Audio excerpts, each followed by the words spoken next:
central hub to facilitate the necessary communication and information exchange between users, providers, and governments. The ABS Clearinghouse facilitates the monitoring of the utilization of a genetic resource once it leaves the provider country. The Nagoya Protocol sets up a system to inform the provider country on milestones related to the utilization of genetic resources abroad. However, to make this system work, every country needs to take action at the national level. Therefore, a country must establish at least one competent national authority, or CNA for short.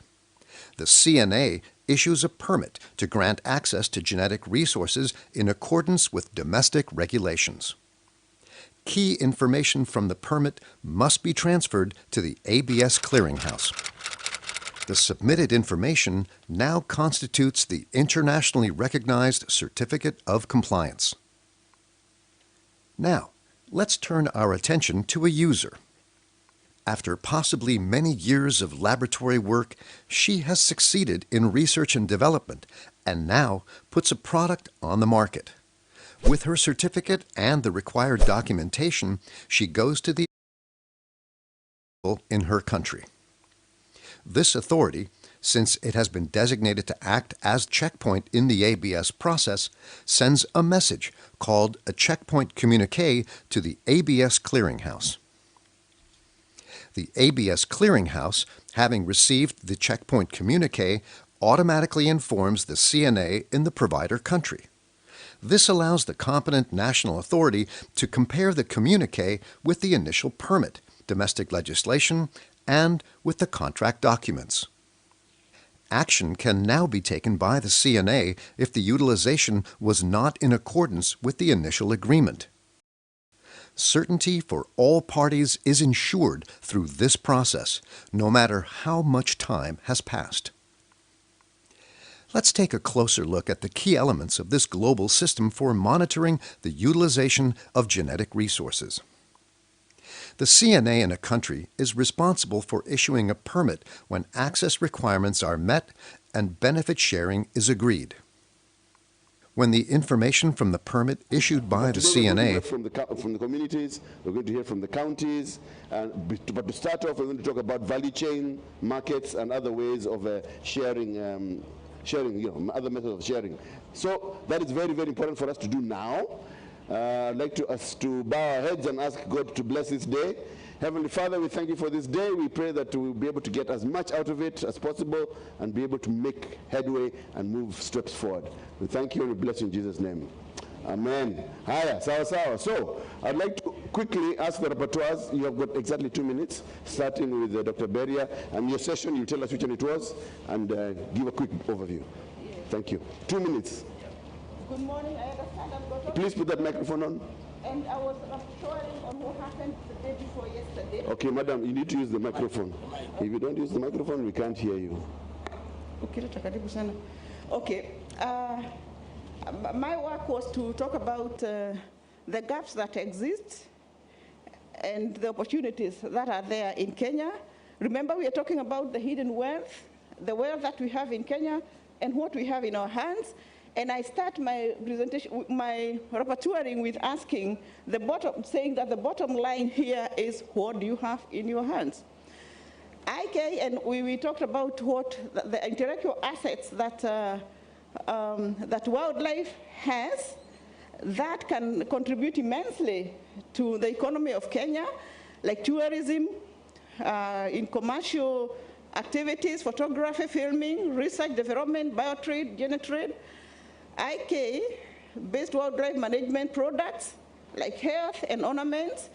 And we also were told that there is a regulatory framework for IK and wildlife business and various legal instruments that guide them in this process. They have the international policy documents. They also have the local policy documents. They, however, said that there are challenges. I took all the challenges from the 3 presenters. One was from Dr. Kanga, which was presented by Kavaka. The challenges that are there is the value chain. It's not well defined. It is not stipulated, nor understood by all that ought to understand it. Royalties, benefits are mostly unclaimed, illegal trade, low capacity in negotiations, poor incentives, and there are many climate change. There are quite a number. There's greed also. I don't know whether they talked about greed being the scarcity mentality, unregulated population growth. Actually, there are quite a number. Then they talked about the majority of rural communities are biodiversity reliant and based.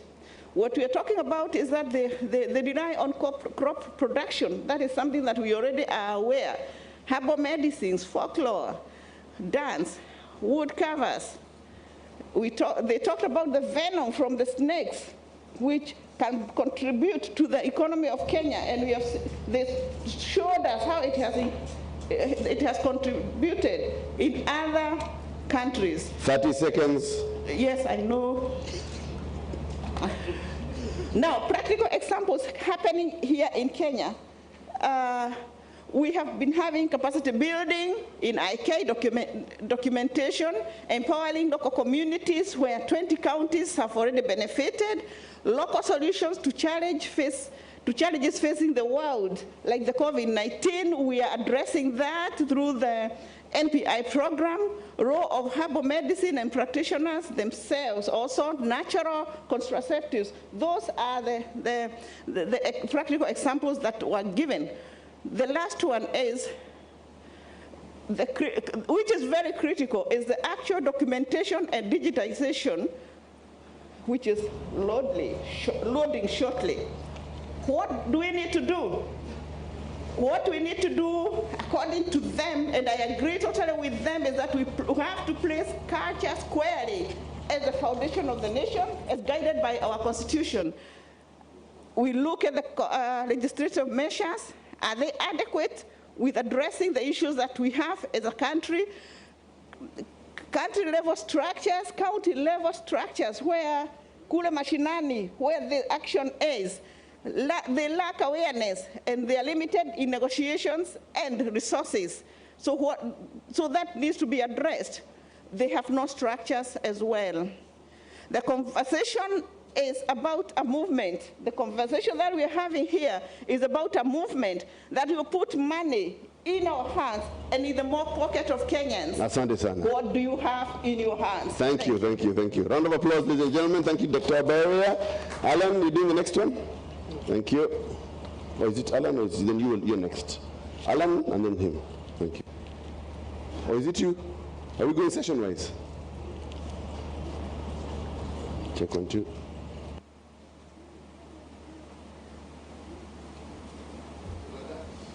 Good morning.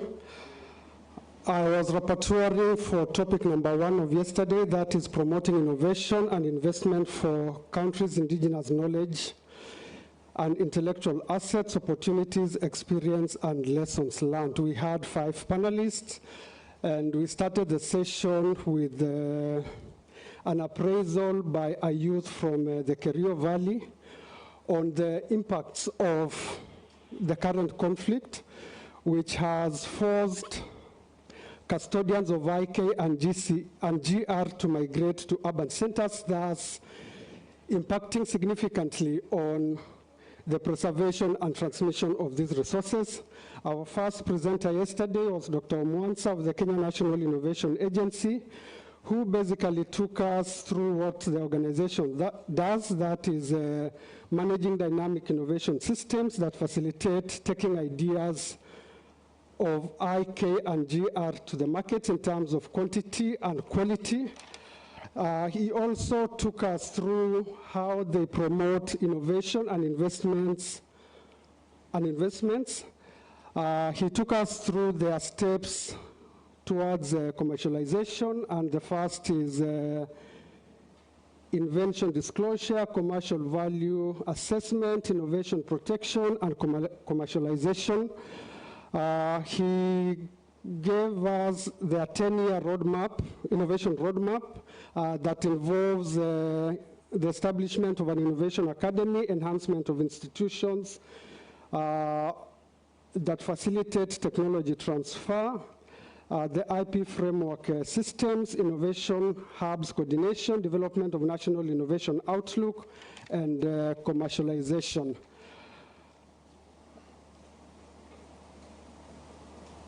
The third presenter was Professor Mutui, MD, Kenya, KEFIS. He appraised us on what they do as an organization that is offering regulatory services in the agricultural sector, trade in safe plant materials that are free from pests and diseases. He also mentioned the services they offer: analytical services, seed certification, plant variety and protection, phytosanitary services. In terms of plant variety protection from exploitation by other entities, that is one of the tasks that they undertake. And maybe the take home is that they also establish modalities for the protection of indigenous seeds and plant varieties. And towards this end, a gene bank has been established. And there's a rich diversity of plant materials for use in food and agriculture in this country. 30 seconds. The third presenter was Kekobo. Mr. Sigei took us through the role of Kekobo, the risks facing the IP regime, and he also gave us his recommendations on the same. The fourth presenter was Elvin Apio from Kenya Industrial Property Institute, who basically gave clarity on the definition of terms that are used in the industrial property and copyright. And they promote innovation and inventiveness, protection of trade secrets, which is at the center of TK and TCE. Finally, I think our last presenter was Mr. Geoffrey Omedo from UNDP, and their main task is how to convert IK into critical components of the economy. How can the cultural aspects, IP and GR, reach out to the communities? And his major tech, or his major point of presentation was on valorization of indigenous knowledge and making a case for business studies. And as a country, I think he said that what is critical is for us to have a national vision that has to be driven by the government, bring all stakeholders on board in order that we can benefit from our IK and IP resources. Thank you. Asante, Dr. Kiprop Lagat. Thank you. Round of applause. Finally, Dr. Alan Olekwala. Thank you. I'm here to give you remarks on what transpired during the role of R&D and its compliance to ABS. The session chair was Dr. Mzalendo Kibuja, who is the DG NMK. The panelists were drawn from Cambridge, NRF, JKUAT, Pony University, IPR, and GIZ. Dr. Festus Tolo, on behalf of the Cambridge director, elaborated on the role of Cambridge as a hub for human health research, offering clinical trial sites, and also holding a center for traditional medicine and drug research, and also heading a consortia for herbal medicine research. Next on stage was Jemima Onsare, who is the acting CEO NRF, who talked about the current budget being only 0.8% allocation, which is below the 1% AU recommendation and 2% STI Act recommendation. And she also emphasized the need to increase funding and also gave some opportunities, such as the Pamoja Mobility Grant. And her parting shot was start small with low-lying fruits. Next was Professor Maria Bukutsa from JKUAT, who talked about how the university has embedded the IP policy into the JKUAT tools. She discussed about ABS signings of MOUs, such as the Baobab project. And she brought to the attention of the audience that JKUAT already has 54 patents in place that have led to 12 innovations. And they are also working with NPI on African indigenous vegetables in 3 counties. Next was Pwani University, that was represented by Professor Tsanuo, who talked about how the university is working the Wata community and is helping them in the documentation of their culture and also development of CBC books and a cultural center to go with.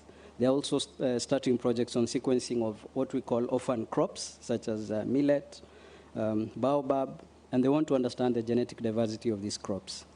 On stage also was Dr. Atunga from IPR, who brought to us the lab experiments that are going on and emphasized that first they had to do the field component where they signed a PIC with the community, and then engaged in the lab component where they developed a monkey model for studying of COVID-19. And it was noted that the vervets were a better model than the baboons, but when they moved to their second experiment, which was the testing of a natural birth contraceptive, which is a muturuturi, the baboon model proved to be quite superior. 30 seconds. Last on stage was Dr. Myers, who talked about the ABS Capacity Development Initiative, and he demonstrated to us how the Khoi and the San of Southern Africa have benefited from ABS. And this is one of the success stories that Kenya should emulate.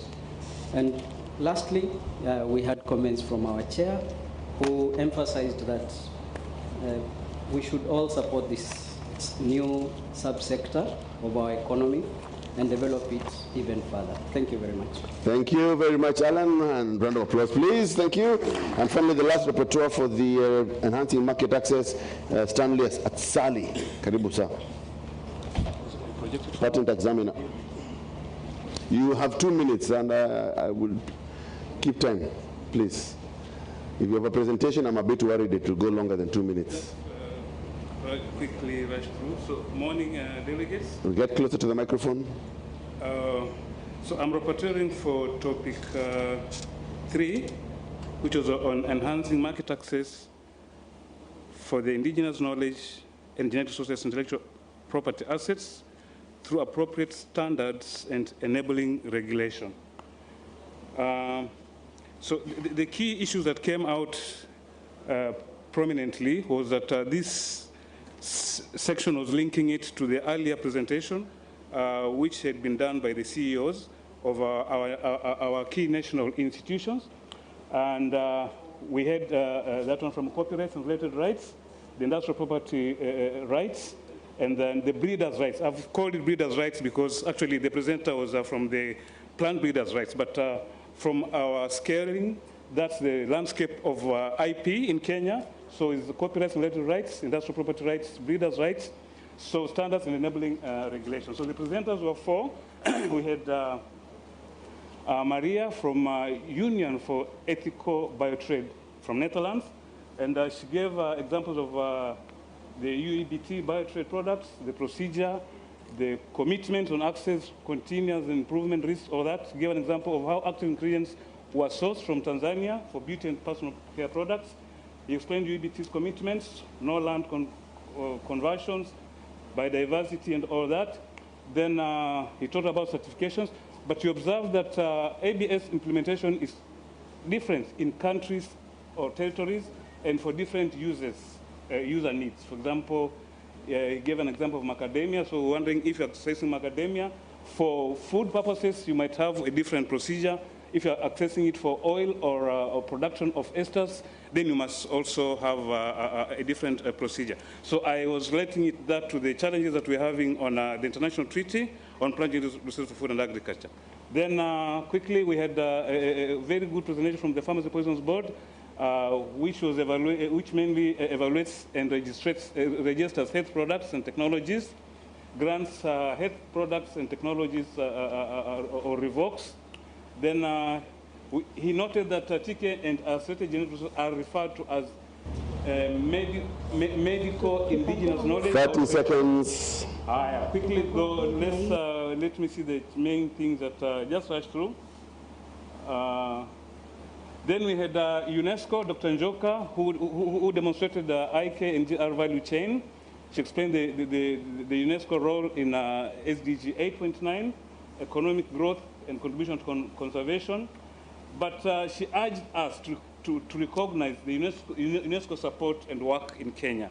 And then she talked about bioproducts, relevant, being branded according to the relevant biospheres, e.g. Amboseli honey, the story behind the product. So then we had CABS that talked as actually the national standards body. It developed standards, but noted that there's need for safety and efficacy standards for TK and certain genetic products and services, and suggested that the need for champions of this process to be members of several relevant technical committees like TC 139 on pharmaceuticals, IP services, cultural heritage, and natural products. In order that standards help in consumer assurance, in order that Kenya standard ARS 954/2016 on African traditional medicine will be useful. Sorry for speaking in tongues in that short time. Thank you for listening. Thank you for keeping time. Give him a round of applause. It will help you to wake up. Asante sana. Thank you. Very well done. Okay, so ladies and gentlemen, I don't want to hold you any longer. We'd like to move as fast as possible. Have you said hello to the person next to you? You've asked him how they're doing? Have you asked him how he's doing? Mzee wangu?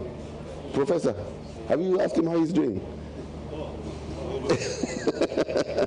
And that gentleman over there, ask Lucy, ask him how he's doing. Dr. Maya, she's talking to you. All right, good. I'd like now to go to the next session, which is talking about value chains, markets, and benefit sharing.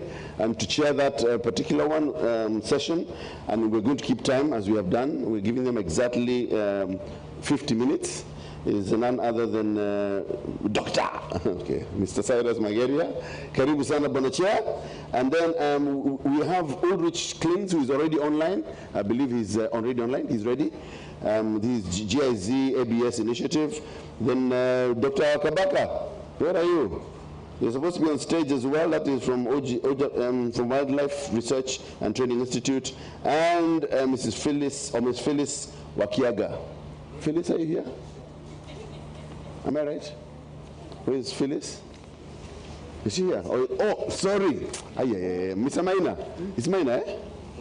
Mr. Mwenda. Yeah. Sorry, Bwana Mwenda. Yes, you'll be on behalf of Phyllis. Thank you very much. Okay. So, Kabaka. Hey, we're waiting for you, Bwana. Unajua Kabaka anakujaga na speed na entourage yake. Ladies and gentlemen, I hand over now to Bwana Moniki. I have placards for time. Okay. That will be showing you when. So 10 minutes per person. Per person. Maximum. Great. So good morning, colleagues, and happy to see you again. I'm waiting for Bwana Kavaka to join us, but I think the session for today is we want to understand issues to do with the value chain as far as indigenous knowledge and genetic resources, product value chains, and market benefit sharing models.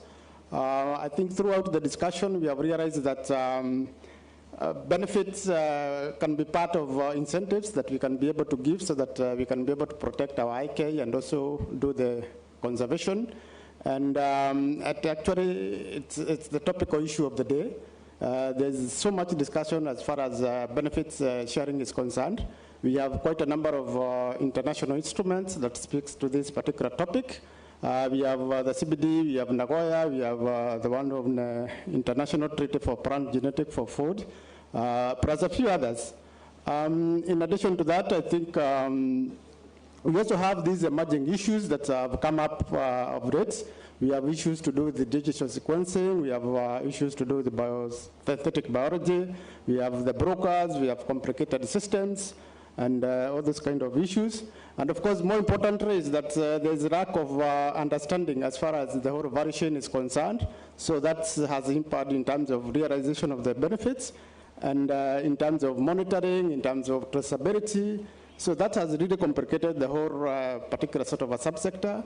So in front of us, we have key panelists who will be able to help us to understand some of the key issues as far as this topic is concerned.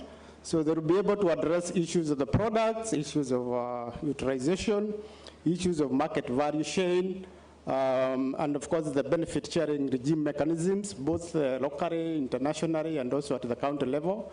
And more importantly, they will be able to tell us what it is that we can be able to do so that we can come up with that acceptable, implementable, and regime that can be able to help us as far as issues of I, K, and GR issues are concerned, so that the benefits also accrues, but at the same time, we exploit the whole value chain as far as I, K, and GR are concerned.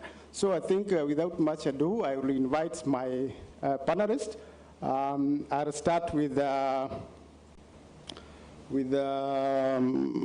representative of CEO, Kenya Association of Manufacturers.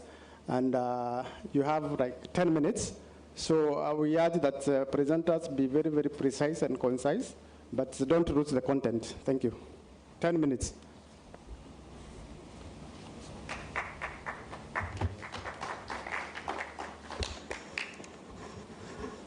Okay, thank you very much. My name is Abel Kamau from the Kenya Association of Manufacturers.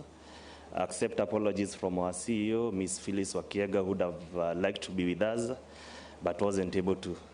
So I'd request the team to be my presentation, and I try to at least live within the spirit of yesterday of the professors.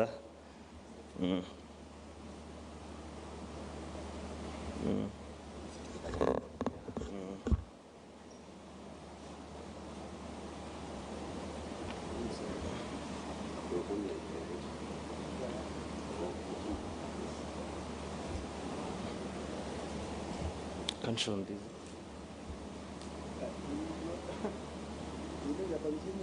Yeah.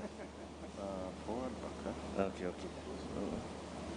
No, it's not showing, yeah. You can proceed. Okay, so Kenya Association of Manufacturers is a business membership organization, and we represent the players in the value addition industry, so basically the manufacturing industry.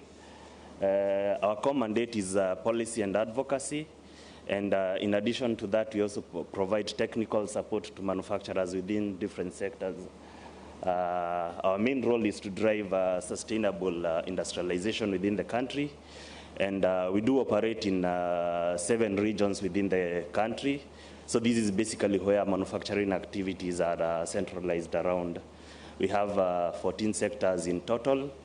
And currently, we are representing over 1,300 members within the different value chains. And in 2019, we celebrated 60 years of our existence since we were established in 1959. So as a background, our mission, as noted earlier, is to promote competitive and sustainable local manufacturing. So just ensuring that our manufacturing sector is able to compete within the global perspective. And we look forward towards being a world-class BMO that effectively delivers services to our members. So these are our CAM region offices in Mombasa. We have one in Mombasa and Malindi, Kisumu, Nakuru, Eldoret, Machakos, Thika, and industrial areas, so basically serving the regions around them. And our sectors, which are the different value chains that we exist in, are building, mining and construction, chemical, energy, electrical, electronics, food, basically the 14 of them. And if we look at these 14 sectors and we look at the various forms of indigenous knowledge and genetic resources, they all fall within some, at least in some of these sectors, or cross-cutting within the different sectors. And as I move further, I'll try to look at maybe some of the perspectives and value chains where we can interact effectively with these. So looking at the opportunities for commercialization of indigenous knowledge and genetic resources, look basically at four perspectives around it. And the first one is towards creating more value and harnessing local content. So local content in this perspective is with regard to the traditional knowledge itself, so the art of doing something, and the genetic resources which are in abundance. So on the left, on the right, you can see, I think this was it was one common plant and herb which really got some focus within the COVID period. I think in the Kikuyu language it's called Wanjiro Aroriye. And if you remember, basically the situation in Mozambique, this was the product which was highly commercialized. It was packaged in off-the-shelf solutions, and it was really commercialized, and it was a great product which was used in the management of COVID-19. So if you look with regard to areas such as the human resources which are needed to drive the local content, if you look with regards to innovation, with regards to technology development, we can all agree that traditional knowledge and genetic resources can really form as part of these. As a case example, if we look at the Chinese culture and maybe look at one of the practices such as Kung Fu and Tai Chi, which are basically the traditional martial arts of the Chinese.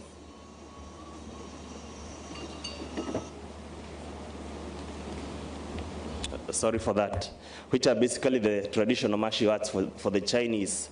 And you look at the impact which the Chinese martial arts have had on the film industry, and the billions which have been raked from that industry just because of this, of harnessing and commercialization of this traditional knowledge. We can all attest that we can make great value from our cultures, from the bullfighting which happens in the western of Kenya, from the traditional Maasai rites and passages that we have, and this is towards commercialization of some of these traditional knowledge and genetic resources. If you look at the creation of diversified and customized products, this is still a key area. Looking closer home, I think we are all aware of Eliud Kipchoge and the 1.59 record that he set for the world, and the brand behind it. It was a manufacturing company, Ineos, and the value which was raked just because of that genetic resource which is within Kenya. And over and above, looking at Iten, which has globally grown to be like, it's the home of champions. It's where the champions are bred, but we've not been able to harness much capacity from it. The lady seated there is using the famous chekubu. It's commonly used in the Rift Valley and the Western Kenya. It's a traditional, efficient cooking stove whose commercialization has started at least gradually from the western side of the country, and it's moving at least to the larger East African and the larger COMESA bloc. So basically, I think we can take advantage of the geographic and the geographic diversification factors, and also the specific population.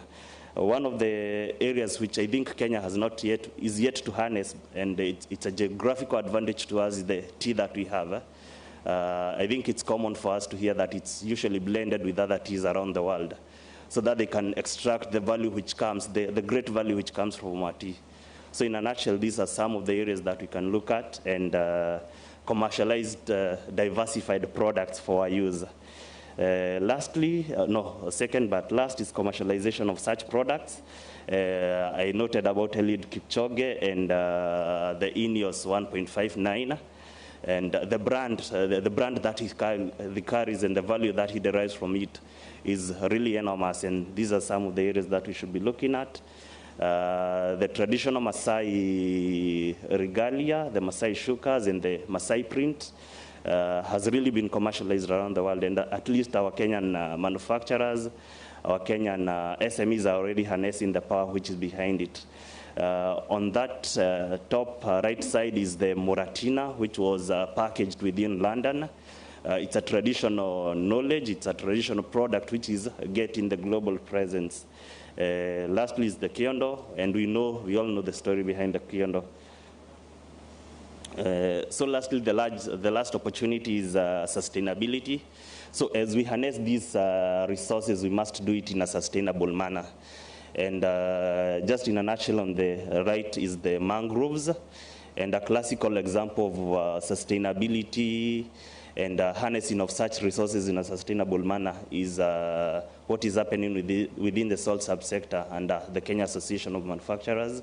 So basically within Malindi, where at least the successful and sustainable extraction of salt resources, which is part of the blue economy, is happening in a sustainable manner, and it's leading to the to the sustainability of the mangroves, at least the depletion rate which was there before such activities came into being are now being reverted.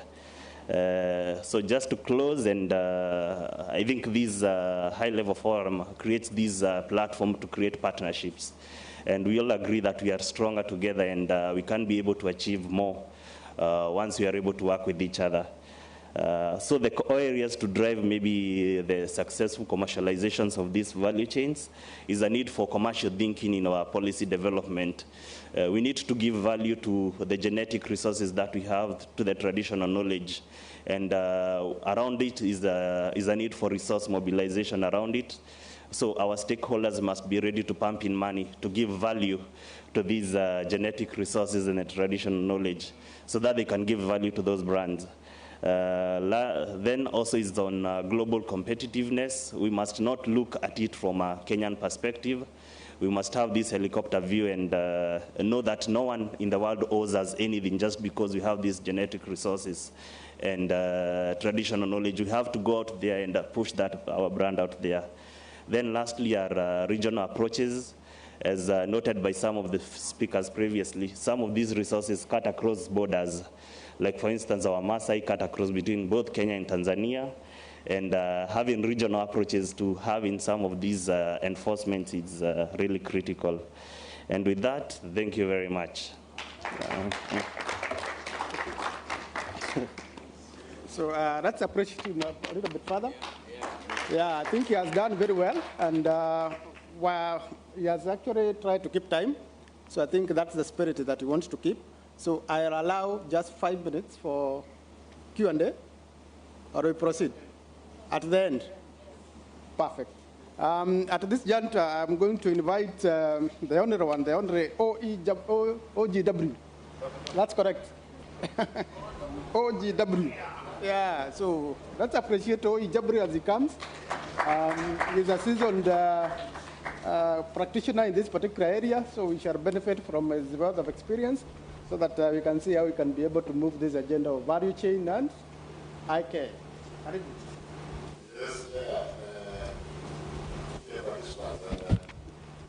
be very brief because we have discussed about the subject matter and we are moving very well.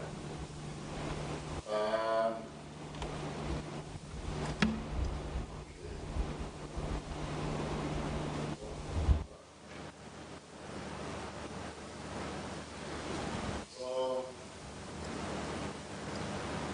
I wanted to share something quickly on the aspect of benefits. And how do we make sure the benefits are being realized to machinery? Because we can talk for years and years, and this is what we have been talking about. And when the World Board, they talk about what are the incentives, and the incentives were based on the benefits. And where were the benefits to go?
So the issue is linking the owner and where the action is. The problem is those stealers, how to manage the middle ground so that we benefit. And what they are talking about, the genetic resource, traditional knowledge, cultural expressions, they are protected by other people, owned by different people, and governed by different regimes from the really providers. The really owners, they don't participate. So, and when those are protected, there are different market players. That is what you had. In fact, the IP team, where they talked about how to link number 2 and 3, that is where the problem is. We see all our resources is kept in a TNS, digital sequence. That is where the benefits are being triggered. We normally store, this is our traditional seed bank. And so people are promoted in the digital sequence, the gene banks. That is where the business is taking place. Africa, Kenya, we don't have advanced gene bank so that we can tap on what is happening. So now, the incentives they talked about, we cannot conserve, we cannot protect if we don't have proper systems of equitable benefit sharing. This is what was discussed in the CBT. You are aware of what happened.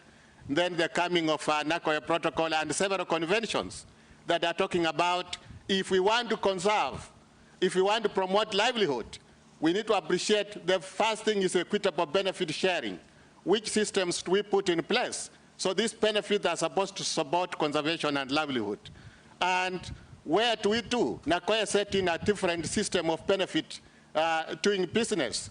They have created what we call the APS clearing house, where we all have to understand, so that this is now the marketplace, where you have to provide all that you require. What is the status of your genetic resource? How can you commercialize?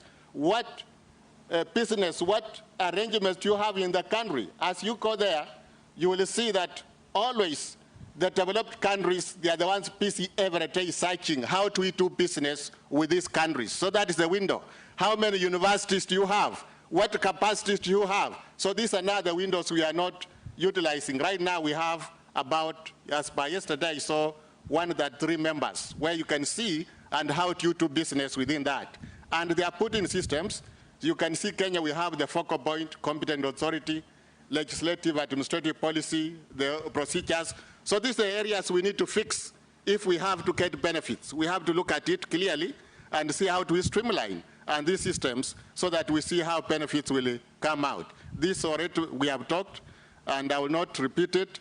So this, what Nagoya set in place, that now there are new norms, that all manner of benefit sharing is not only Nagoya, even our constitution, and what we are talking about, the natural resource benefit sharing bill. What is the manner of engagement? First is through the broad-informed and proper agreements that, and identifying who are the beneficiaries.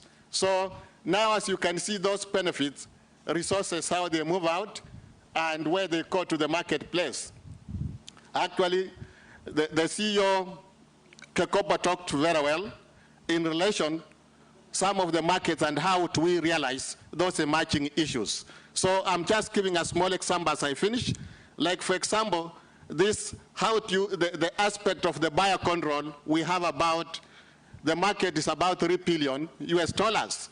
You can see France came and accessed a parasitoid from Goboto community in Kisumu. And this is a 60 million euro market. So how do you do business and benefit the communities in Goboto? So this is another business taking place in everything. Now I've just given a small case study what happened about the Sodalex, what you have been hearing about, putting in proper systems and such through the management plan. So you can see we had a small thing, the Novozyme, when they came around, accessed the material, so the benefit sharing was not very clear, but put in a system where now communities benefited, and also supporting conservation, and put in a system of management plan that has now increased relationship. Now you can see the amount of money they have been generating from those. Now they are valuing conservation and supporting what is happening.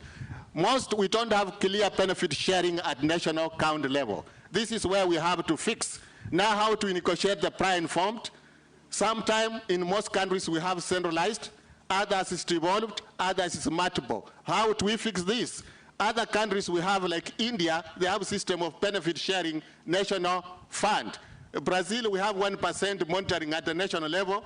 Kenya, we don't have clear benefit sharing. The Wildlife Act has established the Wildlife Trust Fund, where they are developing guidelines. If we fix this, the universities where action is taking place, you'll find most of the IPs don't have this benefit sharing clearly stated in. So there is no link now what happens. So I'm through. So this is where what we need to do and see that how do we develop clear benefit sharing with the resource providers and the users on the value chain, so that if we put in, we shall realize all that we have talked. Otherwise, we shall continue talking and talking. Thank you very much. Thank you very much, OGW. I think we can give him a better clap. He has done very well, and he has really tried to keep time. He can talk too much, but I think he has really tried. Keep those questions pending. We are going to come to that session. I think he has created a bit of discussion there and there.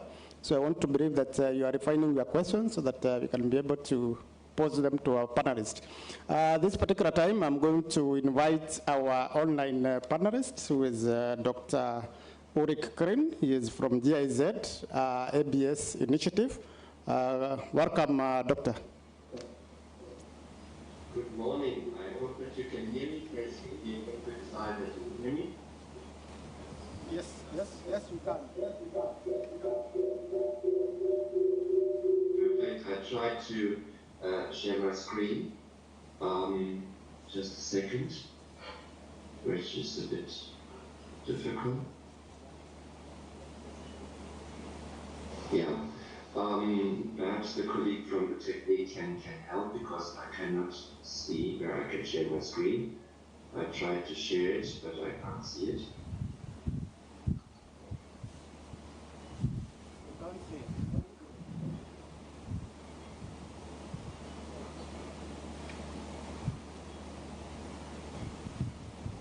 I can't share my screen. Okay.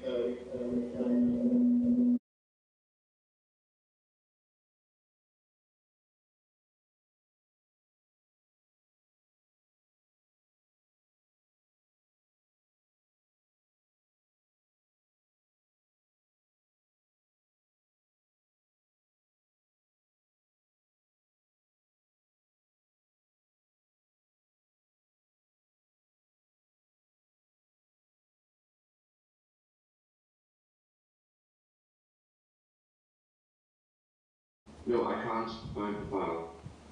Okay, your presentation is already open? Yes. Okay, when you share screen, you should be as one of the options on your desktop. Just a bit, I do not have the choice. Okay, just a second.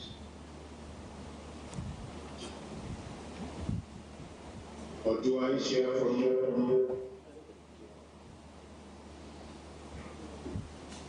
Yes, please do. I think this is quicker, because it does not show it.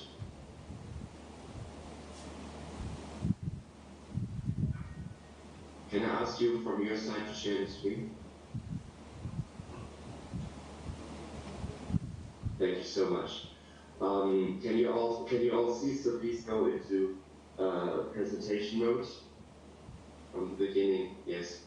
So thanks for helping me out. Good morning, and Jumbo from Germany. As you heard a lot about indigenous knowledge and genetic resources and investments yesterday, and as we talk about value chains this morning and valorization. In the comments this morning already, you could hear a lot of points like value chains are tricky to understand, but it's a critical contribution to the economy, so we must try to get it done, and how do we negotiate, etc., etc. So what you will hear now is a presentation with regards to a tool, a self-learning tool actually, that shall visualize the value chain.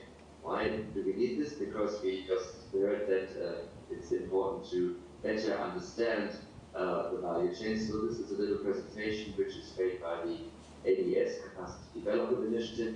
You heard Dr. Hartmann yesterday, it's also the audience and Cecilia as well.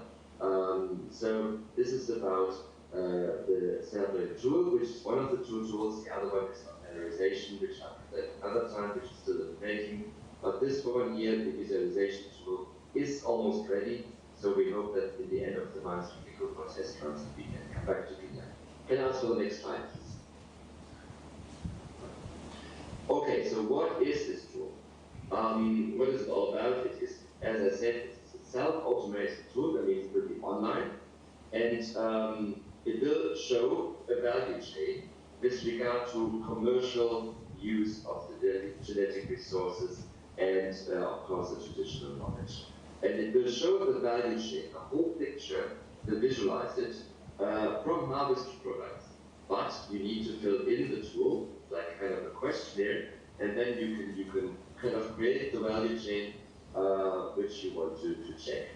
And that is for whom? It's mainly for the CNA, so the national agencies, but also for the focal points, decision committees, but also for the user groups. It could also be for the communities, to show them how does this specific value chain, let's say on aloe vera, that goes to perfume or whatever, looks like.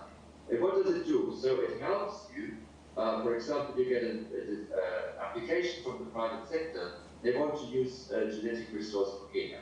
Now it can help you to make a decision, a better informed decision, whether or not you will approve this and whether you like it and what administrative steps are missing and what permits is still missing, and even like Mr. Kamaka just mentioned it, perhaps how to do better the negotiation and the benefit. Next slide, please. So we did something like a tool, and we looked at in a partner project called Bio-Innovation Africa. We looked at 4 countries because they had relationships there between the private sector from Europe and the SMEs and the communities from 4 countries, namely Cameroon, Madagascar, Namibia, and South Africa. And we looked at 20 value chains and how do they look like and how are the processes. Continue, please, to click. Thank you. So out of this manual tool, we developed now something which is online and which you can fill in. Next slide. Okay, why do we need this? Value chains are very desirable. We want them for the economy, yes, but they are also complex. So, and we don't know much about the international processes. We know perhaps what's happening in the country. With the providers, the communities, we might know the processing, yes, okay. But we don't know, and you see all these errors here, the red errors, about the international processes. So once your genetic resources leaves Kenya and you're over the border, so then what are the processes, what are the transformations, what are the actors, what is the trade between the actors, the so-called B2B, business to business. So from that little fruit there, it all of a sudden gets extracted, then it gets transported, and all of a sudden it gets analyzed. And we look at the ingredient level. And then, of course, there's also a lot of documentation. If you want to enter markets in Europe, in the US, in Asia, you need a lot of documentation to see the regulations and which dossiers are needed, etc. You have laboratory tests, and then finally somebody creates or develops a final consumer product, and then you have a product. But all these processes mainly are currently abroad, and perhaps we don't know enough to make decisions on benefit sharing negotiations. So we can't, at the moment, advise the communities properly or the SMEs because we don't have enough knowledge of their whole value chain. Please continue.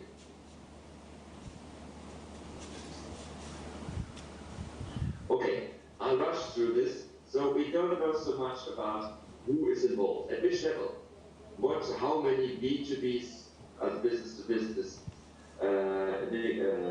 trades are done with companies in Singapore, in Asia, in North America, somewhere. who is extracting, who is doing the ingredient level, who is doing the final product. We also, there's a lot of R&D, you heard about that already. And so what are the R&D activities? At which stage, where, in which country, who invests in this? So all these questions, in which country? And then, of course, the sectors. Now, your genetic resource, in which sector, in which product will it end? So what will it ultimately be used for? And how much of it is needed? And does this company come back every month and takes another stuff, or another batch, or does it come yearly, or only once and then it synthesizes? So what are the products? Next slide. And the users. So where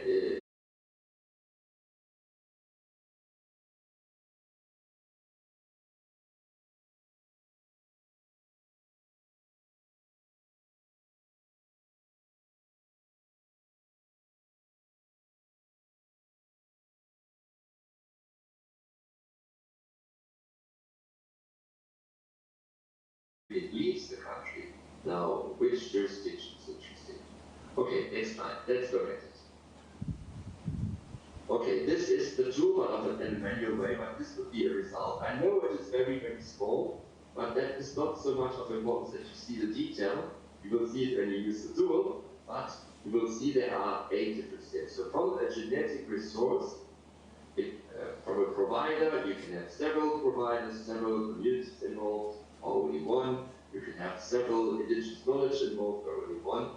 The processing starts in the next step. So it could be the drying or the filtering or whatever. It could be done at a national level or international level. So here you see between the two processing there are border posts. So it leaves the country. So then the extraction process is done at an international market. There's also some work at the national market. And then you see from the processing the whole B2B process starts. So there will be R&D. You see the little white bottle there. It goes to SG, which is Singapore. So a company there does it, and then from Singapore it goes to Italy, it will be further processed. You see several border posts, another B2B. So it goes to several countries. In countries which we know, you see the black factories there, but also you see gray factories, kind of companies that we still don't know or we are not aware of it. Even the first user is not yet aware of it because it's under development. And then you see another border post, product goes again to other countries, to the B2C level. And that is the business to consumer level. You see, again, some black warehouses, looks like warehouse, but there your product is manufactured, but also you see some of them in gray. Yeah, so you don't know that. And in the end, you see the product. It could be food and beverages, cosmetics, etc. Yeah, or flavor and fragrances. And there's also national markets, and they use it for cosmetics. So you have a value chain, and when you click into the tool, you get some questions and with answer levels and all these symbols. So you can click on this together perhaps with the information from your private sector partner, and you can see how the value chain looks like, how the processes are, how the actors are. Please click. And you need this because every value chain is different. So now, this is normally, this is what I already said, this is normally what we know at national level. Yeah? You will know the processes in your country, hopefully. Please click. Thank you. So this is what we often might not know, except of established value chains like Iowa also. Yeah? So here the decider, the national committee, the national agencies, the focal points, all of these players might not know all these processes. But as you can see, this is where the value is added. This is where the investment, so this is where the product is really at an ingredient level, at a molecular level is worked at. So there is where the money is, and there is where the money goes, and there is why the product at the end is so expensive. Please, next slide. Okay, so often we don't know what's happening outside of the country, and our ABS contract often only includes the first user. That could be an SME from Kenya, or perhaps the first user from Europe, US, Asia. Yeah? But the consecutive users, the B2Bs, the B2Cs, are not included in your contract also. So the contract should include them. Yeah? And this visualization This is visualization. You can see where are the partners, until where we can follow up with the contract. So you should perhaps even take the second off-taker into the contract. And therefore, it's good to know the players and purposes and have this visualization. Please click.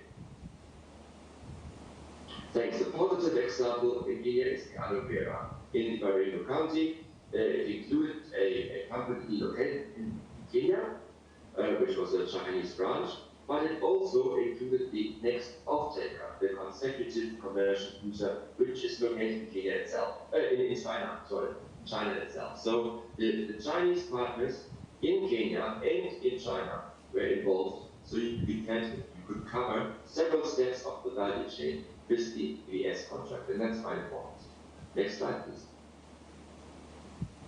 So here is a different example. The aloe vera was a comparably easy one in this case, but now we look at flavor and fragrances. So flavor and fragrances is not a final product. It is a compound, a mixture of blended ingredients that is the final product of that sector. And then they sell it, they sell it. Can you please click? Thank you. They sell it to other sectors. Yeah, it's a compound, it's a mixture. And they sell it to food and beverages and to the cosmetics. And from here, it will be very, very hard to follow it up. Because if you have a mixture of ingredients, you can't track and trace it properly. So here, it's very difficult to include the cosmetic sector and the food and beverage sector in your ABS contract. So here, the flavor and fragrance company would be the last point to go, because otherwise you can't trace it. Next picture, please. Okay, this is how it looks like. You get a tool, which is automatic. You get a kind of a questionnaire with a lot of answer levels and a lot of symbols. And out of this, you can create your value chain, and you can have a look at it because it's visualized.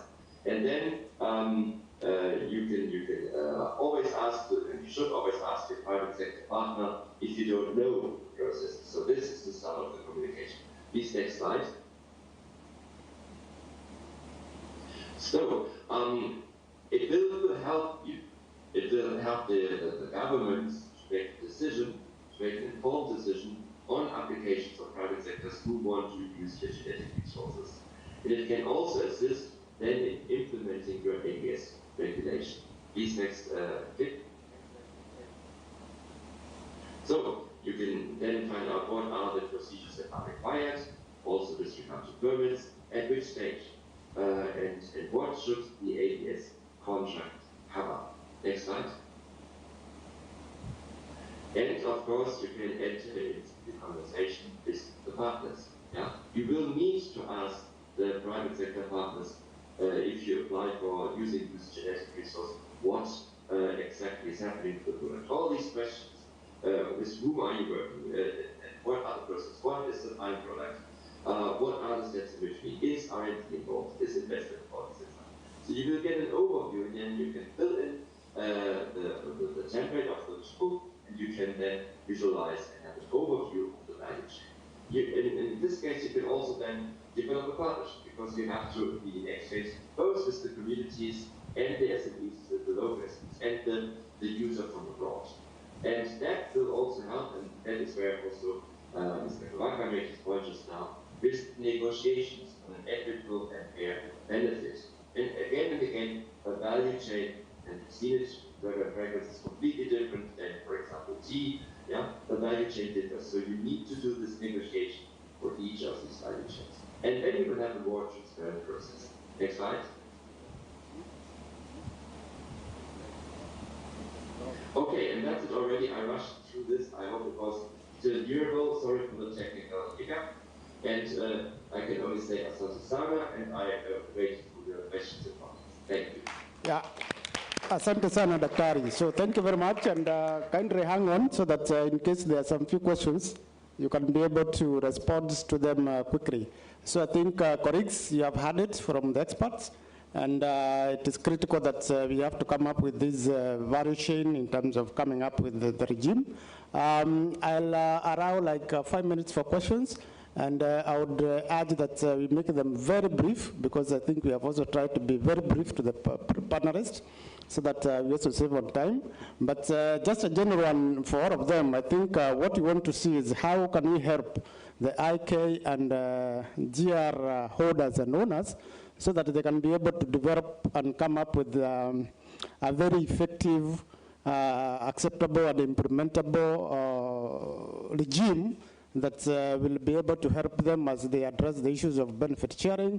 But of course, more importantly, a regime that is going to see them develop in terms of socioeconomics, and more importantly, in terms of the conservation in general. So I think it is a common one for all of them, so they'll be able to address it among other questions that we are going to get.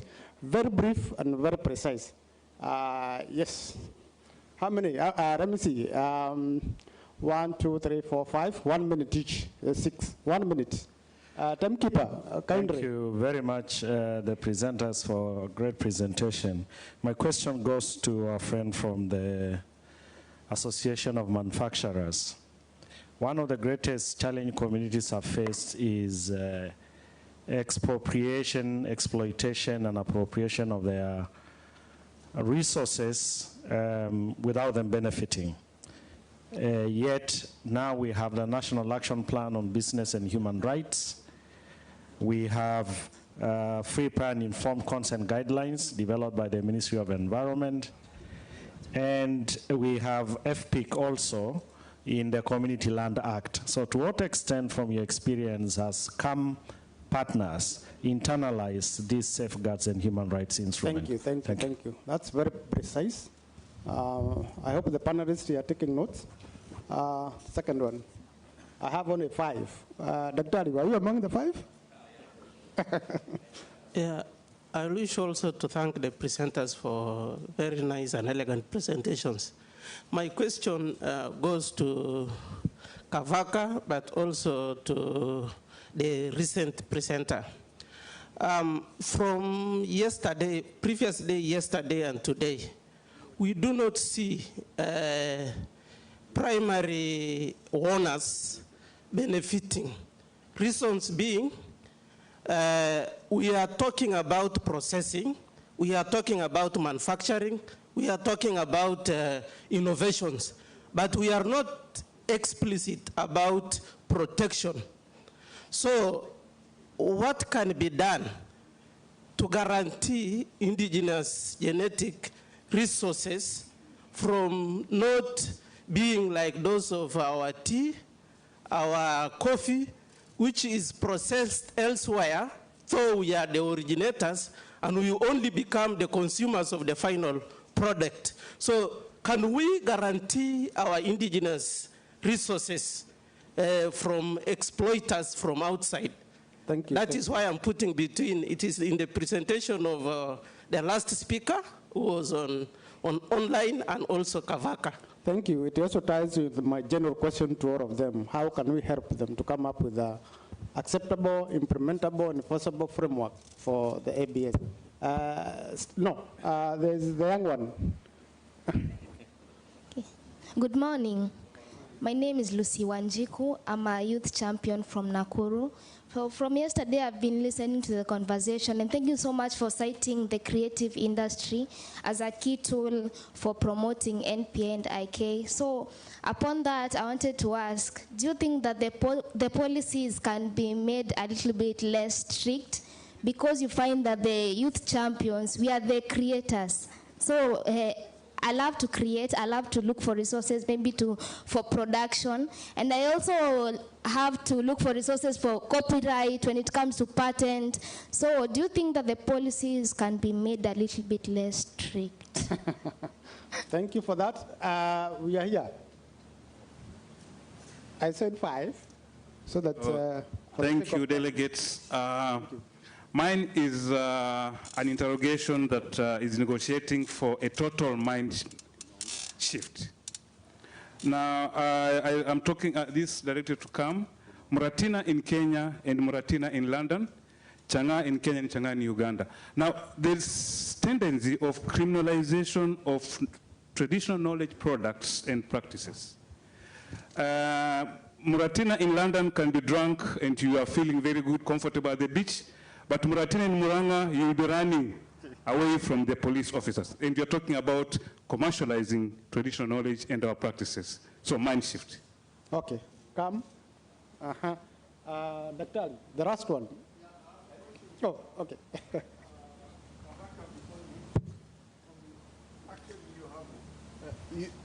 For Kavaka Mkonyi, you have talked about the problems of actually ensuring that the benefits that arise from the utilization of our genetic resources does not really reach the mashinani.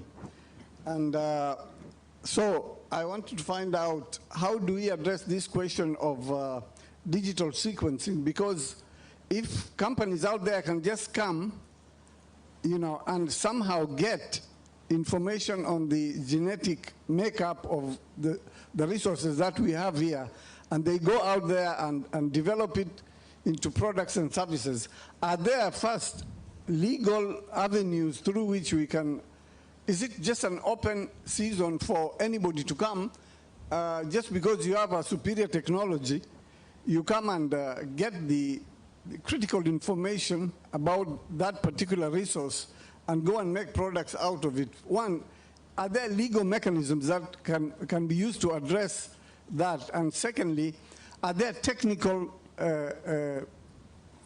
solutions? You know, maybe we need to define our genetic resources and find certain markers that define that as something originating from a particular geographic location, so that even if they take that genetic resource, we can have a way to... The question is about DSI, and you'll be able to address it, but I think the frameworks are there. The issue is the enforcement. The last one is from Dr. Taracha. Then I'll invite the panelists to address.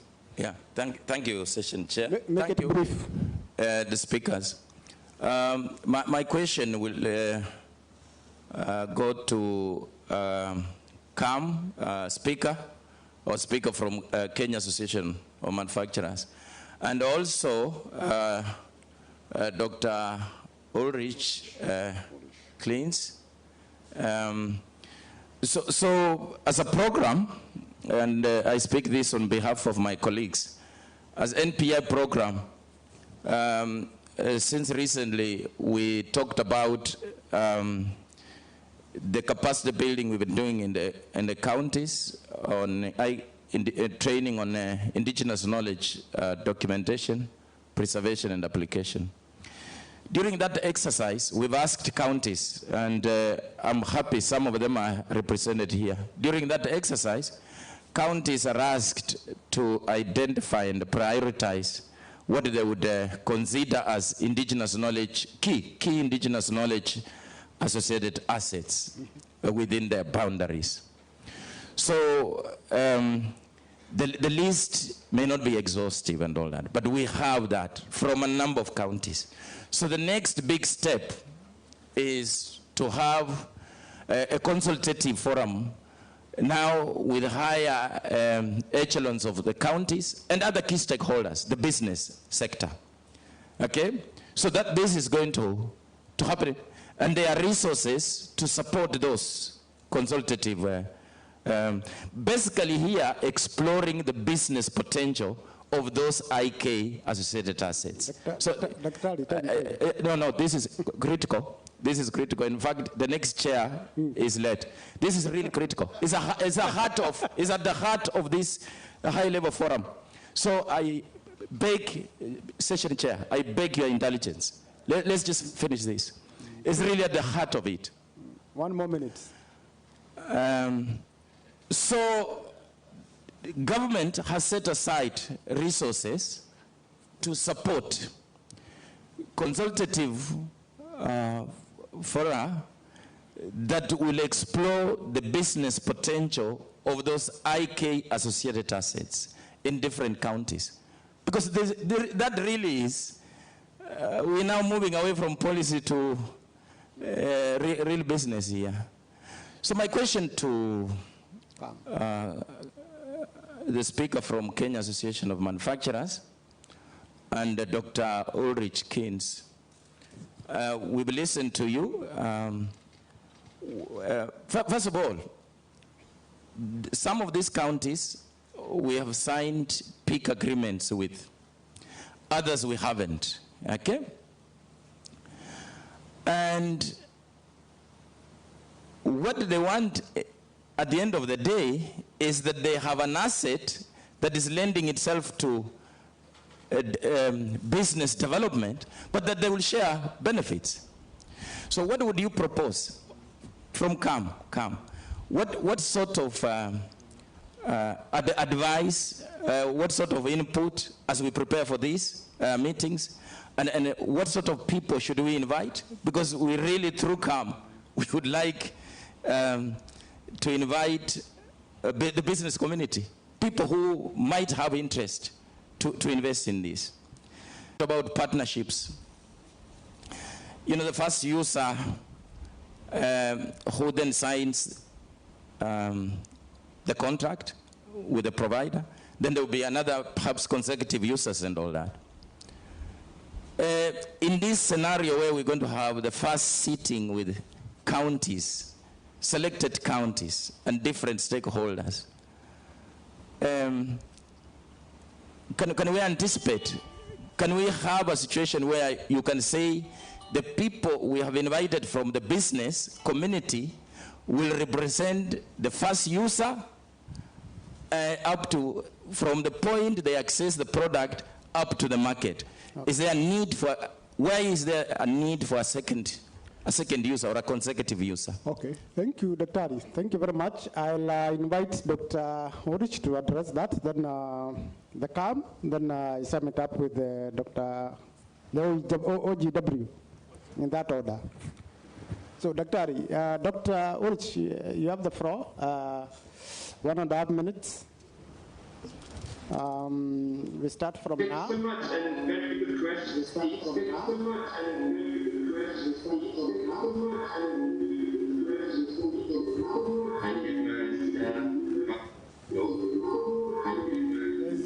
There's too much echoing. I don't know.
Yes, as I said, normally it is sometimes even the local SME who makes the first user contract.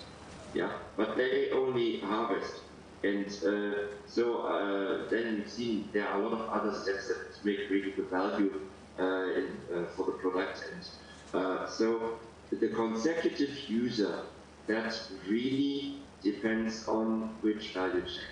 If you have a team, yeah, then you could say, okay, there is not so much happening with regard to the ingredient level. Perhaps they take also % of it, but so you can go for the first, second, and third off-taker, yeah, because it's a straightforward process. Of course, they also take sense and research. If you have a perfume, yeah, so your consecutive user would be the first international company, because then they start to take this genetic resources into pieces, and they cut it down to the molecular level, and then they mix it up with others. with other ingredients. So with when you are in the flavor and fragrance industry, it will be very difficult to go further than the first international company that is a flavor and fragrance company. In the tea, it would be a bit different. And yeah, for follow-up questions, I see that the colleague Maria Julia, the new EBT is there. She knows quite a lot about tea, etc. But it really depends on what will happen with the product. And therefore, then we can see, in the first steps, it is still trackable, traceable, and then we try to integrate the consecutive users into the contract. I will stop it like there because it's also one talk. There were two other questions. Then the one was that how to protect the communities from being explored. Yes, of course, you should integrate the communities into the discussions on the benefits, and you should perhaps even enter into capacity building, and you could even use the tool to show that this is how the value chain looks like, this is how a different value chain looks like, this is how we can start to negotiate.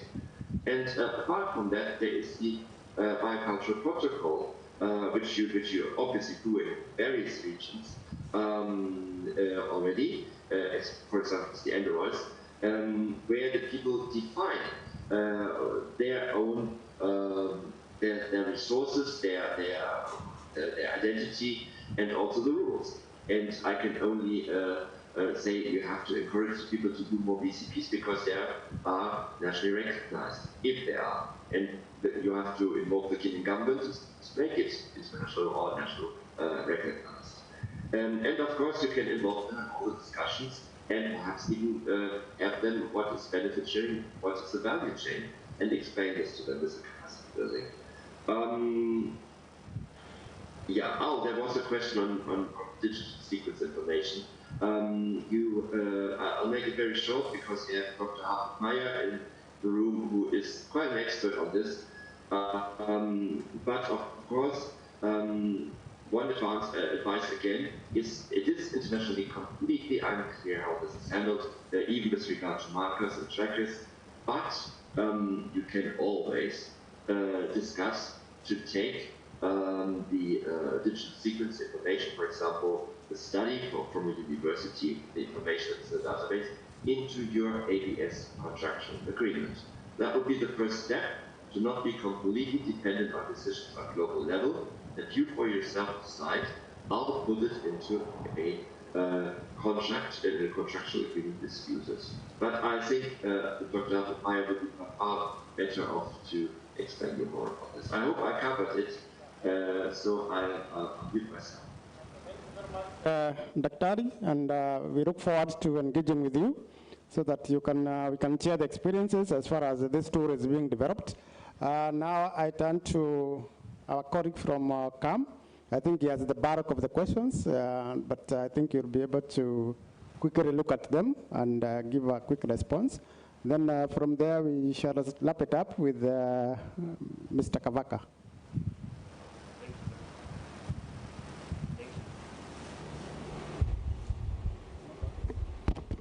It's working now. So thank you very much. I think I'll try to cover all the questions and at least stay within the timelines. The first question was around the exploitation of resources and the interfaces with the communities. And yes, I think this has been an issue, at least in the past. And I think one of the key learnings that we've had over time is the need for community dialogues. So within the Kenya Association of Manufacturers, we are supporting and pioneering some of these community dialogues. And one key thing which I think was there previously, which I think we are trying to change with time, is that we need to start talking to each other and not against each other. So in most of the instances before, you'd find communities, the private sector, and other stakeholders talking against each other and not really having one common objective. But community dialogue forums create platforms where the communities, the private sector, the regulatory agencies can be able to sustainably coexist with each other and provide mutual benefits to each other. I think the nearest classical example to these community dialogues is within the Salt Belt, so basically within the Malindi section, where players within the salt subsector have been able to continuously have community dialogues with the communities around there, and being able to address some of the issues within the community and create a platform for benefit sharing within themselves. The second question was around the policy environment, specifically coming from Lucy Wanjiku, and whether some of the policies can be made a little strict. And I think the necessity of having such a high-level platform, forum like this, is for us to make proposals to the policy environment which we think will work best for us. Ideally, I must attest that the policy environment is not always conducive, specifically for people who want to commercialize some of these items. And maybe linking these with the next two questions on the legal mechanisms for government processing items out of the country. I think one key thing that we really need to do is to have a value chain approach on each of the value streams that we have. In most of the instances, you find that, yes, we do have a genetic resource, we do have a traditional knowledge, but we do not have the commercial value of it. Maybe it's known within the little community where it exists in, but for it to have commercial viability, we must start looking at selling that product to the 48 million Kenyans that we have, to 150 million residents within the East African community, and largely looking towards the 6-7 billion world population. And that is the commercialization journey, and we need to look at it from the value chain perspective. So each stakeholder must be willing to provide and to shift value from one stakeholder to another. And lastly, I think touching on the question from Dr. Taracha, which was on how to look at it and how to achieve the commercialization of this knowledge which has been backed within the counties. I think within the association we would be more than ready to facilitate some of these engagements with the manufacturers, with the private sector within the regions where we exist in. And our regional offices would be able to look at it. And as noted earlier, in each of the genetic resources and knowledges, we need to look at it from a value chain perspective. Thank you. Thank you. Kabaka, 30 seconds.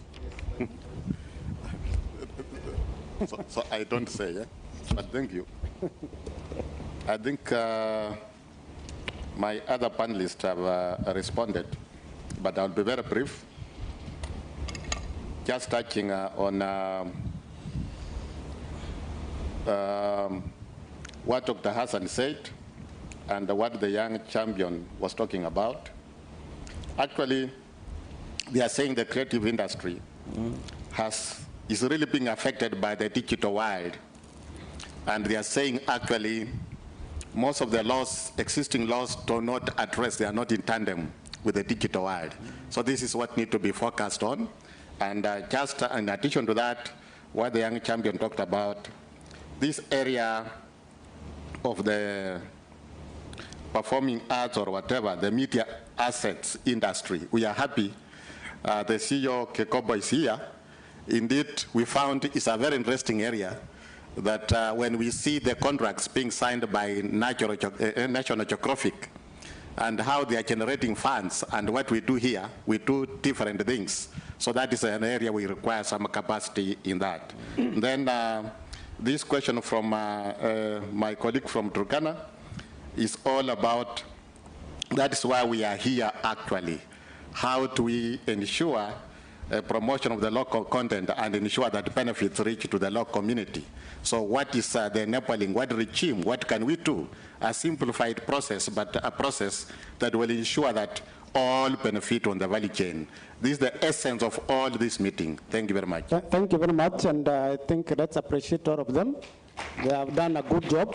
But as we leave here, I want us to go with this question.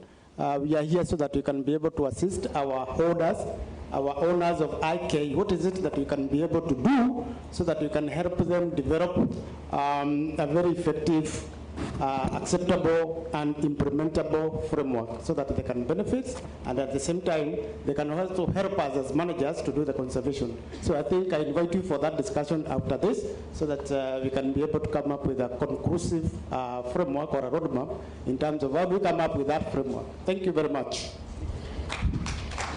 Asante sana, Mr. Cyrus Mageria. I was calling you Moneki earlier, but that is my name. It's also yours. Oh yeah, you said Moneki. You also have the name Moneki. Yeah. So we're relatives, kabisa. Inaonekana. So how was that about market? And very interesting, eh? Give it a round of applause, guys. You know, if you have the product, but you do not have road to market, really, you're really wasting time. So now we are finding that there is help. There's come over here. There's people who would like to be able to show you how to get to the market, including GIZ, of course, who have done this for a long time and are champions of ABS. So thank you very much, everybody, for talking. And a big salutation to Honor of the Golden Order of the Golden Warrior. Hey, Kabaka, kumbe wewe si mdogo, eh? By the way, to be given Order of the Golden Warrior, you're a serious guy. Very serious Kenyan. Hats off to you, sir. All right, ladies and gentlemen, we have the next session, which will be policy and capacity building initiatives towards establishment of effective governance structures at the county and community levels. We shall be having both county and community on stage. The chair for that particular session is Catherine Bunyasi, and she's here. I've seen her very nicely. But you know what, Catherine? I want to give guys a 15-minute break. Go and have a cup of tea. Is that okay, guys? Yes, we do a cup of tea, then we come back and we do the same thing as we were taught yesterday. 1 hour, you get everything done. So for those of you that are involved, for those of you that are speakers, don't give us too much background. Eh? Let's get to the cracks. Okay, let's get to the cracks. Don't give us, we were established in 1952 under the AGOA protocol, and then, no, don't give us that. Let's get to how can we, you're here, how can we move forward together with you to make things that are implementable? Let's have things that are implementable. And I think this is where the rubber meets the road. So communities and counties, we're looking forward to seeing you next. Bwana Kakamega, nangoja sana. Bon appetit, guys. 15 minutes. Let's be back here at exactly 11:05. Thank you. Music.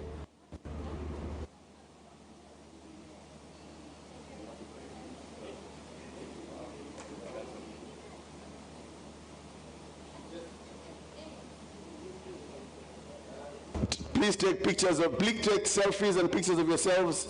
And today's hashtag is invest in hidden wealth. Invest in hidden wealth. Today's hashtag is invest in hidden wealth. Hashtag invest in hidden wealth. Hashtag invest in hidden wealth. Thank you. Yesterday we talked about hidden wealth in Kenya. Today we're investing in that wealth. Thank you.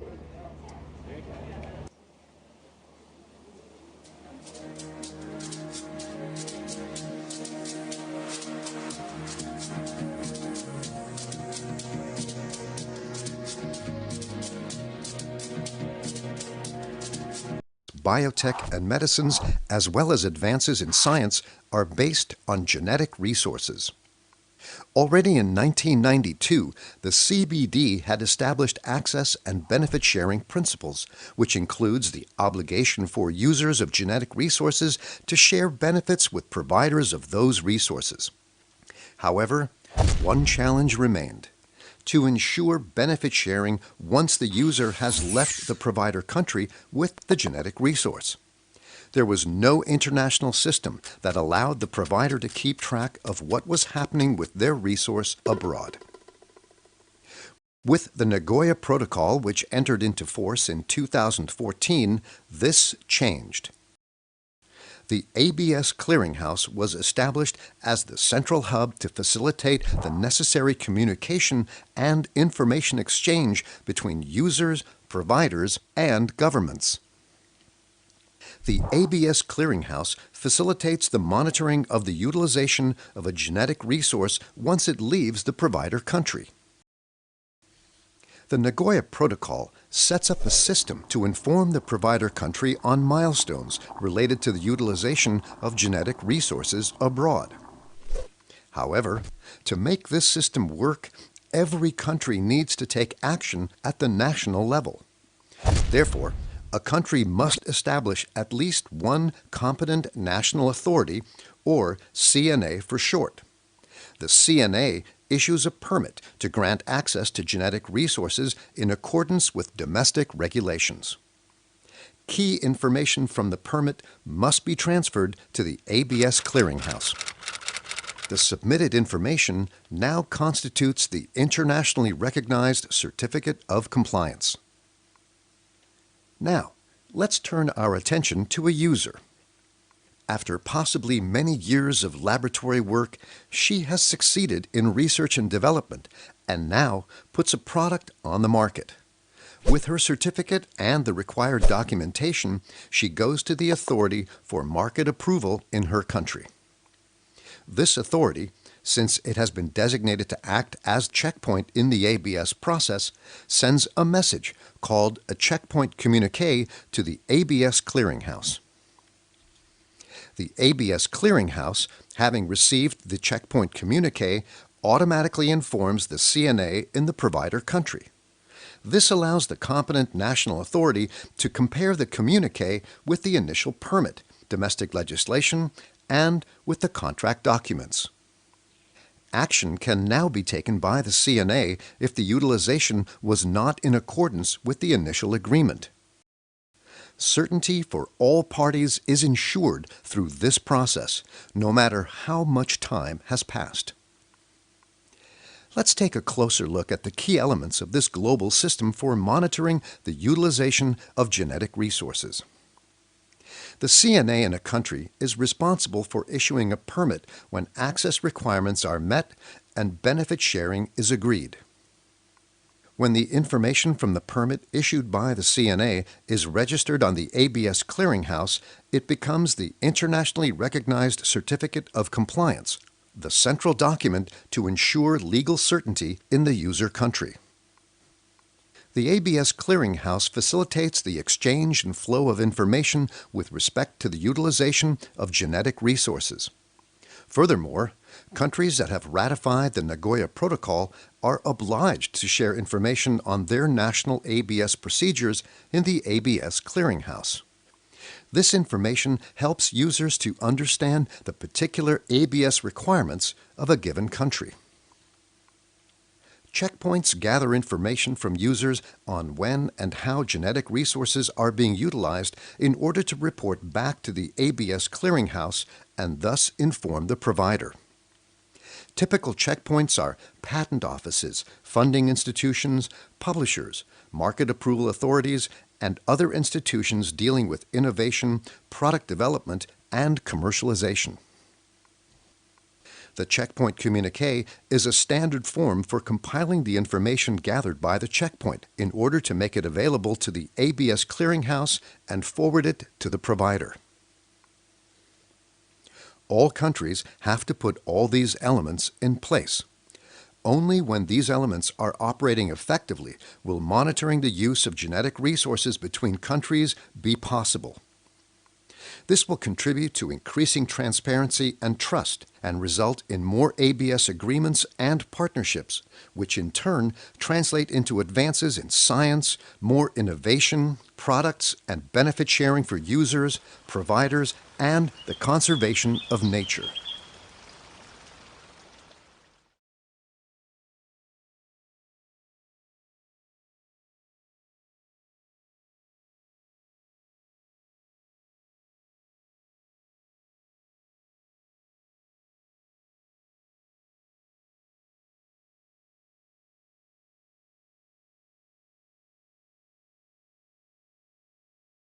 Many products in food, cosmetics, biotech, and medicines, as well as advances in science, are based on genetic resources.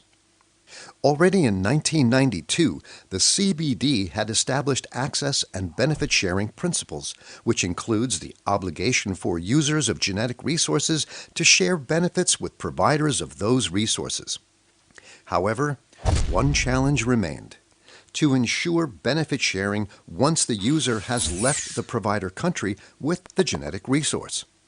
There was no international system that allowed the provider to keep track of what was happening with their resource abroad. With the Nagoya Protocol, which entered into force in 2014, this changed. The ABS Clearinghouse was established as the central hub to facilitate the necessary communication and information exchange between users, providers, and governments. The ABS Clearinghouse facilitates the monitoring of the utilization of a genetic resource once it leaves the provider country. The Nagoya Protocol sets up a system to inform the provider country on milestones related to the utilization of genetic resources abroad. However, to make this system work, every country needs to take action at the national level. Therefore, a country must establish at least one competent national authority, or CNA for short. The CNA issues a permit to grant access to genetic resources in accordance with domestic regulations. Key information from the permit must be transferred to the ABS Clearinghouse. The submitted information now constitutes the internationally recognized Certificate of Compliance. Now, let's turn our attention to a user. After possibly many years of laboratory work, she has succeeded in research and development and now puts a product on the market. With her certificate and the required documentation, she goes to the authority for market approval in her country. This authority, since it has been designated to act as checkpoint in the ABS process, sends a message called a checkpoint communique to the ABS Clearinghouse. The ABS Clearinghouse, having received the checkpoint communique, automatically informs the CNA in the provider country. This allows the competent national authority to compare the communique with the initial permit, domestic legislation, and with the contract documents. Action can now be taken by the CNA if the utilization was not in accordance with the initial agreement. Certainty for all parties is ensured through this process, no matter how much time has passed. Let's take a closer look at the key elements of this global system for monitoring the utilization of genetic resources. The CNA in a country is responsible for issuing a permit when access requirements are met and benefit sharing is agreed. When the information from the permit issued by the CNA is registered on the ABS Clearinghouse, it becomes the internationally recognized Certificate of Compliance, the central document to ensure legal certainty in the user country. The ABS Clearinghouse facilitates the exchange and flow of information with respect to the utilization of genetic resources. Furthermore, countries that have ratified the Nagoya Protocol are obliged to share information on their national ABS procedures in the ABS Clearinghouse. This information helps users to understand the particular ABS requirements of a given country. Checkpoints gather information from users on when and how genetic resources are being utilized in order to report back to the ABS Clearinghouse and thus inform the provider. Typical checkpoints are patent offices, funding institutions, publishers, market approval authorities, and other institutions dealing with innovation, product development, and commercialization. The checkpoint communique is a standard form for compiling the information gathered by the checkpoint in order to make it available to the ABS Clearinghouse and forward it to the provider. All countries have to put all these elements in place. Only when these elements are operating effectively will monitoring the use of genetic resources between countries be possible. This will contribute to increasing transparency and trust and result in more ABS agreements and partnerships, which in turn translate into advances in science, more innovation, products, and benefit sharing for users, providers, and the conservation of nature.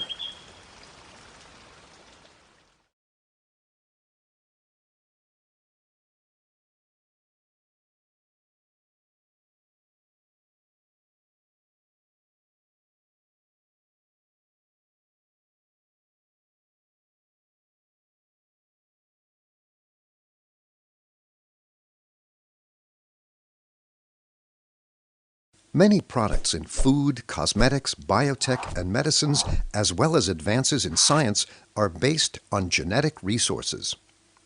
Already in 1992, the CBD had established access and benefit sharing principles, which includes the obligation for users of genetic resources to share benefits with providers of those resources. However, one challenge remained: to ensure benefit sharing once the user has left the provider country with the genetic resource. There was no international system that allowed the provider to keep track of what was happening with their resource abroad. With the Nagoya Protocol, which entered into force in 2014, this changed. The ABS Clearinghouse was established as the central hub to facilitate the necessary communication and information exchange between users, providers, and governments. The ABS Clearinghouse facilitates the monitoring of the utilization of a genetic resource once it leaves the provider country. The Nagoya Protocol sets up a system to inform the provider country on milestones related to the utilization of genetic resources abroad. However, to make this system work, every country needs to take action at the national level. Therefore, a country must establish at least one competent national authority, or CNA for short. The CNA issues a permit to grant access to genetic resources in accordance with domestic regulations. Key information from the permit must be transferred to the ABS Clearinghouse. The submitted information now constitutes the internationally recognized Certificate of Compliance.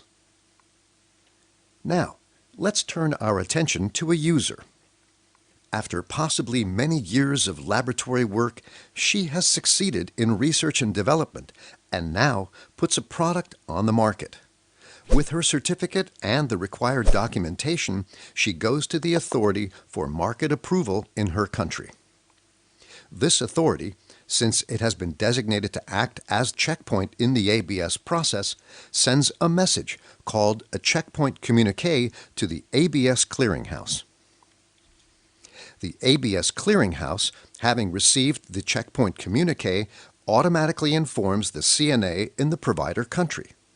This allows the competent national authority to compare the communique with the initial permit, domestic legislation, and with the contract documents. Action can now be taken by the CNA if the utilization was not in accordance with the initial agreement. Certainty for all parties is ensured through this process, no matter how much time has passed. Let's take a closer look at the key elements of this global system for monitoring the utilization of genetic resources. The CNA in a country is responsible for issuing a permit when access requirements are met and benefit sharing is agreed. When the information from the permit issued by the CNA is registered on the ABS Clearinghouse, it becomes the internationally recognized Certificate of Compliance, the central document to ensure legal certainty in the user country. The ABS Clearinghouse facilitates the exchange and flow of information with respect to the utilization of genetic resources. Furthermore, countries that have ratified the Nagoya Protocol are obliged to share information on their national ABS procedures in the ABS Clearinghouse.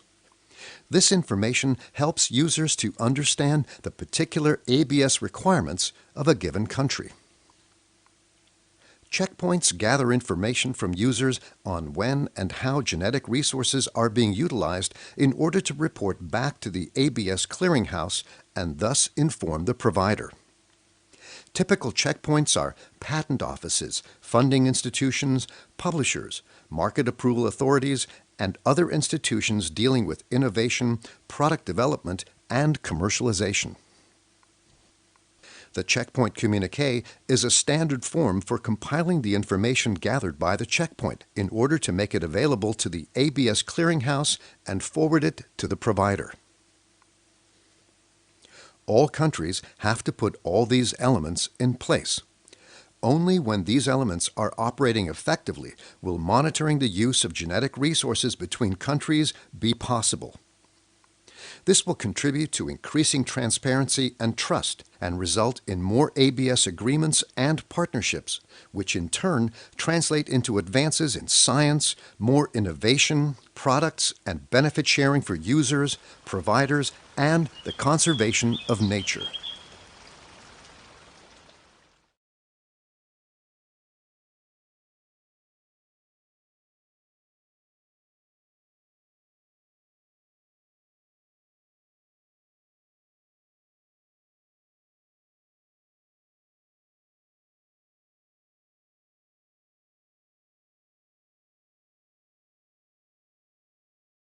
Many products in food, cosmetics, biotech, and medicines, as well as advances in science, are based on genetic resources.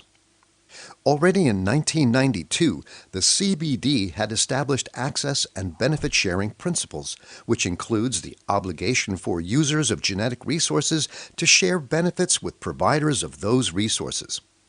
However, one challenge remained: to ensure benefit sharing once the user has left the provider country with the genetic resource. There was no international system that allowed the provider to keep track of what was happening with their resource abroad. With the Nagoya Protocol, which entered into force in 2014, this changed. The ABS Clearinghouse was established as the central hub to facilitate the necessary communication and information exchange between users, providers, and governments. The ABS Clearinghouse facilitates the monitoring of the utilization of a genetic resource once it leaves the provider country.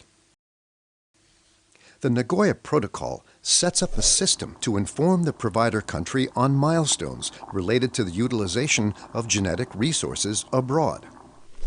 However, to make this system work, every country needs to take action at the national level. Therefore, a country must establish at least one competent national authority, or CNA for short. The CNA issues a permit to grant access to genetic resources in accordance with domestic regulations. Key information from the permit must be transferred to the ABS Clearinghouse. The submitted information now constitutes the internationally recognized Certificate of Compliance. Now, let's turn our attention to a user. After possibly many years of laboratory work, she has succeeded in research and development and now puts a product on the market. With her certificate and the required documentation, she goes to the authority for market approval in her country. This authority, since it has been designated to act as checkpoint in the ABS process, sends a message called a checkpoint communique to the ABS Clearinghouse. The ABS Clearinghouse, having received the checkpoint communique, automatically informs the CNA in the provider country. This allows the competent national authority to compare the communique with the initial permit, domestic legislation, and with the contract documents. Action can now be taken by the CNA if the utilization was not in accordance with the initial agreement. Certainty for all parties is ensured through this process, no matter how much time has passed. Let's take a closer look at the key elements of this global system for monitoring the utilization of genetic resources. The CNA in a country is responsible for issuing a permit when access requirements are met and benefit sharing is agreed. When the information from the permit issued by the CNA is registered on the ABS Clearinghouse, it becomes the internationally recognized Certificate of Compliance, the central document to ensure legal certainty in the user country. The ABS Clearinghouse facilitates the exchange and flow of information with respect to the utilization of genetic resources. Furthermore, countries that have ratified the Nagoya Protocol are obliged to share information on their national ABS procedures in the ABS Clearinghouse. This information helps users to understand the particular ABS requirements of a given country. Checkpoints gather information from users on when and how genetic resources are being utilized in order to report back to the ABS clearinghouse and thus inform the provider. Typical checkpoints are patent offices, funding institutions, publishers, market approval authorities, and other institutions dealing with innovation, product development, and commercialization. The checkpoint communique is a standard form for compiling the information gathered by the checkpoint in order to make it available to the ABS clearinghouse and forward it to the provider. All countries have to put all these elements in place. Only when these elements are operating effectively will monitoring the use of genetic resources between countries be possible. This will contribute to increasing transparency and trust and result in more ABS agreements and partnerships, which in turn translate into advances in science, more innovation, products, and benefit sharing for users, providers, and the conservation of nature.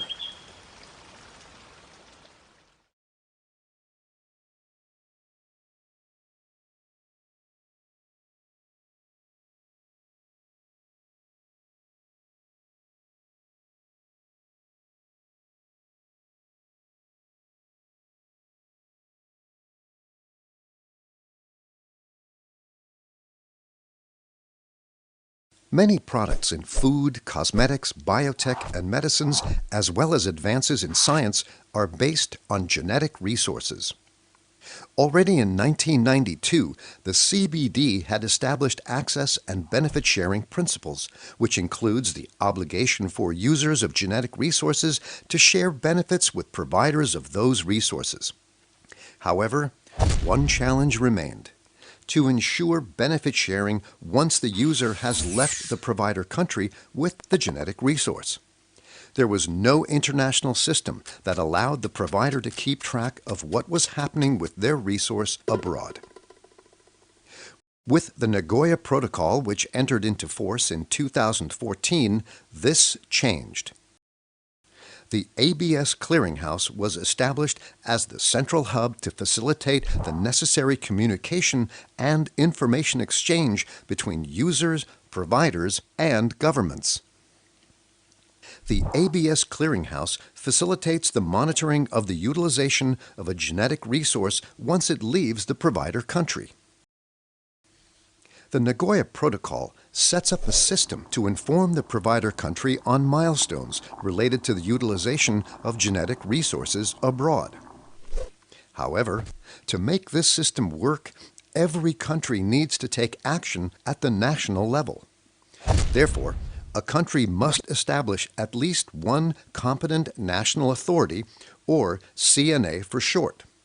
The CNA issues a permit to grant access to genetic resources in accordance with domestic regulations.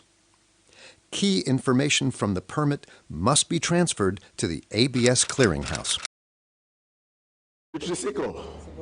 Nutricical. Okay, it's about nutrition.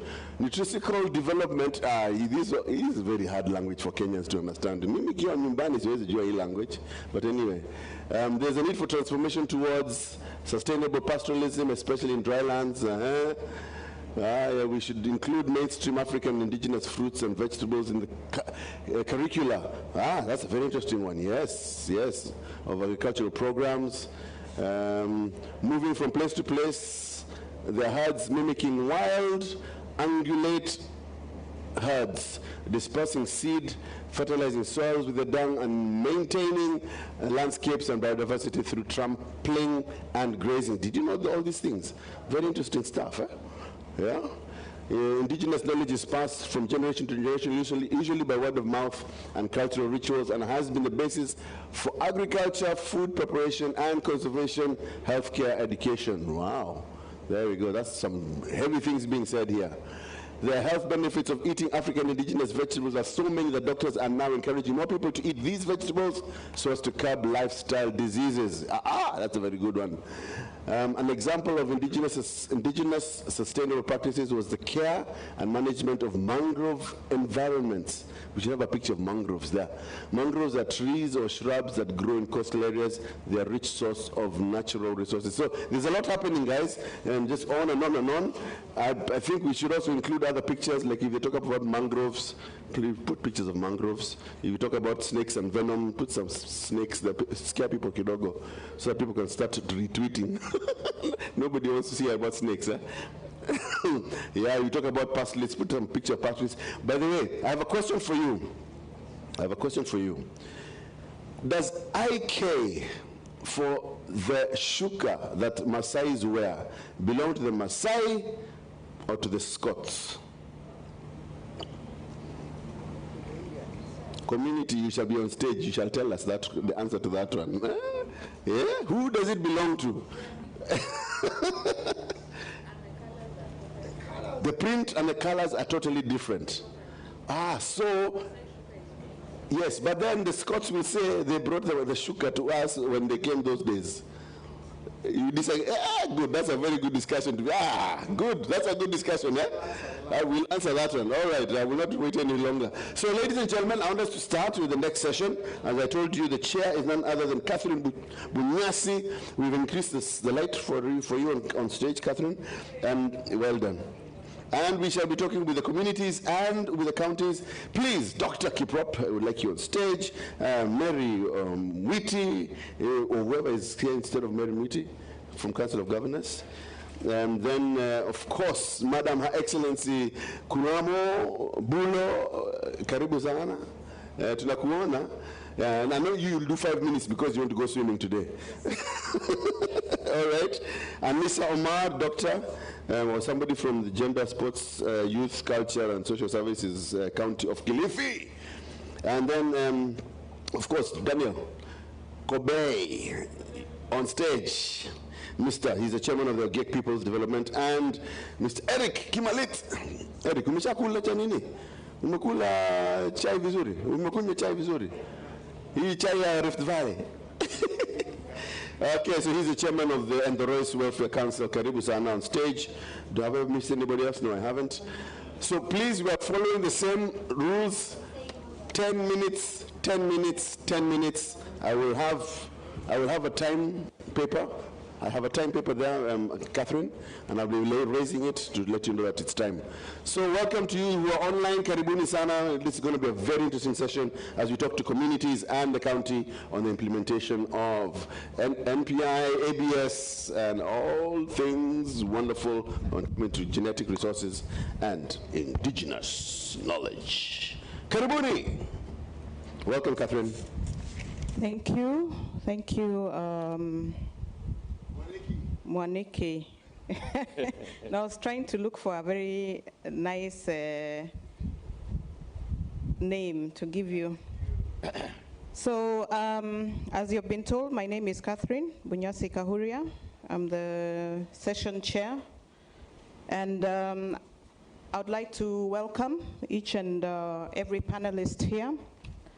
And as you've been rightfully told, we don't want to eat into your time. I'm giving you 10 minutes to do your presentations.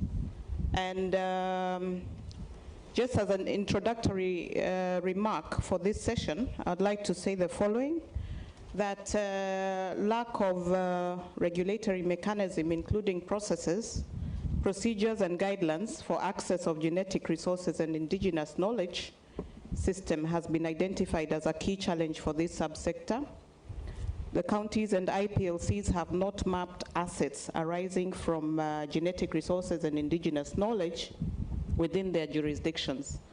So lack of awareness of the value of indigenous knowledge and genetic resources contribute to this challenge. The subsector is not even prioritized within the county planning programs such as the CIDP, which we had heard earlier about, and whereas we have initiatives in some counties, they are varied and not guided by existing law.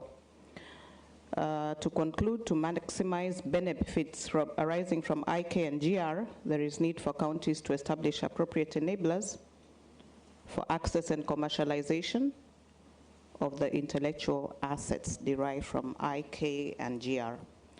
So at this juncture, I want to welcome the first speaker, Dr. Kiprop Lagat. The floor is yours. Thank you.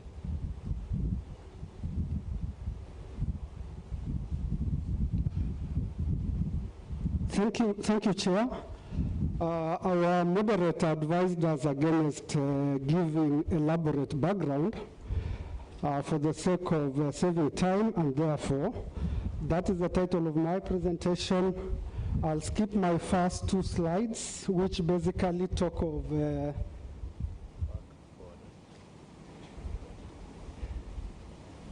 the legal framework, which starts with the Constitution that recognizes culture as the foundation of the nation. I think that section also talks of Parliament enacting legislation to ensure that communities receive compensation or royalties for the use of their cultures and cultural heritage, and it's precisely because of that reason that we are here today.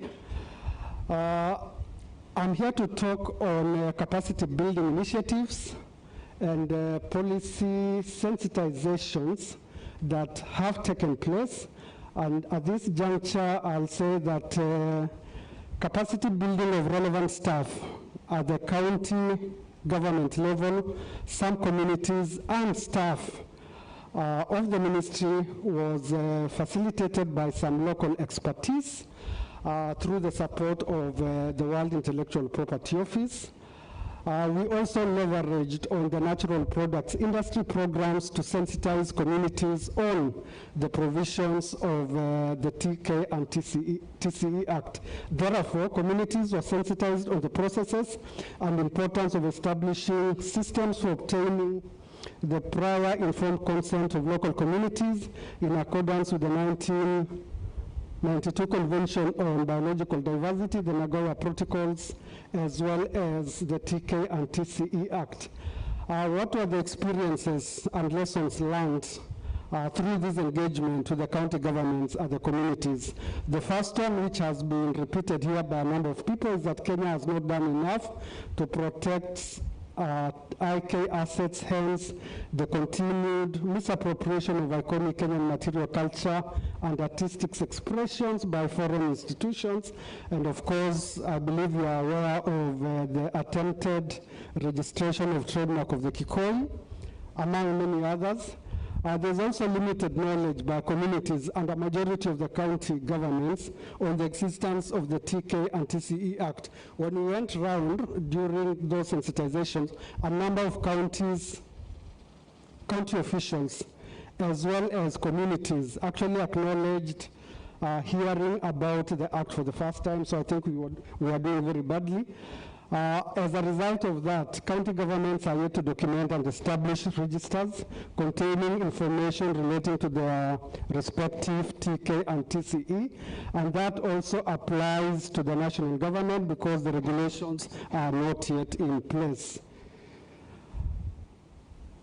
As a requirement by law before signing the PIC, each county is to create awareness to the community and stakeholders on the different laws guiding this sector, and I think this is something that has to happen in the next couple of weeks.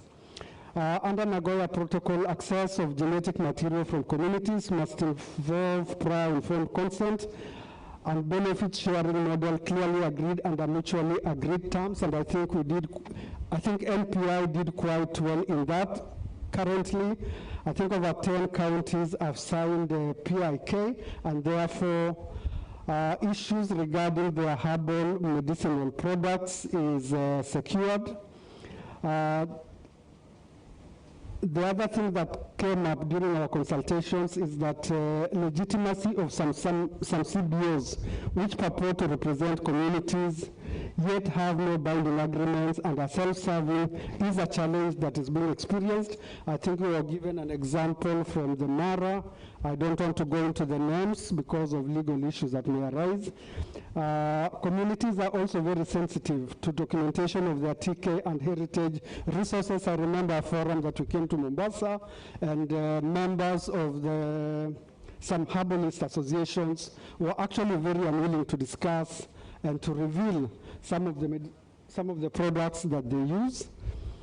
Then another issue was raised on tension between community rights and national interests. For instance, who owns the rights for indigenous knowledge and cultural expressions of collections, such as those at the National Museums of Kenya? If somebody used the patterns in this Kikuyu down shield, is it the National Museums to benefit or the Kikuyu community?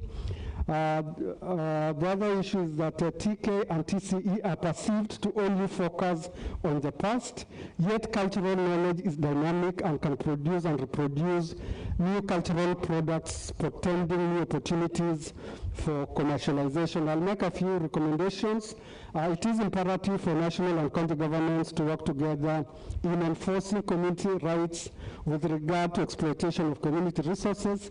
MNK, for instance, could collaborate with communities, counties, and create a benefit sharing policy.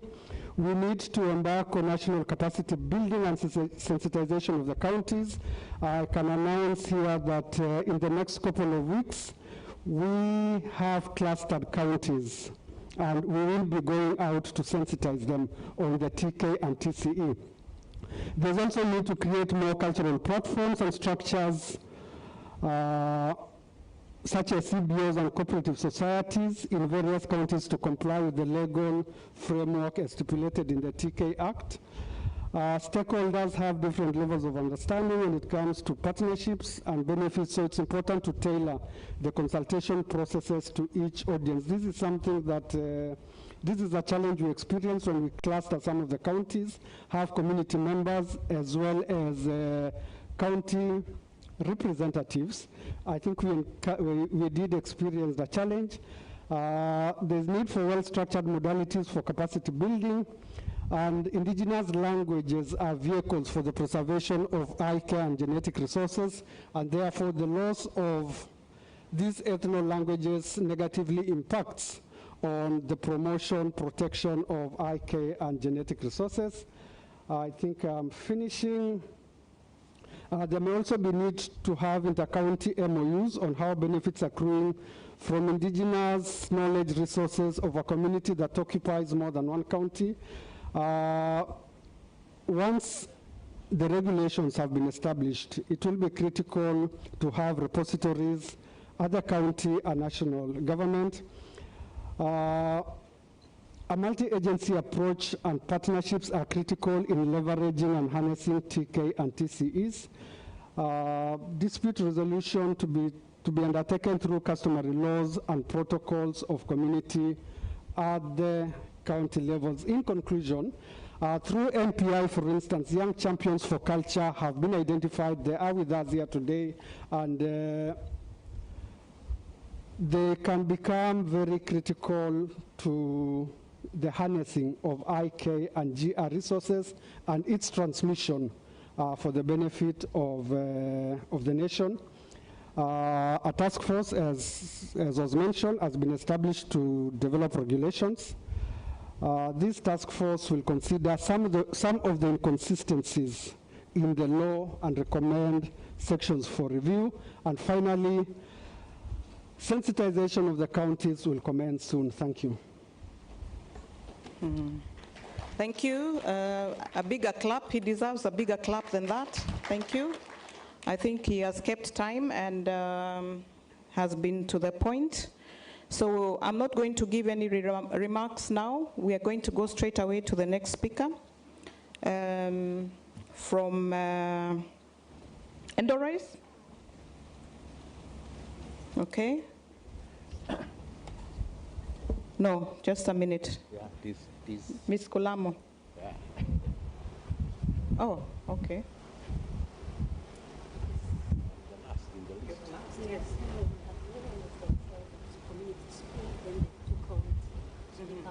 Okay. So Kobe is fast. Okay, thank you. I've been told there's been some reorganization amongst themselves, so we'll have Mr. Kobe, Chairperson Ogiek. The floor is yours. Welcome.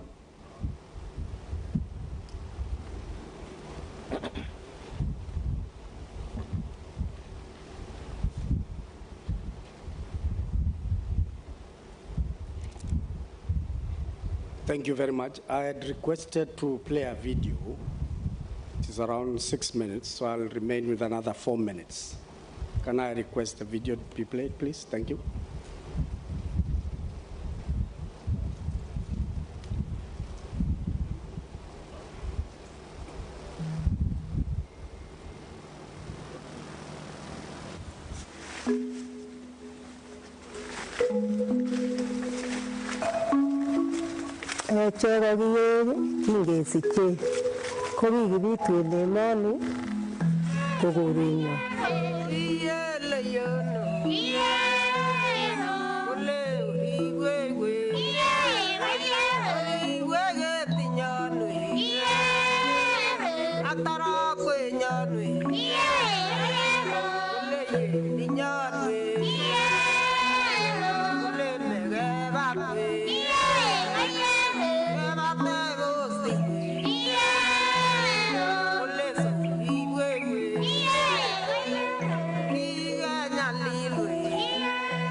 Weise Kenya bani ugi konyor biik tugul uhuru kage iseche kotom kenyoru uhuru amtom iskenyoru kele nye menyon ngokimuche akechek kijifuna monongeyae maendeleo monongesomeshane lagok monongisiebi akechek koyum biik tugul en Kenya kele kai konyor biik sikinam kesi kibwa serikalitab Moi kwabururishano kiyegendimto kwabururishano kiyegendimto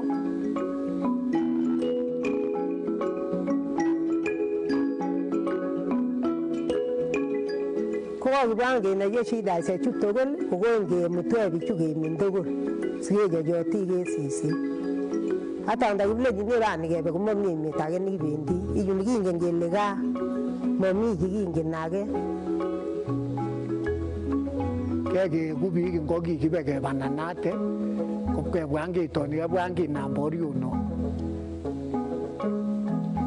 kege namgesi kutoka kinyise sisi ke namgesi no kutengebe andasababa ke mangweni onge bwange barusha kege shinda ngesi tenio ukimoche serikali kole ke bwange ko sinene Kenya keseche kukie kele moiko sindose ye amugi kigerirchi serikali uyeso kokas direktia koek moche tukorebe itimdo komo kisue kotinye imanda kisue ito kotokokene komo moche ketokekene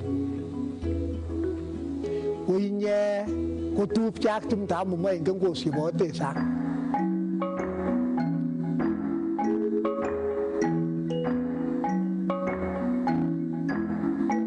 kitomgibemi kokie kora kokimangomi sipitali nikiwendi kikiomei ketitop timdo iso amu kitom kiusechi oine amu kitakosing'oi beek kotichoni kimoche bani koketonen timinyon keminwech hata timdo ot koyuit kekichuge amu kokiyota ketik mangingen dakwesye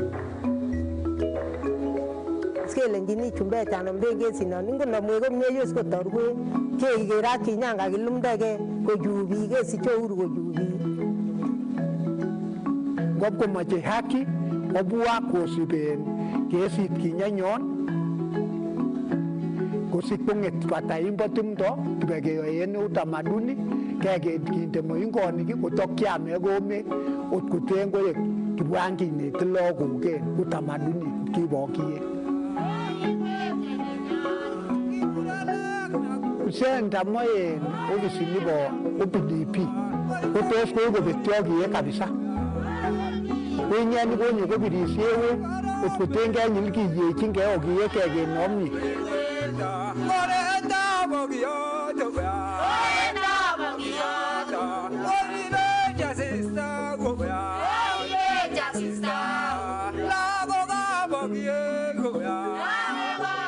We are speaking to the Kenyan government to see that they implement the Ogiek case to the letter.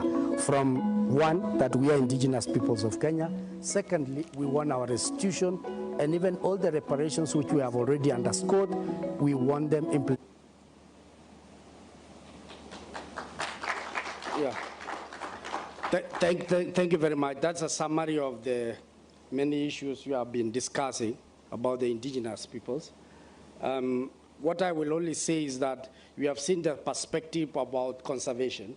We cannot talk about TK, we cannot talk about genetic resources without discussing issues of conservation. You cannot talk about issues which we are talking here without talking about human right-based approaches. Human right-based approaches must be internalized and become part of what we are discussing today. Many times, you have heard people saying our rights have been violated, and this is what is happening. They say nothing about us without us. Nothing about us without us. We don't want to become part of the product, we want to become part of the process. Because many times, people discuss of becoming part of the product, but not part of the process. And I expect today, as we discuss, as we conclude this part of this high-level meeting, it will be good that we become part of the people here. It is one of the major meetings I've ever seen. Indigenous peoples have been respected.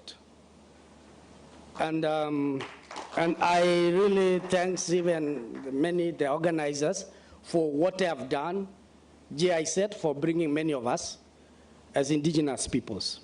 I will have taken you through, but I have 2 minutes. Madam, can you allow me? I think indigenous peoples have not been given a lot of time. We had all the time for the rest. Please give me 5 more minutes. So I want to go to the recommendation that the government of Kenya should formulate laws that should equitably or rather promote benefit sharing for the utilization of genetic resources. Indigenous people, we have developed bicultural protocols. Many of us, we have done for the Yaku, the Sengwer people, the Ogiek, we have community protocols. But it is not enough to have community protocols. They need to be adopted. The Kenyan government should accept that is a document for negotiation. It's a document for discussing issues of indigenous peoples. So we should also domesticating this is very key. And finally, I've already discussed about human rights approaches. We are also calling upon the Kenyan government to ratify some of the international laws that protect indigenous people, including UNDRIP, which is very key for the protection of indigenous people. Thank you very much.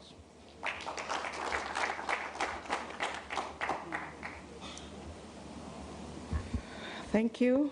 Thank you very much, our representative from the Ogiek, indigenous peoples. So I'll now go on to the other representative, Mr. Kimalit. Can we have the, please sanitize so that the next speaker can go on. welcome. You can remove your mask after this.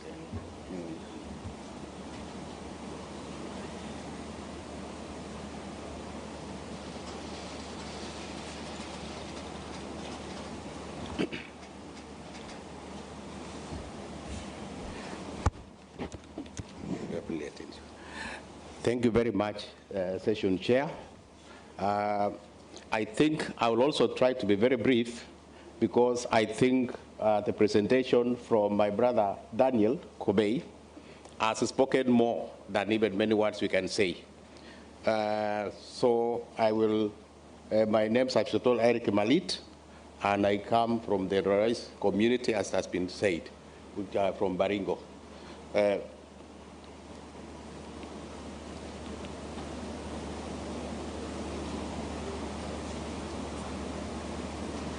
So I think the Rice Welfare Council is an organization registered by the Society, Register of Societies, and it is a civil society on the Rice community. It is the body which is now speaking on behalf of the community. And I think I have a problem with the technology here. Okay, so that is the vision. I will not spend my time on that because the time is very short. I think I have a problem with the... Okay. Yeah, so you find that the scope are the advocacy and save just the rice community. Those are the points, that's the mandate of the organization. I think we will get it. I will not dwell so much on that because I want to concentrate on the last slides. Next. And then, who are the Ndorais? The Ndorais people are found mainly in Baringo County. We occupy 17 locations around Lake Bogoria. And we also have some of our people in Laikipia, around Rumuruti. And we have some in Nakuru, around Lake Solai area. And we are a Kalenjin-speaking group, but people who have really suffered a lot, even during the previous regimes. And the population of the Ndorais is about 60,000, but we know it could be around 70 something. But some of our people have been made to believe that they are not part of us. So when they were using the code during the census recently, which we acquired before census 2019, that is the number which was captured. That is the governance structure. We made this, and we had some assistance from partners like American Jewish Foundation, and those are the numbers. We have the AGM, 7 members from every location, and we have an elder woman, a man, then we have a female youth, we have 1 female male youth, we have 1 professional, and we have the locational chief as the person who is an ex-official. And we also have people living with disability. So we try to integrate everybody and also conform with the Constitution of Kenya by being inclusive. And we also have the Board of Management, 9 members, and he's also having all those categories of membership. And we also we have the board. The board, that's why I'm chairing, and we have the secretariat. Next. So our history is that in 1973, the Kenya government evicted our people from our ancestral land around Lake Bogoria, a similar case to the one of the Ogiek. And people were told they will be given some land, but that never happened. And later on, some few people around, few families were given some token to relocate. And after they accepted the money for relocating, they were told that is all that you could get. And then it continued like that until we had to go to court in around 2000, and then the High Court of Kenya. But the government made sure that we never won the case, and therefore we proceeded to the African Court of Human and People's Rights. And we won the case the way our brothers and sisters from the GIEC won the case. And up to now, we have a situation where the government did not implement what the African Commission Court ruled. And there was a task force which was formed. We don't even know from AG's office, we have tried to get even a report. What was the report about when the task force was formed? And in that task force, we were never involved as a community, and therefore we still agitate for those rights. So we also lost the forest around Mochongoi near Nyahururu, and it is because of the same thing, and they were given to other people. We used to go to the highlands during the rainy season. We come down to the forest, the lowlands during the dry season. Okay, next. So I think that one I've also explained. You can just move on. Okay. I told so this one is okay. You'll read. It is about the process of how it went on, and then the decision. We won the case, and as I've said, we have that's never been respected by the Kenya government. Let's move. So those are the things we have learned, that the African Commission decision creates a significant legal precedent for other IPLCs in the region. And I think the OGIEC followed suit, and they also succeeded. And then it was recognized that indigenous people rights over traditionally owned land have been legally recognized in the continent. And therefore, it is now, that is for some of the issues and the others. Let's move, because I want to go to a community. Okay, so all those are the things. The evaluation of the rights, the government is saying we cannot have collective ownership of land, and all those things. They don't recognize that you cannot simply claim land ownership because you are living there for a very long time, which we don't agree with. And then what did the government do? Is what I've just said. They set a task force whose outcome we have never known, and we are still pursuing. And I'm happy we have our sister here. I think this is the right forum for us to pursue that matter. Okay, but there was the Baringo County government started giving us money because of that case when devolution came because of the new constitution. Okay, recommendations. Go to recommendations. Go to, you have the milestones, opportunities are there, and I think most of our members who have spoken before me are similar. You will be able to read. And then we also have challenges like a classic case of the Novozymes, where the enzymes were taken away, and after they've been taken away, the community cannot trace and say where it has gone. And we are not even aware whether they're still paying it or not. And I think the last station discussed it well, and I think the recommendation shall have the way forward. Okay? And I think those are the recommendations. And I want to emphasize the first one. It is about security, which my brother from Elgeyo Marakwet said. Even on Sunday when we were coming here, 2 people were shot down in our place when I was getting the sending autos for me.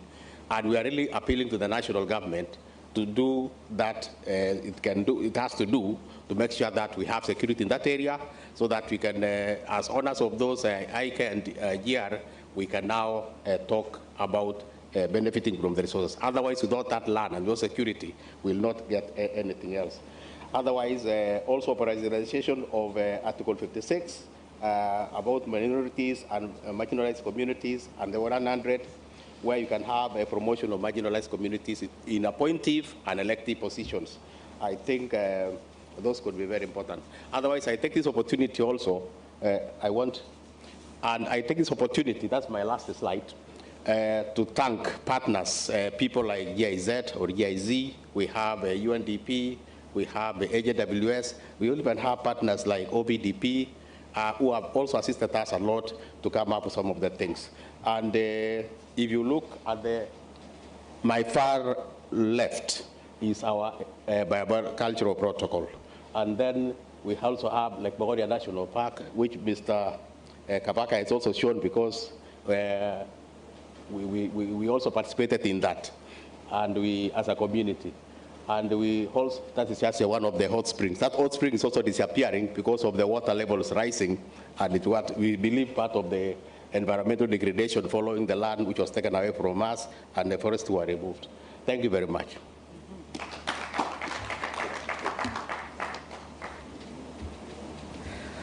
Maybe you can leave us with the sanitizer here. Yeah? Can do it. So. Okay, thank you. You can just leave it here, I think so. Okay, thank you very much. We have had very informative discussions from the three speakers so far. And I think that breaking away from what previous chairs have done, I think we're going to first pause and have a bit of discussion, because we want to now bring in the other speakers from the county governments after we have discussed what the comments from the KIPROP of culture and our two friends, Eric and Daniel, from the IPLCs. So in a nutshell, I think I would give this as a summary just to jog your memory. Our director, culture, talked of WIPO support. He talked of sensitization of the communities, experiences and lessons, how we have young champions for culture, tension between community rights and national interests. Then we had a very informative video on the Ogiek from Daniel. And he has talked about the Ogiek not having any other home. And we had a very beautiful video on the indigenous peoples and how they live in the forests. Then we had Eric from Endorois, who has taken us through the mandate and scope, governance structures, experiences and lessons learned, milestones, opportunities and challenges. Now, what I'm going to do as a session chair, before we bring in our friends from the county, we are going to have a short, we're going to break and have a short question and answer session for our three speakers so far. And why am I doing that? Because I feel that some of the information we have gathered so far could be diluted if we don't intercede at this moment, interject at this moment. So I open the floor for questions. First come, first serve. One. How many other people? Two. Three. Okay. I'll start with the gentleman there. Please take note. Very good, thank you. My name is Joseph Lentunyoy from Laikipia County. I would like to congratulate the two speakers, Daniel Kobei from Ogiek and Kimalit from Endorois. Your presentations are very good, and I like them, and congratulations for being in the forefront, supporting your communities in getting their rights, which is fine. What came out very strongly is both of you are taking the right direction, and you've ended up in court in the last years, which is fine. And you won, you didn't win, you are still struggling. What I didn't say is that it didn't come out very clearly how you are working with your counties down there, because it starts from there. Ministry of Culture is devolved. So that's my only concern, because I think as much as you are looking forward for the national government and other governments, it starts from the county level. Thank you. Thank you very much. The gentleman over here.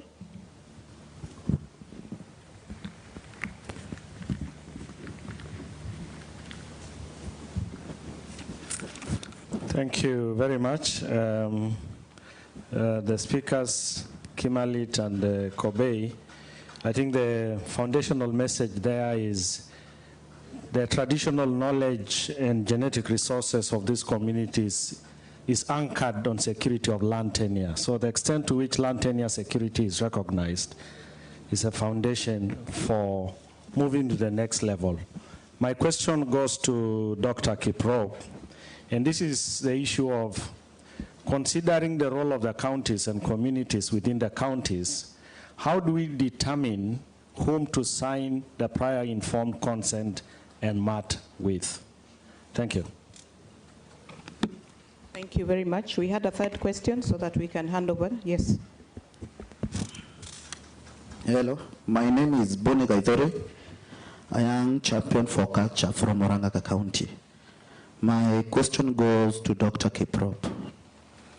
Indigenous people have the right to maintain, control, and protect cultural heritage and traditional knowledge. In perspective, in relation to the youths, I want to know the ministry, what is it doing, the Department of Culture, in trying to, or what tools is it using to champion this? Thank you. Thank you. I will hand over now to the three speakers. We can start with Eric. Okay. Or I can speak for you.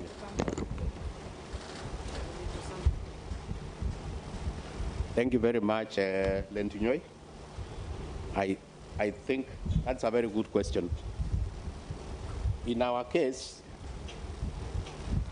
initially, before the devolution, the county government did not come towards us so much because initially we had been demonized as a community. In fact, the most implementation of the African Court implementation very difficult because we can link even with the banditry, which is very rampant in our area. Our people have been displaced over 60 square kilometers, and the government doesn't respond the way it responds in other areas. So we don't know whether there are some forces which are also helping to agitate those things. However, from 2010, when we had the new constitution, I can say that we have been at least trying to work with the county government, but the county government doesn't put any seriousness like budgeting our issues. In most cases, they just will call people to fulfill the requirement of the law. So we just say like a flower girl, you are in attendance, and then they say that the Indorese people are also here. For example, when we were signing, before we signed this Bogoria management plan, the process was taken going to see the people in the rural areas, but when it came to now sitting down, the chairman of that committee was the CEO of Indorese Welfare Council. The county took away the document, they went to Kisumu. We only learned through the social media that through one of the MCAs that they were in Kisumu looking at the document so that they can implement. At that stage, it cannot come back to us. It was already going to the county assembly. So we are working with them, but we are pushed. The county assembly was gracious enough in 2020. We were able to push, we wrote a memorandum, and there was legislations which were passed. Like one of them we wanted to know. We are given 10% of what? Now we requested that the law should be passed to say that we digitize the income from the revenue of Lake Bogoria, and also we say we need a regulation to manage the fund because it was only run by the cabinet memos, and it was not favoring us. So at the moment we have written a memo as required for the process, and it is now at the desk of the Minister for Tourism. But again, there are shifting goals. We were supposed to meet on October 6th. At wire now to the technical team, and therefore we come up with the regulations to run that, which will also, who is going to sit on it. So we are in that kind of mouse and cat kind of a thing. So, and we are not relenting. So it is something also when you try another county, you should be aware of that. And there is also that divide and rule. They'll take some people who are cartels and they want to benefit in the name of the community. So we have bursaries for that, and Mr. Kabaka, I think, mentioned that. And we are still going on, but it is work in progress. Thank you. Your master and your notes. Thank you. Okay, so I think I'll have Dr. Kiprop come to the podium last, so that he will be able to also answer questions or interventions of what the IPLCs may have raised here. So please come up, Daniel, or you'll speak from there? Yeah. Okay. So thank you very much. I think for the Ogiek community, we are working closely with the counties, especially for Narok County. 2019, we had a cultural day in Narok, and they came and supported even the cultural day for the Ogiek community. What they only say is that issues of land, don't talk to us, we wait for the national government to deal with it. But anything else, we work together. Right now, we are starting a botanical garden to support on herbal medicine. In fact, we are working with the Ministry of Culture from Narok County, which will be having a meeting in 2 weeks' time. We are also working with Nakuru County. We are doing rehabilitation of Mao forests, and then also sharing issues of ecotourism in support of the Ogiek youths who are doing what we call Ogiek Scouts, Ogiek Community Scouts, which are doing issues of rehabilitation. Also, Wasing issue, they have been supporting Ogiek youths on issues of beekeeping, supporting them. But one thing they always say is that we can do all this, but issues of land don't talk to us. Thank you very much.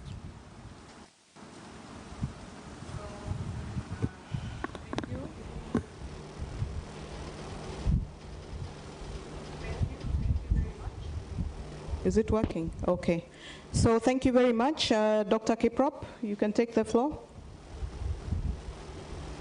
Okay, thank you. Allow me to respond to the second question first, and that is what instruments does the ministry use to deal with issues of IPLCs and especially the young people.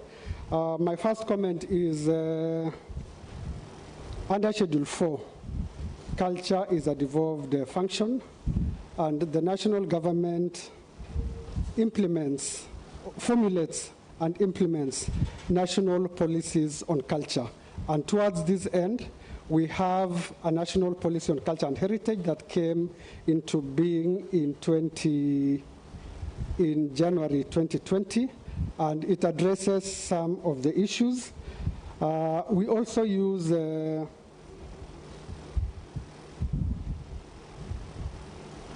we also develop legal frameworks.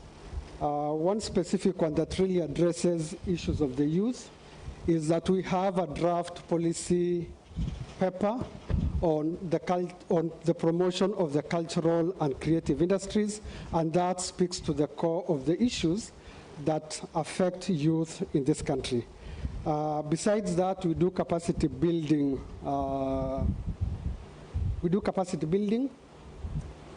On culture for cultural groups as well as other stakeholders, and it is because of this that we are, for instance, talking of capacity building of the counties and communities on the TK and TCE Act.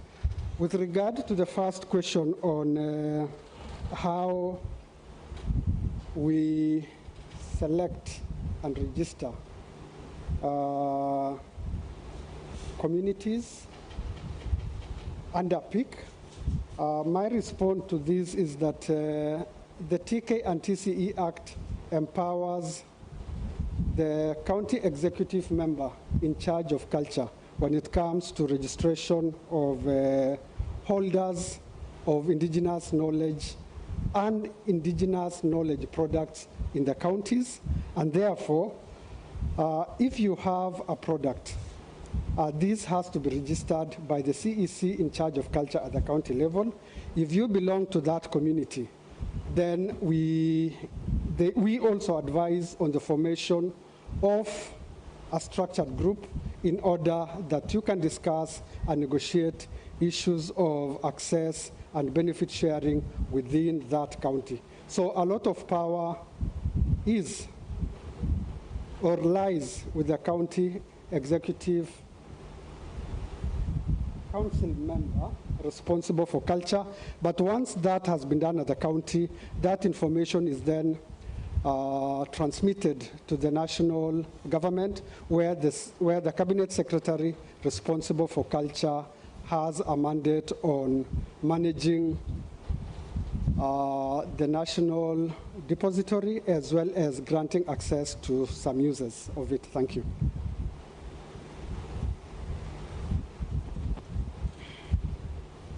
Thank you. Thank you very much, our three panelists.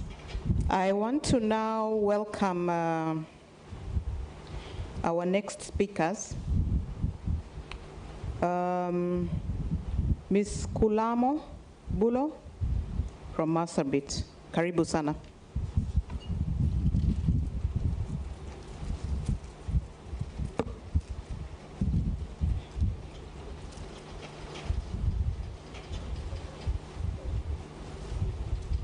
Good morning.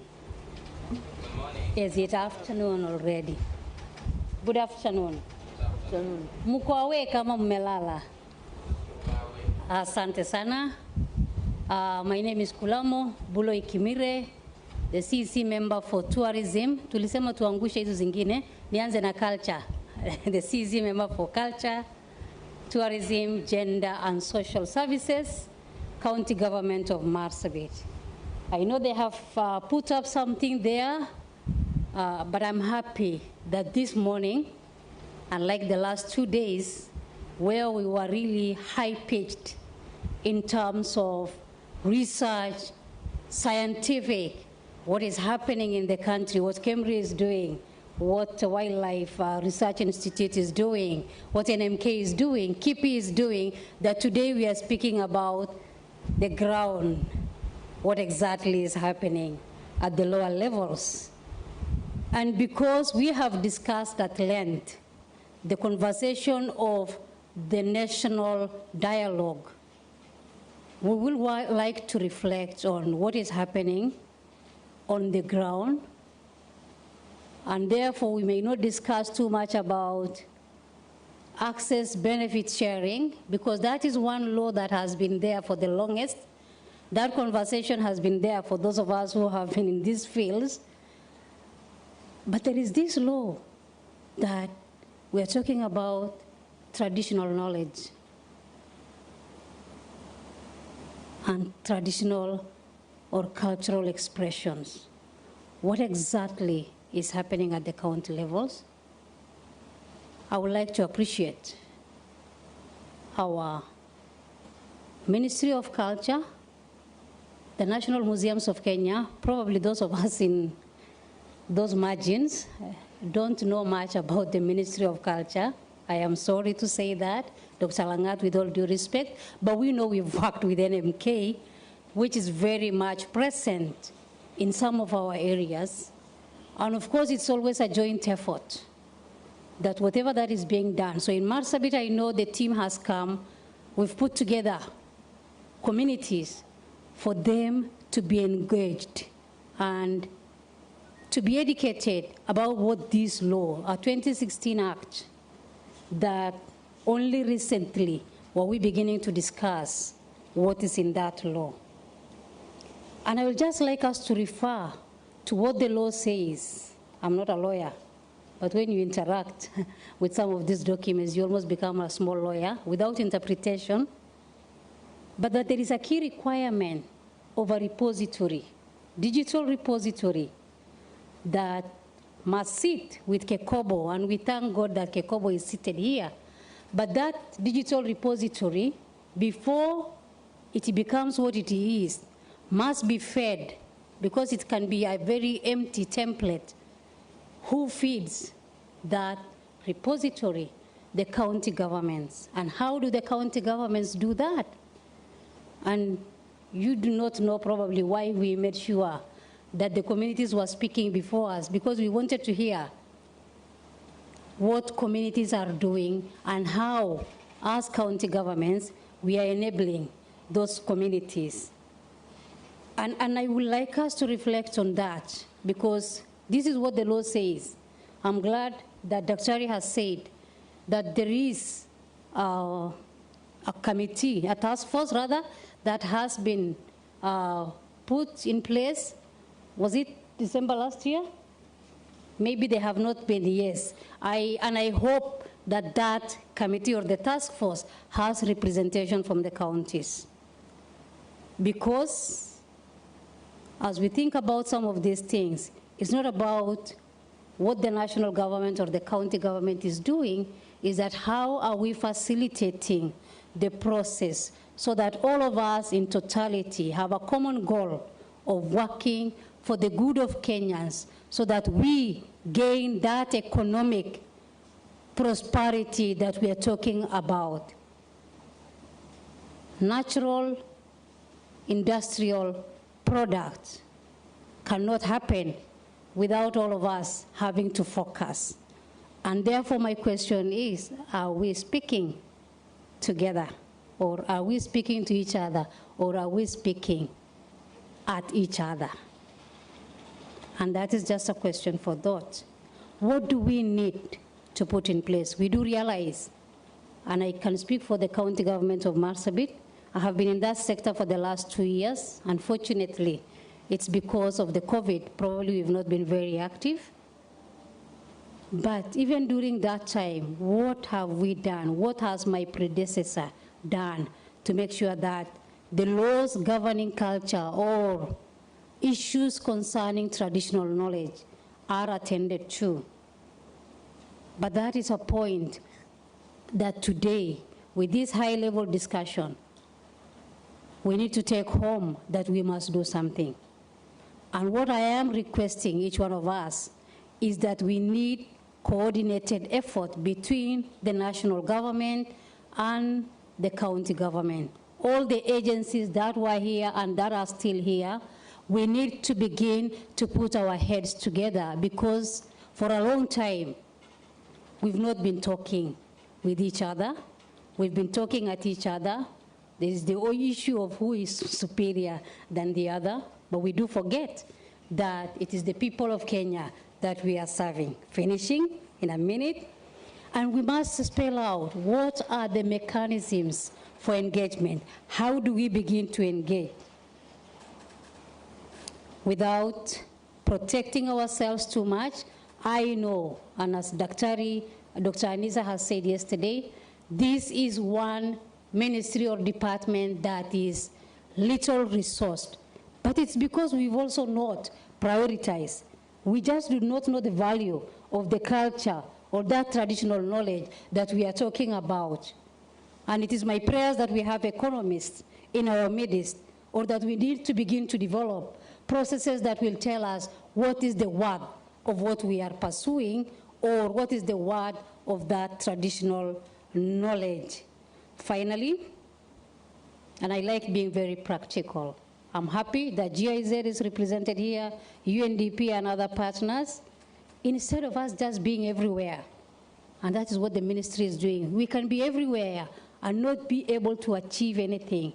Why can't we begin to do a cluster or a pilot where we know where our wards are, so that we focus on 5 to 10 counties, really develop what is needed for them to be able to gain, or for them to be able to realize the traditional knowledge and the benefit sharing mechanisms, so that once we have that, learning from that, we can begin to roll the program. That is my take.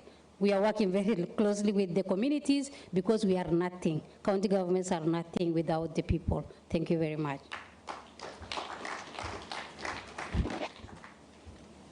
Let's have a better round of applause for our speaker. Thank you very much, Kulamo. Now, our next speaker is Dr. Anisa Omar of Kilifi. Welcome. Oh, thank you. I beg to present while I'm in my position. Can I have the presentation? Thank you. Okay. Thank you. So, first of all, let me take the opportunity to say good afternoon. Good afternoon. We'd like to see your face, if you don't mind. Okay, okay. Thank you. I was using the COVID protocols. But you're alone there, so at least So my name's Dr. Anisa Omar. I'm the County Executive Committee member for Culture, Gender, Social Services and Sports. I'll be very short. Kilifi is a county that is really endowed with natural heritage resources that are able to address a lot of things: health needs, biological and genetic resources, geoeconomic, and also blue economy resources. So far, how much have we achieved in this area of ABS and also indigenous knowledge and genetic resources? So far, we have an umbrella of Kilifi County Herbal Group, which is a registered CBO, and they have been trained through the NPI program, which is within the National Museums of Kenya. And those trained were the Directorate of Culture and Heritage, who is here with us, Ishmael Kalume, and then we also had 2 other technical officers from the department. And actually, these trainings were about 3. One was here in Pride in Shanzu, and another one at Pwani University, and another one at Voi. So we also decided to include a technical person from the Department of Environment within the county government of Kilifi. So 2 trainings were done at Pwani University and Voi Technical Institute. So far, a total of 20 herbalists were trained on IK and GR. And at the same time, in those trainings, 13 youth champions who represented the 7 sub-counties were trained together. I think following these trainings, in our annual development plan for 2021-2022, we actually put as an activity to conduct a training project before the end of the year, that is June, for our youth champions on the importance of cultural heritage, indigenous knowledge, herbal medicine, blue economy, entrepreneurship, and proposal writing as a way of nurturing them to the new emerging economy. So in terms of policy, we have, I know, the National Protection of Traditional Knowledge and Cultural Expression Act 2016. So as a department, we are in the process of domesticating that act to have our bill, which should go through the cabinet and maybe then the county assembly. So in this area, actually, as we are not yet through with the process, we might request for technical assistance here in terms of this policy or bill formulation. We also intend to review and develop other relevant county policies, which, if implemented, shall go a long way in enhancing the indigenous knowledge and the genetic resources as a new important sector in the county economy, since we are endowed with many unique natural cultural heritage resources. So far, what have we achieved as Kilifi County? In 2021, the County Department of Culture and that of Environment were able to sign PIC for a local contraceptive, which I think tomorrow we'll all visit, Arabuko Sokoke Forest, the Muturituri plant. We also managed to have a PIC for COVID-19 herbal products. This year, we've also started, I think following the trainings of our director, to document in a register all indigenous knowledge and the associated genetic resources within the county to improve access and benefit sharing. So we came with our simple register, as you can see there, and so far we've registered 30 genetic resources, their owners or holders and the type of ailments they treat, such as high blood pressure, diabetes, etc., and however, we require proper inventory tool document or format that is acceptable. So what are the challenges so far? We have low awareness of our stakeholders or communities, even the citizens, I think even nationally.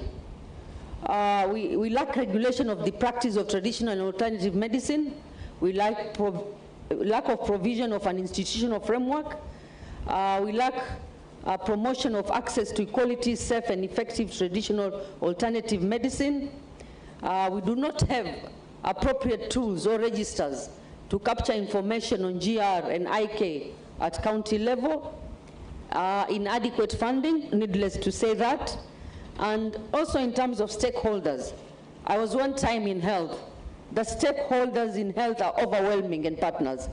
But when you come to culture and heritage, very, very few partners or stakeholders are working with county governments on these areas of culture and heritage. So as a way forward, this is my last slide, we need to develop standard tools to capture information for genetic resources in IK. We need to develop guidelines on establishment of ABS structures at county level and community platforms. This is for the purpose of uniformity, so the mother ministry should actually take the lead to guide the counties. There is a need to identify and map knowledge holders using a standard and acceptable tools. So far what we are doing right now is ad hoc. We don't have a proper mechanism. There is need to promote research and development of traditional and alternative medicine. There is a need to mobilize resources, both financial, human, and technical, for the provision of quality traditional and alternative health care. There is a need to promote sustainable exploitation, utilization, management, and conservation of natural resources of medicinal value. And there is a need to expand health insurance coverage to include traditional and alternative medicine services. So that is it. And I do thank you, and maybe I'm ready for questions and answers. Thank you very much. Thank you. Thank you very much. Let's have a round of applause. We are done with all our panelists, and in a nutshell, I'll just take you through what the county governments have come up with. From Marsabit, we have what is happening on the ground.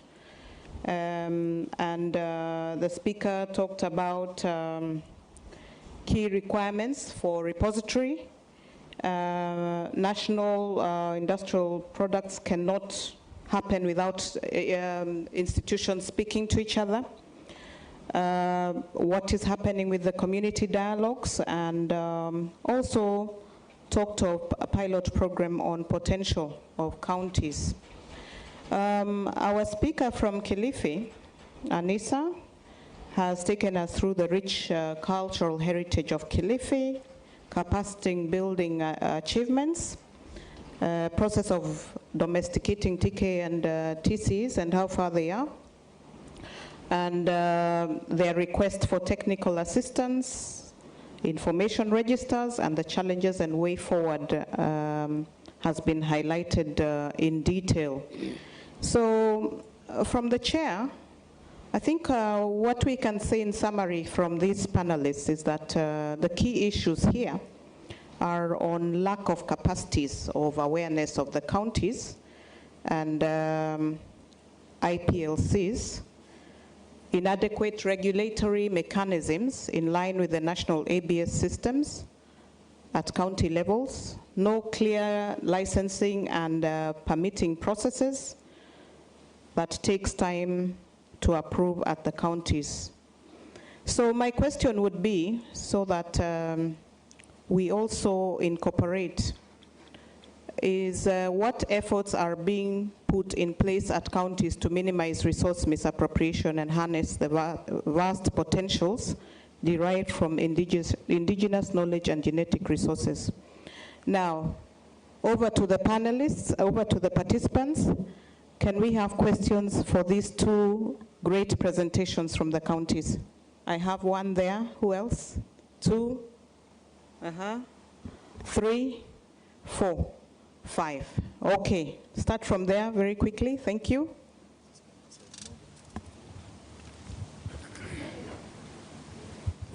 My name is Dr. Amos Lewa Mavita. I'm a medical biochemist. Please speak up. Right, my name is Dr. Amos Lewa Mavita. I'm a medical biochemist, and I have rather three intriguing questions. One is about, sorry to say, it's on Lake Bogoria. That is where we found Mycobacterium thermophiles. And these were the microbes that were used to process genes all over the world. There's a lot of wealth coming from the Mycobacterium species. Who gained? Did Bogoria personnel gained in any way? Secondly, the government went to Marsabit or Garissa to harvest the gum, and they made a plant there. Whose industry was it? Was it for the community or from a political fellow that is there? Finally, Kilifi County wants to come up with a cultural heritage facility, and if they are to come up with those trainings, is the national government willing to sponsor those kinds of causes? Thank you. Okay, next question. We'll have them all so that we just hand them over to the panelists. Kindly take note of your area. Yes. Again, I'm Boni Gaidore I am chaplain for culture from Morana County. My question is to Kulamo Bulo from Marsabit. You've talked of engagement and coordination effort between national government and county. And you posed that question you asked, are we speaking to each other? In your presentation, I never heard you talk of the youths. Again, what have you done to make sure that IK is passed? There is that generational change to the youth. Putting in mind this is a new emerging economy and a market niche for the youth. What have you done? Thank you.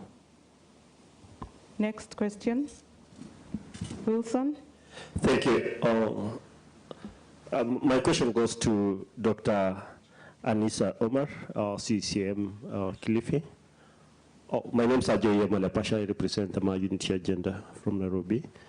First of all, thank you so much. All of you made very, very impressive presentation. We learned a lot from both of you. And I'm particularly impressed on the capacity building done by your county, and specifically on issues of culture. I heard about the youth champions. I heard about the women, the other capacity building you did in collaboration with various institutions of learning, like Mombasa University, Voi Technical, and others. I would wish maybe if you can tell us how you came up with that framework and how you're getting support from both your governor and the national government and other stakeholders, because these are some of the things we've been trying in our areas, but we hardly come up with anything substantial because of lack of political support from both the CGs and the NGs and the stakeholders, because they don't find anything deriving from the cultural dockets and the little funding, of course. And I heard you did a very successful capacity building in your specific area of jurisdiction. Thank you. Thank you. Thank you, Ole Pasha. We have a question from Dr. Taracha.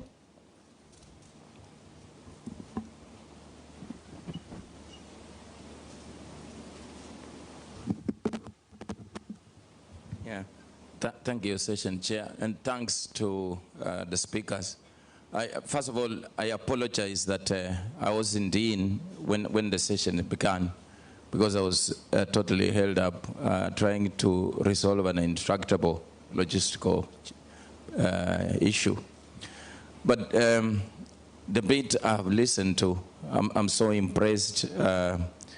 First of all, with the quality of engagement, the continued interest, but also the thoughts that are coming through.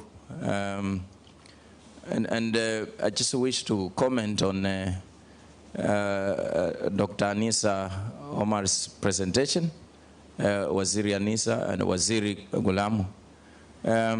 It's very encouraging that since the National Museums of Kenya, through the NPI program, in partnership with other institutions, engaged with you and did a training in Marsabit. I think it was in 2020, and in Kilifi, which was done at Voi, you're right, on IK training. And then, of course, later on, we've been engaging with the Kilifi and other counties in the COVID program. It's very encouraging that as counties, you have started thinking seriously, considering seriously about initiating, first of all, internalizing the TK Act, okay? Internalizing it and owning it, because that's really where, that's just the hot spot. And it's meant to be that way. I liked the question that Joseph Lendoio from Laikipia asked his colleagues, I think both Wanakobei and Eric, to what extent they are working with the counties. That has to be just a natural marriage. It just has to be. If we're going to get it right in terms of governance structures. So mine was not a question, but in fact, just to recognize that we are happy that there is forward movement since that. I finished session chair by just echoing what our cabinet secretary and principal secretary said yesterday, or was it the other day, regarding an initiative to be rolled out in 13 pilot, to be rolled out in 13 counties as a pilot program, and that is the actual documentation and digitization. So the government, well, the ministries and the various connected entities is organizing itself to roll out that program, and therefore it's likely to benefit you, even going now beyond the training that was done. So it was just a comment. Thank you. So I'll hand over now to the panelists to answer those questions. Who wants to go first? We have Anisa and, okay, Anisa. Yes, thank you very much. Let me respond to Ole Pasha. The trainings that I mentioned, I think in my slide I stated clearly, it is actually supported. It was not a county funded. It was supported by NPI program, which is under the National Museums of Kenya. I remember the first training was at Pride Inn here in Shanzu, where I was invited, but I could not make it, and my director attended.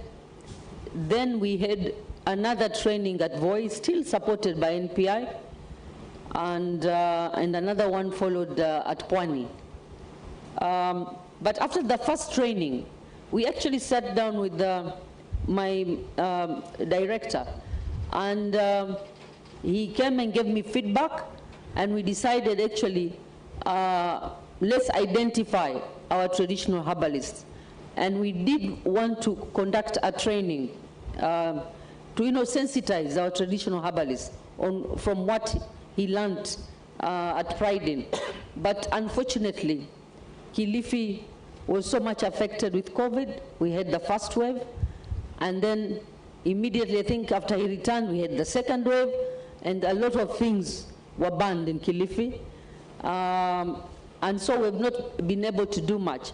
But we hope that before the end of the financial year in June, we should be able, because we have quite a number of herbalists in Kilifi. And that's why I was talking about documentation. We need to have a register and identify them. We need to sensitize people. Remember, Kilifi, as I said, is rich in culture. And we lazima tu angalia difference when we talk of waganga wa kienyeji. You know, waganga wa kienyeji, we are mixing the herbalists and the others, wagangas. Na Kilifi, uchawi uko mwingi. Once you are elderly and you have gray hair, and it happens that within that community, maybe 3 deaths follows one another. The elderly killings are very common. Unaambiwa kuna mchawi hapo.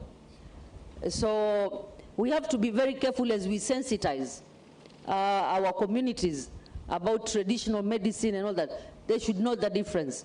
Because, you know, another thing is also, if we decide we are lobbying for the Department of Culture to get money so that we can push this agenda forward. But on one side, we must be very careful to sensitize our wananchi. Unajua wananchi huko chini, they want things to be seen. Otherwise, they will easily say, oh, serikali ya county ina engage wachawi. So we need to sensitize and not only in Kilifi, I think we need to sensitize generally the Kenyan population and, you know, genetic resources. I don't think so many people understand that language. So I hope Ole Pasha answered you. Thank you, Anissa.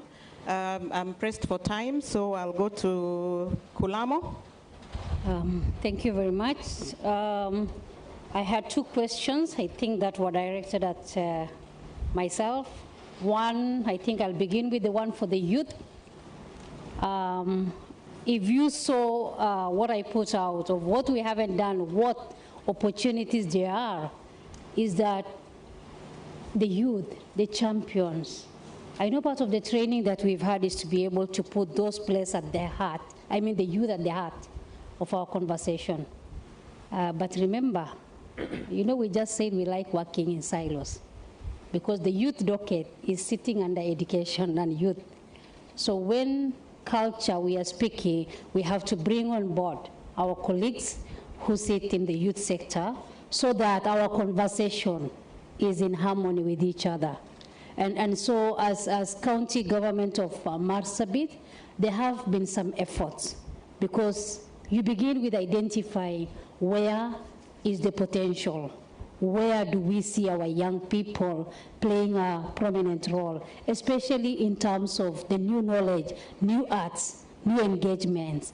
And just to comment that I just got a conversation from one of our young singers who would like to record. And when he called me, I said, please put through what is your interest, how do you want the county government to support you? Because it can also be sometimes too much of a demand on so many pockets. So it is true, we have lots of opportunities, but we are working towards becoming better. I think that's what I would like to say about our engagements with the youth, what we have done. The other question was the one about gums and racing. Yes, it is true, there is, what do we call it? Is it a manufacturing plant, a processing plant that has been opened in Wajir recently, with the support of Northern Ewasonyiro North Services, and this was a joint effort. Again, as we say, we can never separate the functions of the national government and the county government. The most important thing, and this is how it's working in Marsabit, is that we try to put our communities, especially where these resources lie, in cooperatives. I think there is one program that somehow has skipped us. There is the Ushanga program that we do, about 7 counties that do the bead work, and Marsabit is one of them, and the best model, because this is again traditional knowledge. Our women have been doing their bead work all the years, but they have been adorning themselves without the commercial angle to it.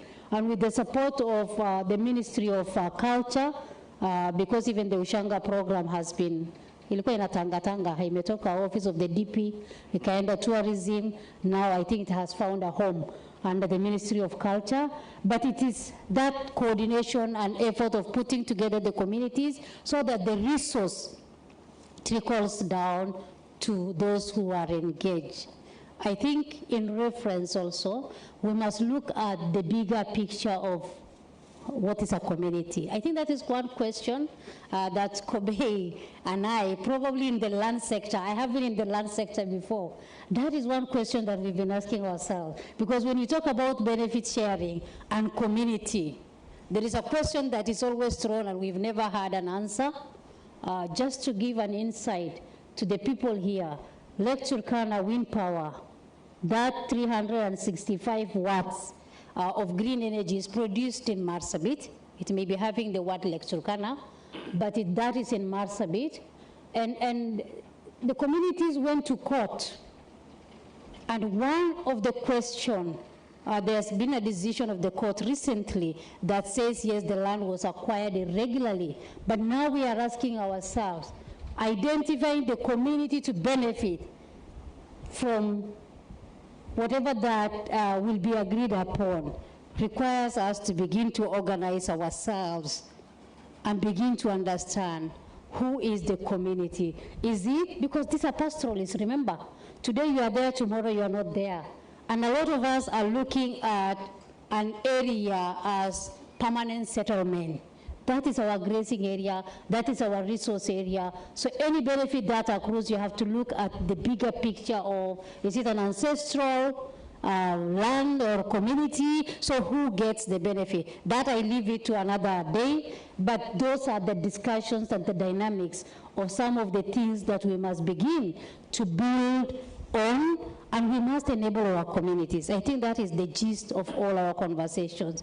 If our communities are in a position to bring out their issues and concerns, that they have the capacity enough, that they can push the county governments to be able to attend to their issues and put in place the necessary structures, we will all be flying. Thank you very much. Thank you very much. A big round of applause. Now, one parting shot in a sentence from that side, all the way to Director. Parting shot. I think there was a question. Which was 5 seconds. Who had a question? Okay, thank you. Shot. Yeah, thank you very much. I think the issue of conservation is something which should be taken into consideration whenever we are discussing on genetic resources. Thank you. Parting shot. And thank you. 2 points. I think there's an importance of starting to put an intergovernmental framework between national and county government so that we see how we work together in terms of culture. Number two. Okay. We need to encourage counties to come with technical working groups in this area of culture so that we can prevent organizations working in silos on their own. Thank you. Kulamo, parting shot. 5 seconds. We are ready to move. Thank you. Thank you. Eric? I think let's all work together, not in silos. Thank you. Hip-hop? The visibility of the ministry, especially the Department of Culture, may not have been recognized in the counties. However, we are involved in many initiatives from Ushanga to NPI, among many others, and we will continue offering our support, especially police support, towards all these initiatives. Thank you. Final clap. Thank you. Well done. I hand over back to our moderator. Thank you. Round of applause for Catherine. He's done a very good job. Hey, you managed that time very, very well. And thanks to our panelists, you're very, very rich. Asanteni sana, please, you can come and sit down at your places. We want to have one more session before lunch. And I have been told by Daktari that he will be very quick as a chair, Dr. Katama. And so it's good to hear the communities, IPLCs, talking with the counties. And you saw there's a bit of a gap there. Some guys don't know what's happening here. So let's keep talking. Let's keep talking, because I know you have a wish list as the communities, and I know the county governments have got the priorities. Let's work together, and very exciting what we're hearing. And please let us stop killing old people because it's a very, very sad affair. Am I one of them? Am I a candidate? This is real, by the way. Okay, ladies and gentlemen, we're going to the last session before lunch. Actually, the last session for the day, because after that will be fishbowl, which will be discussions. And I'd like to invite onto the stage the chairman of this particular session. It is Indigenous peoples and local communities and access to benefit sharing, agreements, experiences, and lessons learned. Dr. Gatama Geshini, thank you very much for being here. I would like to get onto stage Wilson Ole Mosiani, Simon Mitambo, Dr. David Wata, Mr. Luke Odipo, Priscilla Motongi. I think those are the ones who are supposed to be on stage. Those who are here or their representatives. And I think, Chairman, I'm handing over to you. You introduce them properly and take the session. You have until 1:30, no later. Thank you very much, Moderator, Mr. Mwaniki. The CEO is present with us, Director, representatives of the development partners. I think I have 45 minutes to wind up this session. So I'll seek the indulgence of the panelists and also the audience, so that at least we are able to cope with time. I think this is the heart of our discussions here, because these are the indigenous people and local community. And as we started on Monday, it's very clear to us that the visibility of the indigenous people and local community, coordination, expectations management, and the landscape in terms of the existing legal and institutional frameworks is concerned are key issues. I think also the issue of the market, because at the end of it all, what is coming from the indigenous knowledge and the genetic resources is the product. And that product has to find its way to the market. So in this session, we have very able panelists who are going to assist us to understand and to some extent also work with us on these issues. And there are 4 of them. So we are going to give them 10 minutes, 10 minutes of interaction. And then after they have done the presentation, we are going to have 15 minutes discussion. So if it is 10 minutes, those are 40 minutes. And we try as much as possible and finish before 1:30. So I think I'll start at my far end. I'm going to invite you. There's a list. There's a list. Yeah, there's a list. So I should follow the list. I'm guided to follow the list. So we start with Mr. Wilson Ole Mosiani, the Ma community. Thank you. Thank you.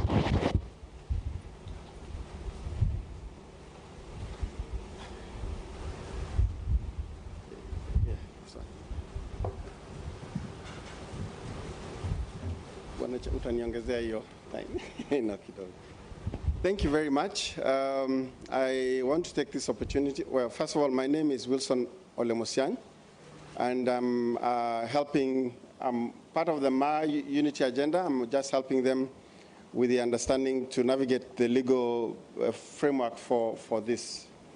So I want to take this opportunity to really thank the organizers of this conference, the National Museum, the NPI, and our development partners who helped us facilitate our coming here.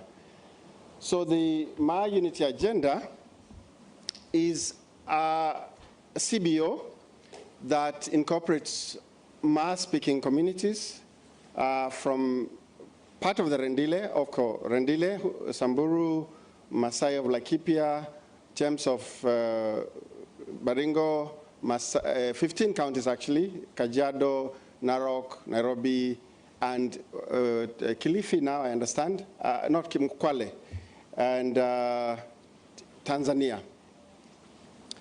So, access benefit sharing for wealth creation in the counties, our experience.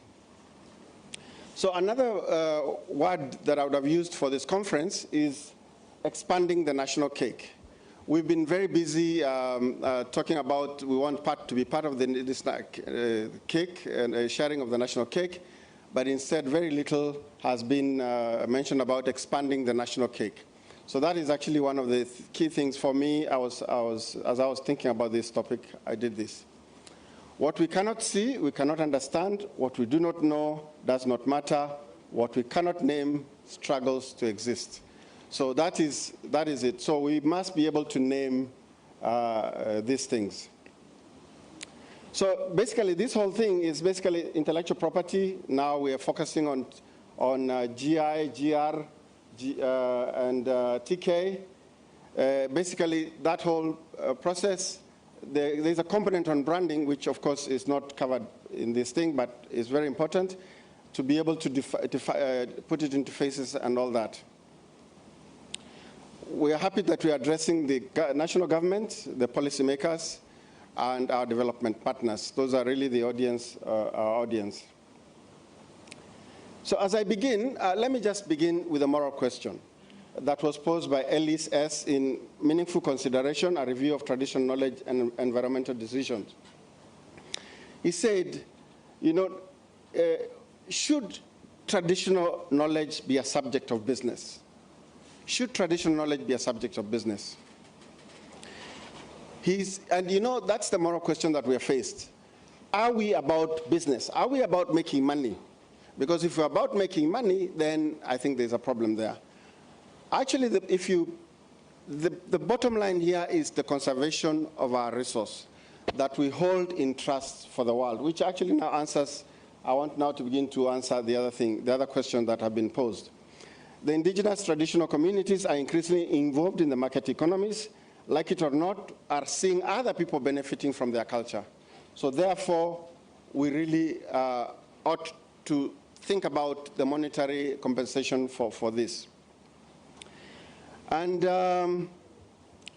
so we must therefore look at ABS effectiveness in the county in TM trademarks, but also traditional medicine, TK, traditional medicine as well there, GI, and GR. GI is geographical indication, and our officials from KIPI really helped us define what GI is, and we will show you what it is. Now, the background of this, why even the Maasai came up with this petition, is because of the effect of global warming.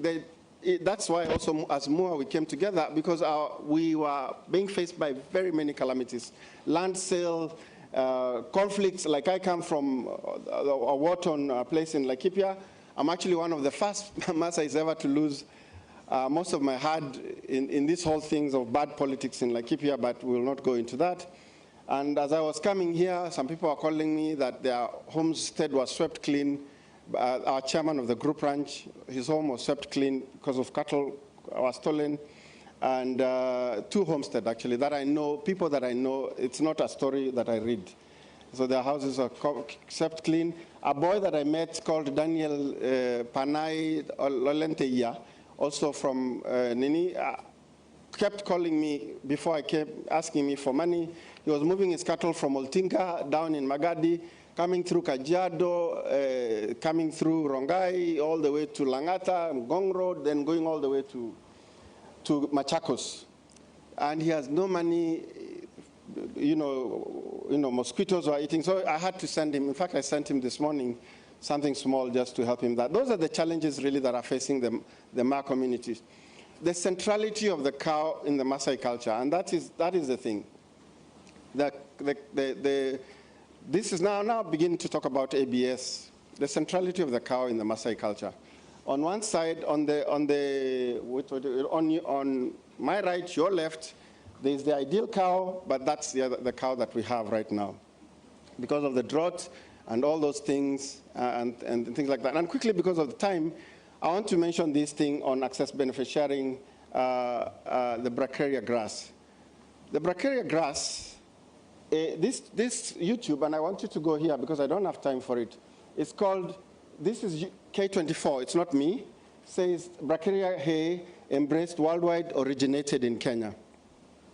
And when you in this YouTube video, you'll hear Maasai grass, Mombasa grass, Tanzania grass, and of course, Bracharia now, the Brazilian grass, because they've gone and genetic resourced it, and it's there. Now, this magical grass can last up to I think it's 8 months when it's green, and it grows in very harsh environments. And my locus for this, or my thinking, is that it's called the Kenyan grass. This is the Kenyan grass, Maasai grass, Tanzania grass, and things like that. And so when I come to talk, now I'll deviate a little because of something we had talked briefly with my brother from Laikipia, Ntunyoi. One of the challenges that the Kenyan government, and I sympathize with you on this, is raising resources. Now, I want to quickly say, we paid the colonial government cow tax. I don't see why we cannot pay the Kenyan government, Madam from Kajiado, from Narok, Nolchoki. Why can't we have, because after all, they still die of drought. So why not give part of it to the government so that you have more resources to reinvest back into some of these things, to plant this grass that we in turn can buy back, and our cows don't have to die. Why should they die? Now, I'm insisting on this because without the cow, and education will not get rid of the cow, by the way. And I don't see any Maasai here who's gone to school who doesn't have a cow. Raise your hand so that I can just settle this thing here and now. Yeah, okay, that is it. So you can, in fact, I remember working for an international organization, and in my head, I was always converting the currency into cows. And then, you know, I'm serious about this. My largest investment was also cows. Even if they die, I still get some more. So you cannot, it's very hard to get rid of the cow. And Madam, please, let's move on. The Kenyan story. This is like, it's been over and over and over again. But let me just emphasize two things. Yeah, I have 2 minutes. Yeah, I'll finish here. The Maasai beads made in China, the Kalenjin shoe, the Moratina, which we are not manufactured in Kenya. There's over 100 companies and things like that. In GI, some of the value additions that we can have is branding of these names that counties can apply for: Molo lamb, Koriema goats, Laikipia beef, Olepolos goat meat, movies such as Murage, movies such as Mandera, the Nandi Oven, Chepkube, and James Massage, the El Chamus, who are part of Ma, they have a special massage. Or pool hubs is for health tourism and the rite of passage and things like that. These things can be monetized. Now, the preceding case, international cases, Ethiopia has gone to court. ADR, they've negotiated for better prices for their coffee. Ugandan vanilla, they've negotiated. Ugandan cotton farmers have also negotiated. So let me just brush quickly through that. So there's a case for Kenyans also to follow some of these things. The process, of course, the government, I've seen a lot of this, and I don't even, this is part of our recommendation, but I can see you've already been doing a good job as counties. And I'm very happy that you spoke before us, because this is it. So we want to really re-emphasize research, academia, and all these things. And wealth creation is this goal, and things like that. And then finally, responsibility, of course, is to the national government, and this is the legal framework. And this thing I want to stop right about here.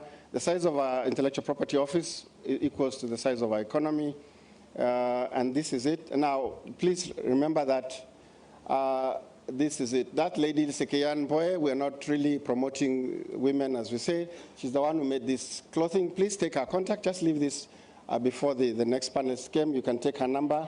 I'll also give you her number so that you call her. She'll deliver it for you.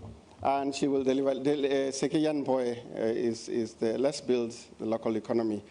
I'll answer other things as we speak, especially on that question you asked me. I don't want to take my 10 minutes. It's on the answers. Okay, thank you. Thank you very much, Wilson. And I think it's a very difficult task for me, because you remember yesterday they were asking to be fighting with the lions. So. It is not easy for me. Our next presenter is Simon Mitambo. You have 10 minutes. He's not there. From there we have David Water. You have your 10 minutes, please. Good afternoon, everyone. Okay, I have mine. I've written it and not present it as in a digital world. So basically, I'm here to represent the Sia traditional earth practitioners as their chairman, and at large the Luo community. First of all, I'd like to say that at our county, we have really embraced the issue of culture, because every year, apart from this duration when the COVID was there, we have been celebrating our cultures, because we've been celebrating our culture under Gotramogi, and that one is the cradle land for all the Luos that you see in Kenya. So under access, benefit, and sharing and experience, I'd like to focus on NPK, National Museum of Kenya, and natural product industry. Before, like 3 years ago, we didn't know about the National Museum of Kenya and the natural product industry, but some few months ago, they came to our counties. When they came, they invited us. We met. At that time, they explained to us how we can benefit from our indigenous knowledge in relation to herbal medicine and other products. In that line, they called the groups and they gave us some directions in our first meeting. The directions were: one, each and every county were to go and form a group, because they say government cannot do business with an individual. So as a Sia County, we went back and registered a group, Sia Traditional Earth Practitioners. Then the second requirement was registration of that group to the relevant authorities, which we did. The third was a letter from the county government recognizing us as a member of that county and as a registered group, which we submitted to the National Museum of Kenya and NPI. From there, our county government officials were actively involved, together with us as members. In our group, we have the two categories of members. We have the youths and the elderly person. The youngest is 21, and the eldest is 94 years. After that, we had another session with the National Museum of Kenya and NPI in Kisumu, where they came. They educated us on NAGA protocol, access and benefit sharing, and at the same time, they educated us on prior informed concept. They educated us on prior informed concept together with our county attorney who was the lead legal officer who was guiding us on legal issues.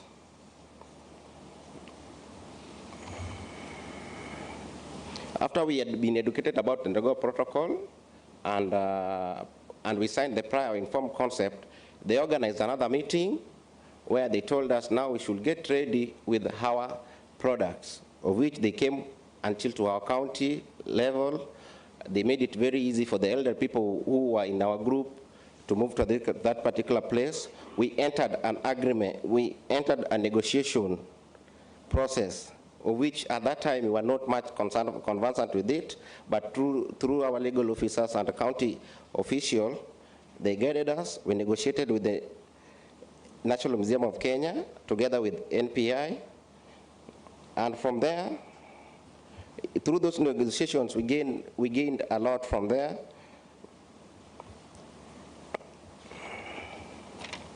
Through the negotiation, we came out with three things. One, we argued that our knowledge, we were to be paid for our knowledge. That one was one aspect we agreed on. Two, we were to be paid for the time of preparation of the herbal medicine and us accepting to go there and meet them. Then three, we were to be paid for the products that we had. And finally, we agreed, and all the three agendas were achieved, and we submitted our products to NPI and National Museum, of which we are still waiting for the outcome. So mine, I could urge the counties and the individuals. The starts with us as individuals at the grassroots, because the government will come with the project, the donors will come with the project, and it is us to help them implement. Because when this process started, when I talk about the counties at the Nyanza, we were 4 counties, but only 1 county managed to push through. So the backlines with also the county government. When there's a project, please help your people, support them so they can move and achieve what they want. Okay. Mine, I can add that there are still in some areas that you can still tap in, like we can come up with products that can help repel insects, the ones that can help treat diabetes, the detox that can help ease blood pressure, and maybe we come up with a product that can help, one of the products that is adaptogenic, that can help each and every person, because we live in a stressful condition, that can help us cope with the stress of the life. Thank you. A round of applause. Thank you very much, David Water, for keeping time and being very precise and specific to your presentation. This time I'm inviting Luke Otipo. And Luke Otipo, you have 10 minutes. It's now 1:05, so you have until 1:15. Ladies and gentlemen, my name is Luke Shikanga Otipo. I am the Director of Administration in the Office of the Governor in the County Government of Kakamega, but I sit mostly in the Office of the Deputy Governor, where I also work as his advisor. I'm here to talk about IPLCs and benefit sharing agreements. I will mainly look at the experiences and lessons that we've learned as Kakamega County, especially so in the area of the County Technical Committee on access and benefit sharing. I forgot to say that I also chair the County Technical Committee on access and benefit sharing. Is somebody scrolling for me or? Oh, it's okay. The whole concept of the access and the benefit sharing was introduced to us sometime in January 2018, following a visit by experts from KWS, from NEMA, from KFS, then from UNDP, who had a sitting with the governor of the county. And this was necessitated by an investor from France who had developed interest in accessing and appropriating one of our major resources called Mondia Waitei or Mukombera for fragrance and flavors industry in France.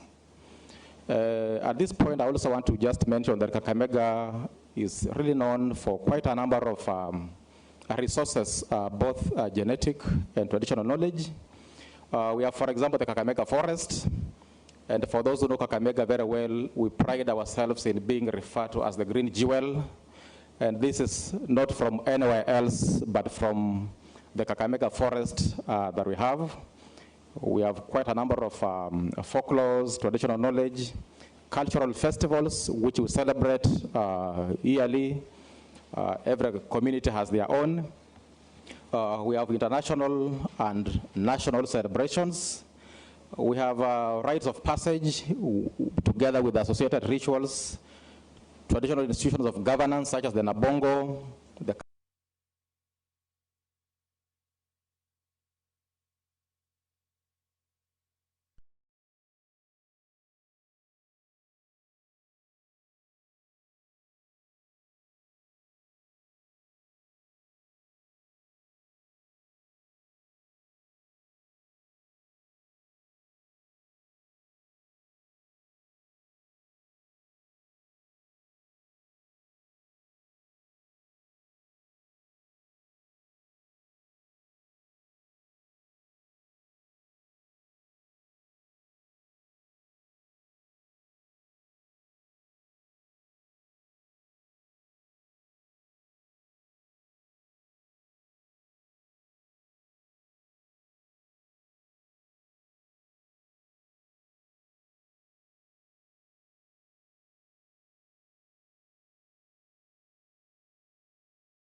holders of the resource, and that is then how the community comes in. And so after sharing, the governor was receptive with the idea, but of course he also had his own terms that were to be met before the investor comes in. One of them, that the committee was supposed to be safeguarded against exploitation. Environment was supposed to be safeguarded against degradation. Access was supposed to be done in conformity with the Vision 2030 that promotes industrialization, or the investor was set up a plant in Kakamega, and so many others as the slide indicates. And so at that point, because there were so many entities that were supposed to be involved, the concept of the technical committee came up, because now in the departments of environment, industrialization, the Department of Agriculture, education, and many others, the county law office, that came together to form the county technical committee. The committee had quite a number of terms of reference, but the most important one was that we were supposed to come up with a community platform that was then supposed to be used to negotiate and sign on behalf of the community. And luckily, we had an existing community platform called Kakamega Natural Forest Catchment Organization, Catchment Conservation Organization. In brief, we call it CANFOC. And therefore, that committee, the committee platform was then incorporated in our technical committee, so that the community can then be able, feel like they are part and parcel of whatever that was taking place. I'm just trying to be fast because I'm told I have only around 5 minutes. And therefore, we have quite a number of those terms of reference, most of which have been met. And one of the most important things that we did was to conduct capacity building activities for both members of the county technical committee and the local community platform. The organizations such as KWS, GIZ, and UNDP were quite handy in assisting us to achieve this purpose of capacity building. I want to say that was very, very important, because with the time, the county technical committee has been able to develop their own, PICs. A number of people have come in who have wanted to access our traditional knowledge and genetic resources for commercial or research activities. And the county technical committee has been able to work with the community to develop PICs that have been signed by those entities and us. I want just to go over this. There are quite a number of things, and I think the document will be shared. Let me see what follows next. Oh, sorry. Now, I want just to say that the county technical committees. My time up? Oh, it's okay. Now, one of the most important things is that it is possible for us to actualize the whole concept of ABS within our counties by involving the local communities. It's good if they are part and parcel of the activities. They participate in decision making. They participate in the development of the PICs, so that they get to understand what is in this PIC for us as a community.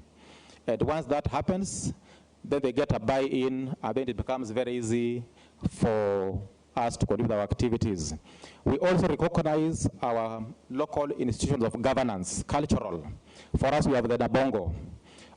When we were handling the PIC with NMK, we had to invite King Nabongo himself to be part of the negotiation process. And there is no way a community will want to go against an agreement that has been reached in the presence of the Nabongo. And so we have looked for a way of involving them as the community, together with the cultural institutions of governance, so that whatever we do can get acceptance. We have challenges like desire for instant rewards. Some of the activities may not be able to accrue rewards immediately. There is pessimism on the part of some of the players, lack of capital to invest in nature-based enterprises. Sometimes there are sibling rivalry between departments, because I've just shown you how many departments constitute the County Technical Committee. We have a problem of conservation. One of our major resources, like Kakamega Forest, is not well conserved, and therefore researchers and even commercial people can easily access our resource without passing through the normal procedure, and therefore that becomes a challenge. Let me just mention the recommendations very fast. I want to recommend that for us to move together, we need to have proper benchmarking or experience sharing programs between counties. So far, Kakamega has had with Kakamega, Baringo, and Laikipia as pilot counties. We need to have a review of management plans. Especially so, we have a good example of Baringo, where they have a good management plan, where the county government and the local community is involved in the management of it must be like Bogoria catchment. We don't have the same in Kakamega. I think in Narok also have a similar arrangement. Then we need to build our capacity so that we can then be able to move together as counties. The next, lastly, lobby for resources. Resources may not be allocated to us unless we lobby for them from those who are responsible with the allocation of resources. Then lastly, Chair, the Council of Governors Chair, while opening the 6th Annual Devolution Conference, had the following to say: of importance is the need to establish appropriate county structures on access and promotion of local content and benefit sharing of county natural resources. It is anticipated that upon completion of the pilot programs in Baringo, Laikipia, and Kakamega on ABS in utilization of biological diversity, the same program be rolled out in all the 37 counties so that there is a common approach to local development. And so let us be able to roll out the program in all the 37 counties so that we can work and move out together. I'll handle the rest during the question session. Thank you. Thank you very much, David. And a round of applause. Next is Priscilla Mutungi. You have your 10 minutes.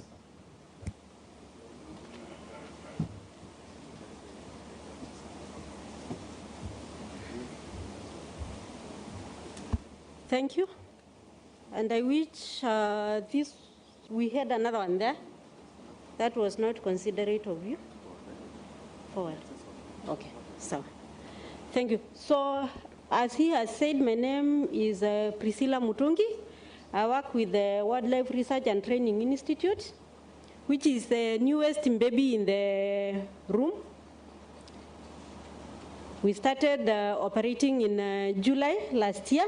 We are yet to celebrate our first birthday.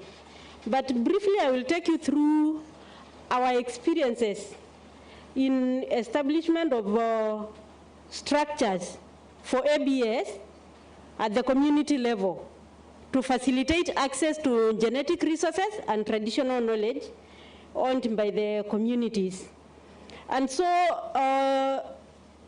our strength is derived from the emphasis that is given to local communities, nationally, regionally, and globally, and this is found in the Constitution.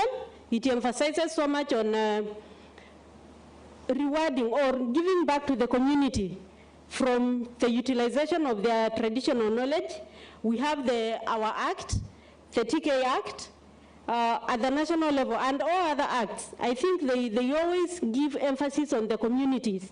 So it is a very good and important note to take that communities play a central role in the arena. Also at the regional level, we have the AU, which emphasizes also on the role of communities to the ABS processes and the benefits they should get from the utilization of their resources and traditional knowledge.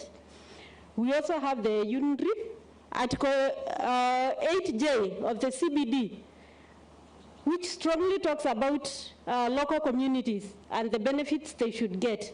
We also have the Nagoya Protocol. All these talk about the role of communities, their involvement, and what they should get at the end of using their resources and their knowledge. So when we talk about ABS, we are only talking about two things: access, three things actually: access, utilization, and benefit sharing. So in Kenya, as you know, resources are devolved. They went with devolution. So we always have to include the three levels of government when we are granting PIC and MAT, which are the basic agreements involved in that process of accessing, utilizing, and sharing of benefits. These agreements, the PIC and the MAT, are legal instruments. You can use them to sue someone, and someone can use them to sue you. So for that reason, we require legal structures or instruments to implement them. And at the national level, things have a clear system. We have KFS and KWS, agriculture, the agriculture ministry. We have the ministry responsible for culture. But when it comes to the county level, challenges start emerging. Things are not as clear as we know. We don't have a national process or a national system that says at the county level, this is the entry point when you want to access genetic resources. So it is not quite clear who is responsible for the grant of the agreements, the ABS agreements. Is it the CEC? And if it is the CEC, which ministry? It is not clear. Is it the county secretary or the county attorney? We don't know. And is this system the same all across the 47 counties? We have a challenge. It is not there. So I think by the end of this, we will have a clear direction to handle that for the counties which are here and also at the COG. At the community level, the TK&C Act defines what a community is. But what is the entry point? When you talk about a community, if I'm to access genetic resources in Kilifi, the community in Kilifi, whom do I see? It is not clear. What legal structures exist which can bind a user through the PIC and the MAT agreements? And who owns the TK at the county level with the legal structure? We are still not clear as a legal instrument to guide that process. So I will just briefly talk to you about our experiences as an institution on the grant of PIC with communities. KWS was taken to court in 2008 by local communities for lack of entering into a PIC with communities on a contract they signed with an investor. And because of this experience, there were benchmarking trips to understand how other countries have their legislative processes. And through that, we were given a grant by the GEF, the Nagoya Protocol Implementation Fund, to establish model systems, practical examples on how to have this system running in Kenya, practically. So we picked two counties, the Baringo County because of Lake Mbogoria, and the Kajiado County because of Lake Magadi. The project was about soda lakes, and you can see the soda lakes. I don't know how many people can see the soda lakes as we sit here, because it was the basis of all this process.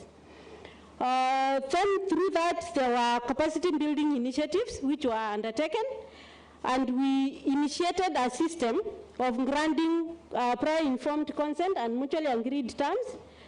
And through that experience, we got some investor, what Mr. Otipo talked about.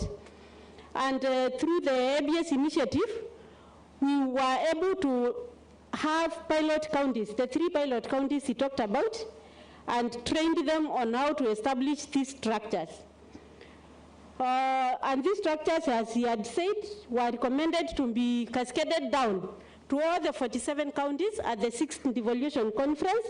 And they also formed the grant of the PIC by the communities for the COVID-19 project and NPI. And they are also the basis for the IRC's, Internationally Recognized Certificate of Compliance, which is the requirement under the CBD. In the country, we have right now for 78 IRCs granted by NEMA. And this is not a unique process. We have seen ABS processes, and where communities need to come together and form legal structures, and the benefits they get. You can see that hut. He's a result of a community group in Ecuador, which came together, and through a cooperative, they are able to get benefits. We also have what Kipi talked about, the Taita basket. And because of the cooperative they formed, they were now able to register and protect their kiondo. So advantages of community legal structures, I think it will be shared. Let me talk about some of the challenges. We have challenges in negotiation of ABS agreements and at the community level. Lack of legislative benefit sharing mechanisms at the county level, which can guide the process of benefit sharing. Low levels of support by the counties to support the communities in establishing these structures, because they need training, a lot of training. And we need counties to support them. And also monitoring benefits sometimes can take so long. You can imagine the process Dr. Tunga talked about. The monkeys, they are still at the monkey modeling level. It has to be validated and so many other procedures.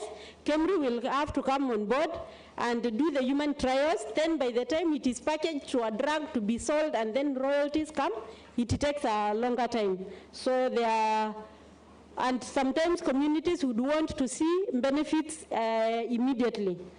So we have that. So for the recommendations, I would recommend counties to work together with communities to support them in establishing these legal structures, and also fast-tracking the signing of the ABS agreements, that is the pick and mat, and counties through the Department of Trade also to support the communities, that one I've said, and the COG to be very proactive, to define what is this common process we need to have for all the 47 counties, so that we minimize levels of non-compliance for investors, and the approved community structures to be registered at the county level, which will form the basis for the registration of TK as envisioned under the TK Act. Thank you. A round of applause for Priscilla. I think, moderator, I'll take less than a minute to summarize whatever has been put forward. And Chair Talasha, I apologize that I did not heed to what you are saying, because you know, I have a neighbor here who is likely to start boxing me. Now, I'll start with Priscilla. Priscilla, thank you very much for that very elaborative presentation. Before we started, I mentioned about the landscape, and you have really demonstrated that there is confusion within the landscape. And I like the question you're asking: is it the national, is it the county, is it the community? And then congratulations for the intervention, the project that you have highlighted, because this demonstrates that the confusion which is there is a way out of that confusion. And those are good practices and good lessons to learn. Because I have less than a minute, I go to our number 3 panelist, and that was the gentleman from Kakamega, the officer from Kakamega. That was Luke. And I like a green jewel, and the green jewel that is coming from Kakamega Forest and the way you have been able to involve the local community through formation of what we call the communities of practice, and the way you have been able to operationalize and make it possible for the local community to be aware of the various resources that are within the Kakamega community, and they should not be exploited, but they should be there for their benefit. I think also you mentioned something to do with building capacity and competencies, operationalization of the committee, because the committee may be there, but without the capacities and capability, it may not be knowing what exactly it is supposed to do. And it is important that you involve the development partners to come in and capacitate, and then you working together. Our number 2 presenter, that was Mr. David Water. Yes, Mr. David Water. What was coming out was the formation of groups, which are normally called the community of practice, operationalization of those groups, capacities and capability building, and then there were products. And these products, they started the due process of being tested, and hopefully they will find their way to the market. And I think this is moving from rhetoric to practice, and this is exactly what most of us here are looking for. Our first presenter, that was Mr. Wilson Ole Musiani.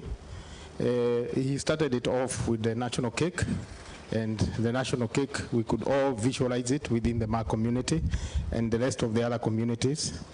And he tied it up very well with the issues of global warming and the various challenges that are facing the community and other communities that are the owners, or they are very close to the indigenous knowledge. And he introduced a caution, and the caution was cow tax. And he brought it from very far, where he was mentioning that during the colonial time there was cow tax. Why don't we have cow tax now? I think I'll open it up for questions, comments, and clarification. Moderator, how many minutes do we have? 10. So it's now 1:32, so we are hoping to wind up by 1:42. Please, who is passing on the mics? We have 1, 2, 3, 4.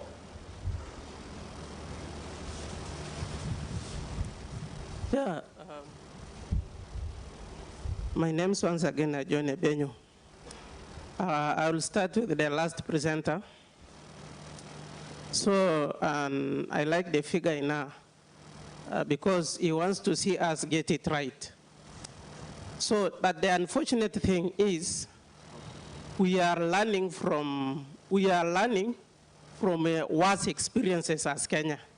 So were it not for the petition to KWS, maybe the thought wouldn't have taken the effect.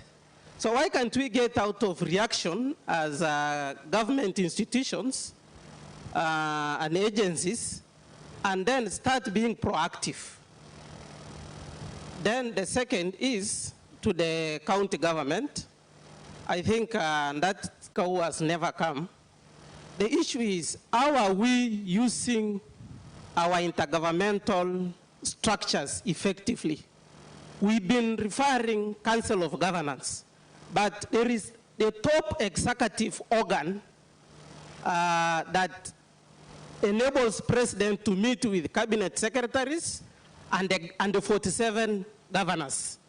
So what role can we give to this executive organ? Because that's where decisions have to come from. And then to the presenters, I know my time. To the presenters from the community, I was not able to contribute previously because I was a rapporteur of the previous discussion. But this goes to all of them. That what can we do to work effectively with county governments if this is a devolved function? Thank you. Priscilla and the officer from county government, as we prepare for the notes, plus also the community. Let's hear the community representatives, Let's go to the next question. Please be precise and to the point. Thank you so much. Mine is not even a question, but just an observation that I would like to be highlighted by the policymakers. One is the proactiveness of the national government, which are a big stakeholder in everything that is being undertaken in Kenya, including what we are discussing in this high-level forum. I would also wish to echo what my colleague has just said here, that some of us are here because we had to go down and do petition and petition the Office of the Attorney General, so that maybe we can attract attention with the stakeholders, so we can come here and raise our concern on what we are being discussed here. So we would wish the national government to be proactive, because we have left so many other people behind. So many other small communities are not here. They have all these other challenges, but because of lack of proactiveness from the national government, they have been left behind. Number two is about devolution, and especially the county governments, lack of capacity, lack of structures, lack of know-how to harness what is actually in their disposal as county government, as well narrated by the last speaker who was just madam there. So we throw the ball back to the national government, because during the transition period, the county government was supposed to have been fully trained to have capacity to handle all sorts of things, including culture and traditional knowledge and all that. So that's my two concerns, and I think they are well noted. Thank you. Proactiveness vis-a-vis the reactiveness, competencies and development. Let's go to the next.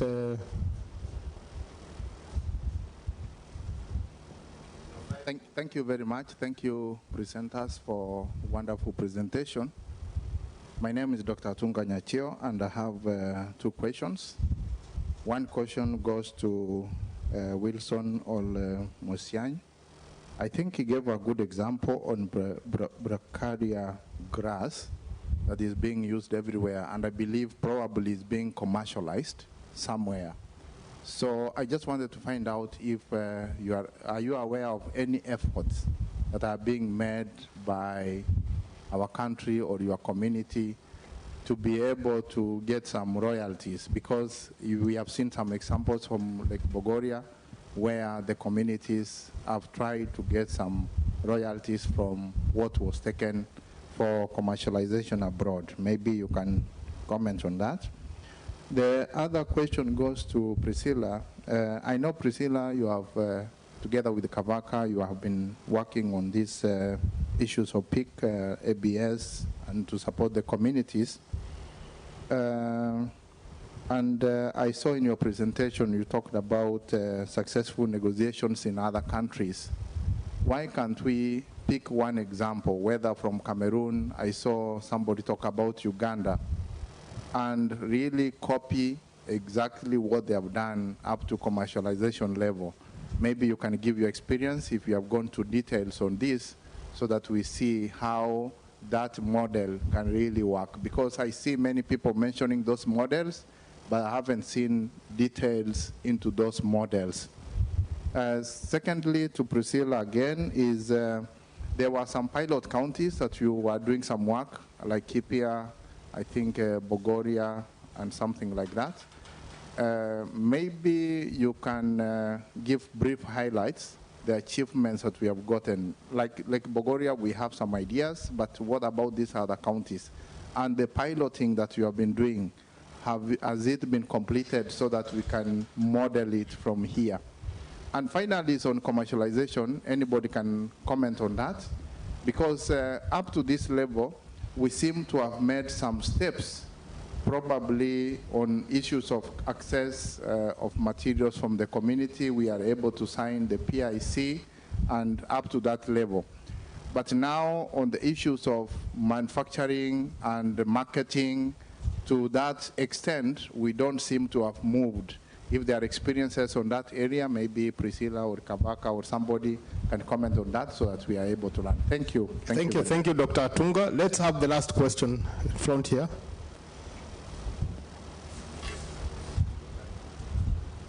Thank you very much. Mine is not a question, but just remarks.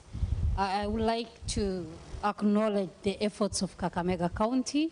In September last year, they declared 5 heritage sites. That's how much effort they're doing, and it was, you know, a big ceremony. I was there and sitting with the governor, and coming from Marsabit, I said, wow, it's a good effort.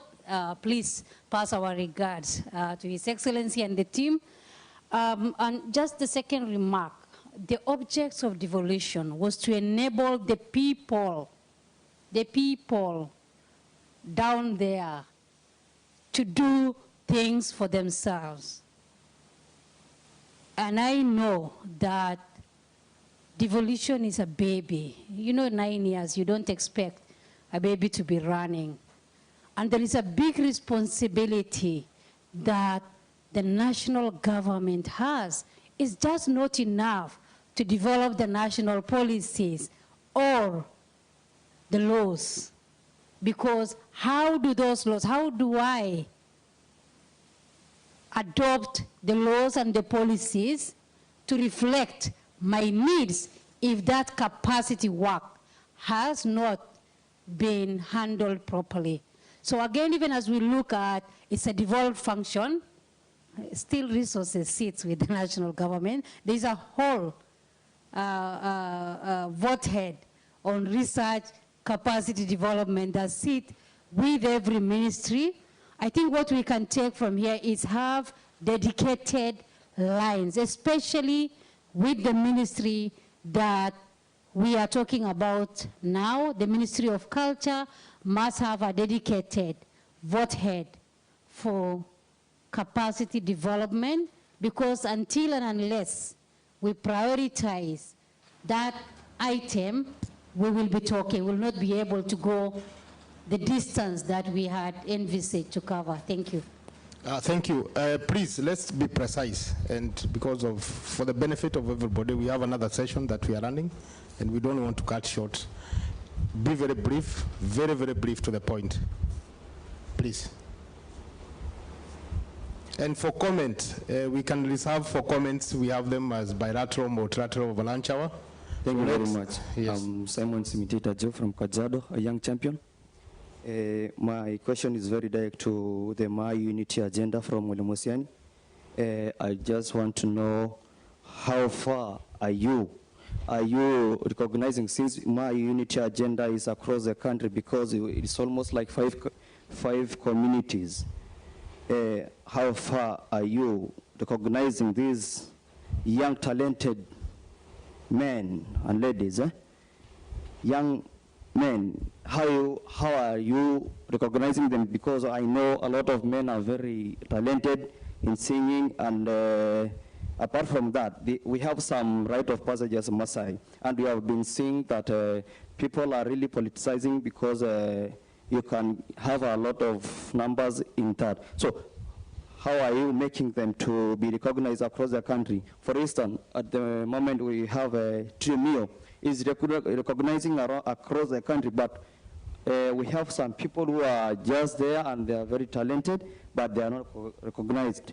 Secondly, Priscilla from Wildlife, I think why don't you, national government, go directly to the community? Because if you have just tell us the county government must negotiate with the community. You know, if you negotiate with the county government, you know, county government have a lot of politics. So I think, why don't you negotiate with the people from the community, the Wazes, and negotiate? Because we have some herbalists, some people who will go and take some herbals from the forest, and we have a law. There's no safety there. So I think, is there any way that national government go direct to the committee without passing the county government? Thank you very much. Thank you. I think I'll now hand over to the panelists. Moderator, how many minutes do you have with the moderators? None. You have no minutes, actually. Your minutes are over. So what I suggest, one sentence from everybody, then we continue. I don't know if you can do that. A closing remark from everyone? Maybe as the chair of the session. Let me be guided. With utmost respect, I have been with utmost respect, I know time is of essence, but I think the meeting deserves that we give these colleagues sufficient time. In any case, we've been running short of time. This thing of 1 minute, it will destroy us. But I know, moderator, you have to manage the session, so we understand you. So please, let's give them sufficient time. In fact, I have a comment to make at the end. Okay, thank you. We are guided, panelists, you have sufficient time. But as a chair, let us avoid redundancy. Let us be precise to the point for the benefit of everybody. Thank you. Okay, thank you very much. And thank you, sir, for that, even the moderator. I'll start with the last question, though of course I'll probably better answered by the chairman. I was actually very impressed that you came and that you were invited. And there's something that says equity aids the diligent. So you have every right to be part of this, and so that you can showcase your products, your toothbrush and talent. And I actually want to buy your toothbrush if you have some that you've done. And we will put it in the platform. That's a local thing. Then I want to answer the other question that Margaria had answered earlier on. This is a tricky question. The Ma is a property of the world. The world owns the Ma. Kenya, in its sovereignty, holds it in trust. The stakeholders who are helping preserve the culture want to be part of the ABS in raising resources to help us face the challenges of today. It's as simple as that. So the world owns the Ma name, the Maasai name. So it is actually as simple as that. So whether you want to trademark it, to protect it, or whether you want to use another mechanism, but there has to be a way of protecting it for the good of the world and anything else. No one really can say, like the moral question that is there, we cannot commercialize culture. It is not, the aim is not to commercialize, but to preserve it. The other question about the bracharia, the bracharia was actually raised when we were raising the petition. And in any event, we were actually claiming a few other intellectual property things. The bracharia, I actually right now don't know who owns the proprietary. Probably the Kenyan government, maybe Cambridge or other research institutes can tell us exactly who owns it. I may also be forced to do a little more research exactly on who owns it. But regardless of who owns it, the aim of this particular session is benefit sharing. So we just want to have a piece of that benefit because it was, they came and sought the knowledge of the local grass in Maasai land, at the coast, also here in Mombasa, and in Tanzania, so we can work on that. But I was actually throwing the challenge to the county government once more to have programs that we can actually benefit from this. That's why I was offering the resources. When we don't just want handout, we must also have resources. Any other question I left? Because I want to be as brief as that. None. So the youth, Pasha, please remember that, the issue of youth, especially talents in Ma, so that we can showcase them. Thank you very much, Wilson. Let's move to the next panel, please. Okay, thank you so much. Okay, mine is a question that I want to put to all of us. Who is a community? I think each and everyone who is seated here, we belong to a certain community. And each and every policy that is being passed to a community, you have to be part and parcel of it. So at the county level, we can't come here and start complaining that things are not moving on at the county level. Yet we know very well that at the county level, before they do anything, or at the government, any structure, there is always what is called public participation, whereby at the county level, they go to community, you give out your views on what you may want to be done at the county level. But in most cases, I'm quite sorry to say this, in most cases, if you go there, you will only find assistant chief with the Mijikumis. Those are the people representing the 10 houses. Then, at the end of the day, when they go back people at the county level, they'll have nothing to report because you have not put your input there. So me, I'll add that regardless the government position you are, you can always advise the people down there and give them your views so that they can go and share. And so, by giving them your views, they'll start pushing from down. Then you'll find things moving the way we want them to move. Thank you. Next. Luke, please. There are a number of issues that were raised about counties. I think there was a question about the Intergovernmental Relations Technical Committee. What I want to say is that we as communities and county governments, we are quite close to each other. Rather than wait for this committee to make decisions and push them down, we need to take a bottom-up approach where we generate issues from the ground, from the community to the county government. You create an issue that will elicit some kind of a dialogue, then escalate it up to the Council of Governors. And then when such an issue finally reaches the Intergovernmental Relations Technical Committee, then it can easily be taken up to become a national issue that is then worth implementing. Like I just cited the speech that was made by the chair of the Council of Governors during the 6th Devolution Conference. If counties had been keen enough, then they should have taken up that as an agenda worth implementing once they went back to their respective counties. So we need to be a bit more proactive. I've seen Madam from Narok, Madam from Marsabit. Sometimes we also need to create some kind of a level of consultations after such an engagement, such a forum. How much more do we continue consulting after this?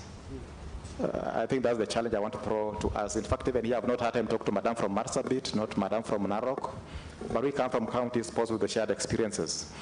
I want to say the next about capacity building, it is supposed to be done by national government. It's supposed to capacity build counties, and then counties are in turn supposed to capacity build communities. But at times it may not work like that all the time. I want to say that for us in Kakamega, most of the capacity building sessions that we've had have been funded by donor agencies. We have the ABS Capacity Development Initiative. I hope Madam is around, and then UNDP. They are the ones who have been very, very consistent in building the capacity of our technical committee and the local community platform. The only two national government organizations that have come in to assist have been National Museums of Kenya and KWS. And so I want to encourage the counties that are here to develop some kind of a relationship with these development partners, because they eventually might do for us much more than what maybe what the national government or what we ourselves are able to do. There is also an element of demonization of county governments. Sometimes we tend to demonize county governments so much.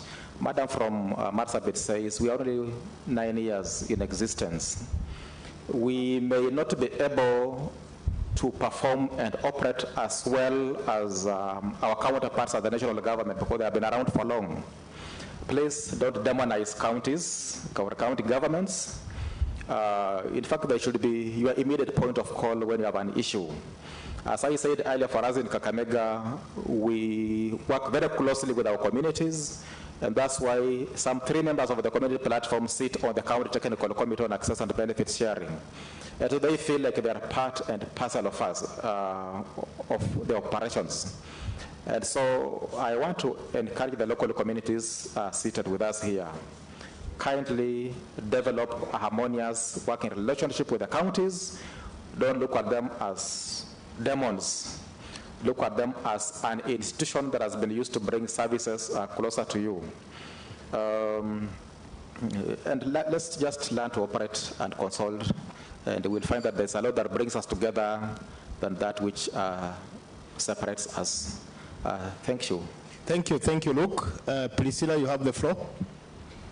Thank you. I think I had a number of questions, and the first issue was on the proactiveness of the government, the reactive nature of responding to issues. But for this case, it was 2008, and if you remember the evolution journey of the ABS process, the CBD came into effect in 1992, but the third objective, which was the basis of this case, was actualized through the Nagoya Protocol. So that is what brought light onto how issues need to be taken into case. And the Nagoya Protocol came into effect in 2014. So by this time, it was not exactly explicit on how issues should run. But now it is very clear, and we don't have these issues happening again.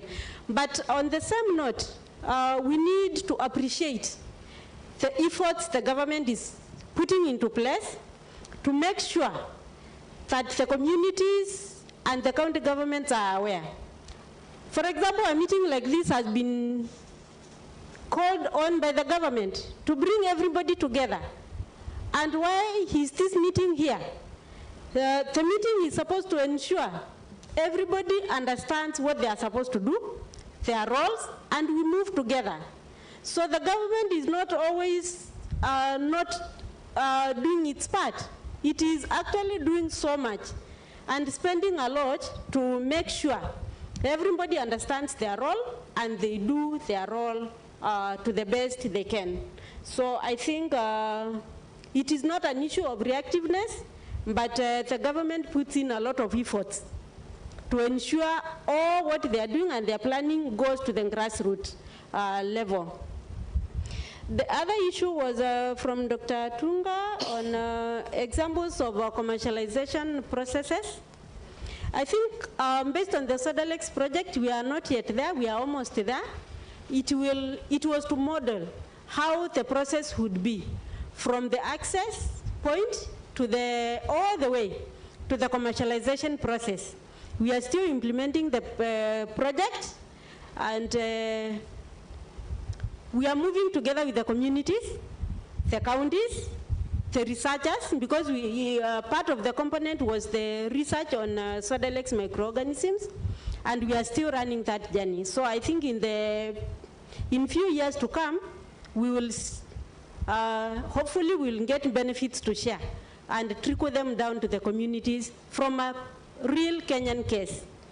So that one will work later. Highlights from successes from the 3 pilot counties. I think the first highlight is the capacity and awareness creation at the county and the community level. In those counties, at least for the PICs which have been signed, there is clarity. You know, when a researcher or an investor wants to access materials from those 3 counties, at least there is an entry point. You know where to go.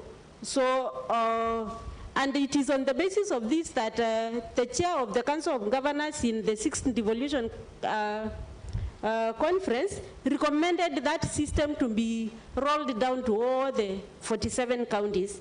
And we have done quite a bit of it. The COVID project has also enhanced that awareness, because right now I think several counties, in addition to the 3, are aware of that.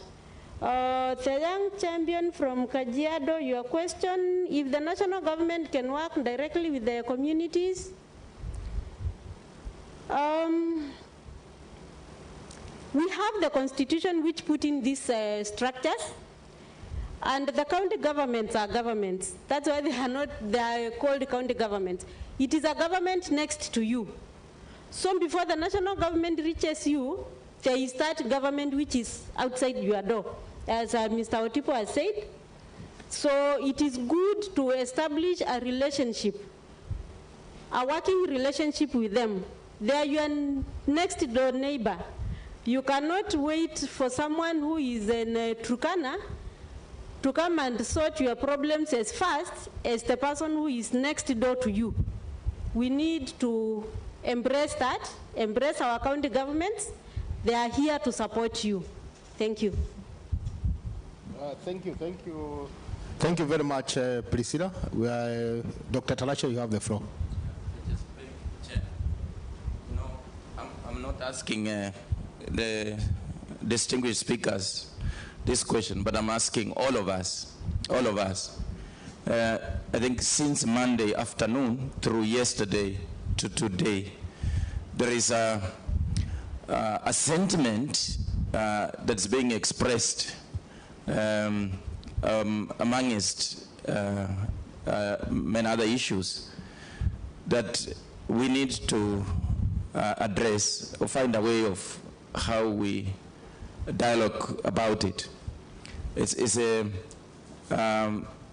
in fact, the latest speaker was mentioned is Priscilla. It was also mentioned by other speakers, including Kavaka. I may have alluded to it. Other speakers may have alluded to it. Now, this question, we need to perhaps think about it a little bit more, lest we leave this forum having sent out a mixed message. And that's not our intention. I'm not saying it's the intention of any of the speakers. So when we ask this question, who owns indigenous knowledge? Who is supposed to sign the PIC and MAT? Those are very critical questions. But if we come out of this forum on Friday without any sort of dedicated discussion about it and clarify about it, you know, people will say, so this question is still raging. But in fact, from the practical examples that Priscilla, you've shared, other people have shared, there have been attempts to answer that question. For instance, through the COVID project, it was proposed that, and you're right, government, Mr. Wata, you're right, government cannot do business with individuals. That then you form duly registered community-based organizations, and you did. And then you signed on behalf of the community, and then you transacted with government. Government bought your products and sent money directly to your account. Did that happen? It happened. So, so my understanding of that question that recurs must be that even with that, there must be other issues. Is it that the other communities, other segments of the same community may feel left out, or may feel that the CBO that signed the contract is not representative enough? Okay, those are some of the issues that we need to really clarify.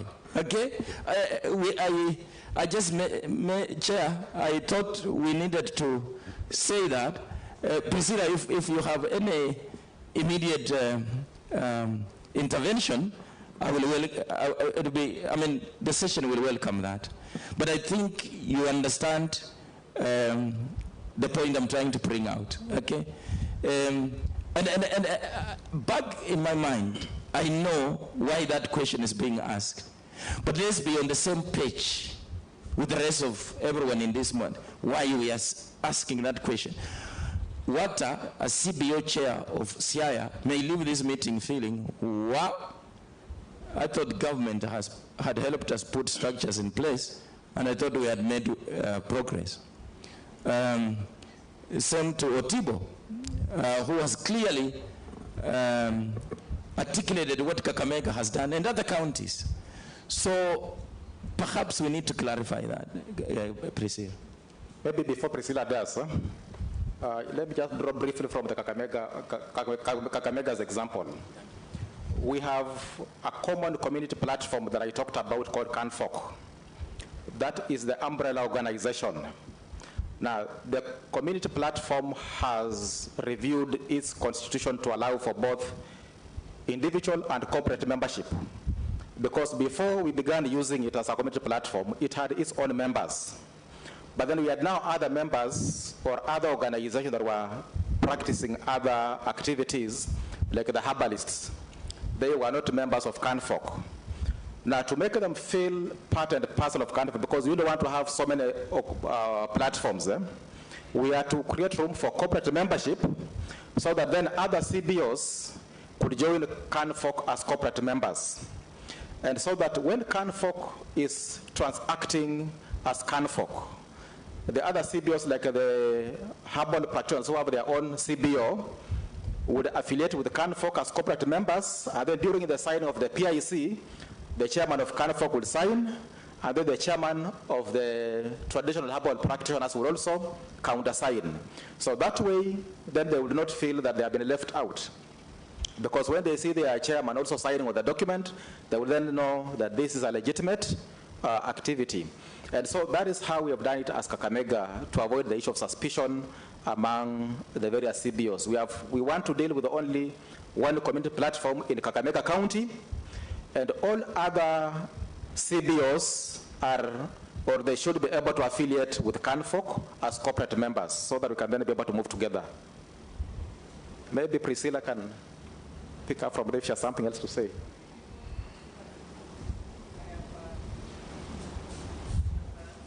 Chair, your intelligence, please.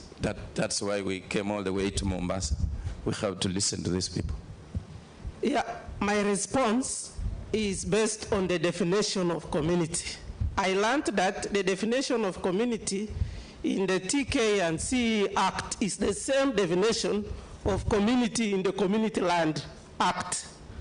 And it takes almost the way the Kakamega have interpreted, it takes that model of also incorporating individuals, because it identifies families, ethnic community, and even socioeconomic interest bodies, which maybe CBOs can be part of.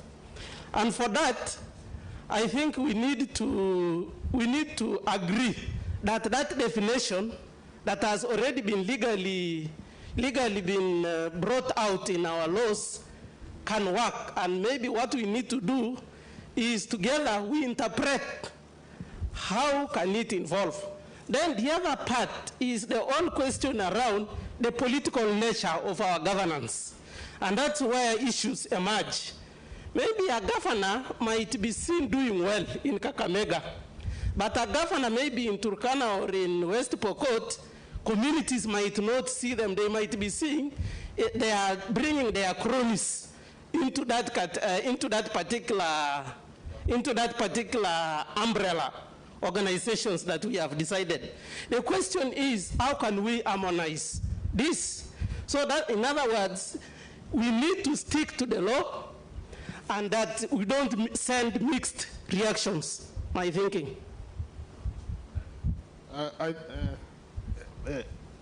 Priscilla, you have the floor. Yes, thank you. I think Mr. Otipo has put it broadly how the system needs to work. And for that question, when it comes to traditional knowledge and ownership, it becomes complicated, because even what the knowledge you are practicing now was given to you by someone. That person was given by another person who is not there, and it is spreading across a long zone, a wide zone. So to avoid complications, it has worked, and it is unfortunate I had very few minutes to walk through some of the examples. It has actually practically been shown that the formation of cooperatives, which is an umbrella of small groups, works very well and effectively, because each group could have its own activities. The other group has different activities, but they are all brought together under the umbrella of the cooperative. If you look at the example Kipi gave yesterday on the Taita basket, it is until they formed that cooperative that they were able to now have a distinction. And this is what we are proposing. I don't know if I'm preempting. If through the Council of Governors or the counties, we could have one umbrella body at the county level, so that we have a structure for the communities to anchor on for this ABS process. That would be the best way to do it. Then now that umbrella cooperative would have now these different small groups. Thank you. I think I have answered your question. Thank you. I think Dr. Talacha, Moderator Moniki, we have tried our best, and we have harnessed as much as we could, and we have tried to be as accommodative as possible. I think colleagues and friends, let's appreciate our panelists. Then we also appreciate ourselves. In this session, we have Rapporteur, we have Dr. Atunga, we have Gigi, the rapporteur in this session. And now, I hand over the microphone to Moniki, the program director. Thank you. Thank you very much. Round of applause for Dr. Gatama. Thank you very much. Yeah, he told me he's from Ministry of Education, but right now he's with Kenya. Yes, seconded at Kenya. Thank you. So, Bwana Chairman, unatakaje? Oh.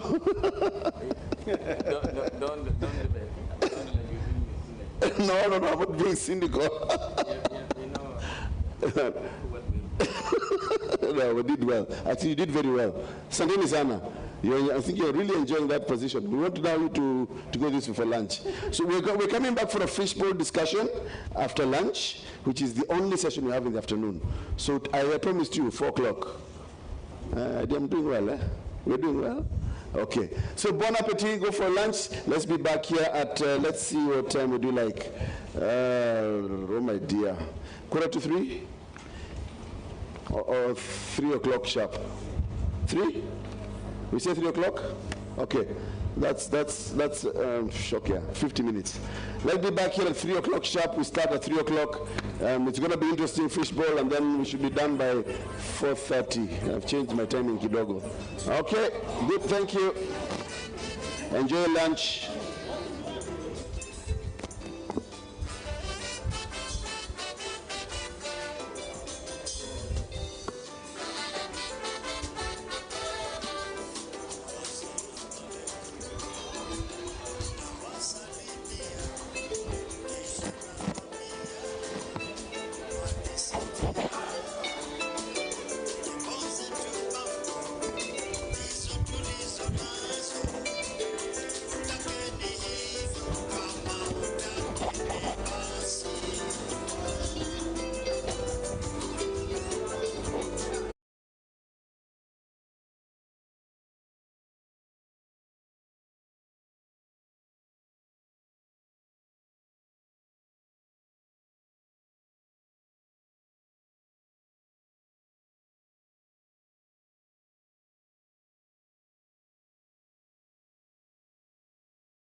With domestic regulations. Key information from the permit must be transferred to the ABS clearinghouse. The submitted information now constitutes the internationally recognized Certificate of Compliance. Now, let's turn our attention to a user. After possibly many years of laboratory work, she has succeeded in research and development and now puts a product on the market. With her certificate and the required documentation, she goes to the authority for market approval in her country. This authority, since it has been designated to act as checkpoint in the ABS process, sends a message called a checkpoint communique to the ABS clearinghouse. The ABS clearinghouse, having received the checkpoint communique, automatically informs the CNA in the provider country. This allows the competent national authority to compare the communique with the initial permit, domestic legislation, and with the contract documents. Action can now be taken by the CNA if the utilization was not in accordance with the initial agreement. Certainty for all parties is ensured through this process, no matter how much time has passed. Let's take a closer look at the key elements of this global system for monitoring the utilization of genetic resources. The CNA in a country is responsible for issuing a permit when access requirements are met and benefit sharing is agreed. When the information from the permit issued by the CNA is registered on the ABS clearinghouse, it becomes the internationally recognized Certificate of Compliance, the central document to ensure legal certainty in the user country. The ABS clearinghouse facilitates the exchange and flow of information with respect to the utilization of genetic resources. Furthermore, countries that have ratified the Nagoya Protocol are obliged to share information on their national ABS procedures in the ABS clearinghouse. This information helps users to understand the particular ABS requirements of a given country. Checkpoints gather information from users on when and how genetic resources are being utilized in order to report back to the ABS clearinghouse and thus inform the provider. Typical checkpoints are patent offices, funding institutions, publishers, market approval authorities, and other institutions dealing with innovation, product development, and commercialization. The checkpoint communique is a standard form for compiling the information gathered by the checkpoint in order to make it available to the ABS clearinghouse and forward it to the provider. All countries have to put all these elements in place. Only when these elements are operating effectively will monitoring the use of genetic resources between countries be possible. This will contribute to increasing transparency and trust and result in more ABS agreements and partnerships, which in turn translate into advances in science, more innovation, products, and benefit sharing for users, providers, and the conservation of nature.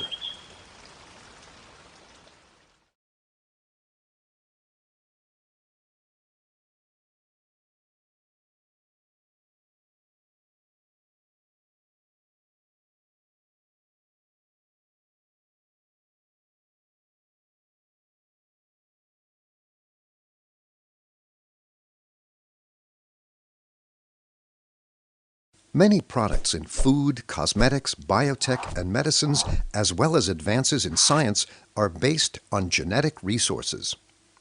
Already in 1992, the CBD had established access and benefit sharing principles, which includes the obligation for users of genetic resources to share benefits with providers of those resources.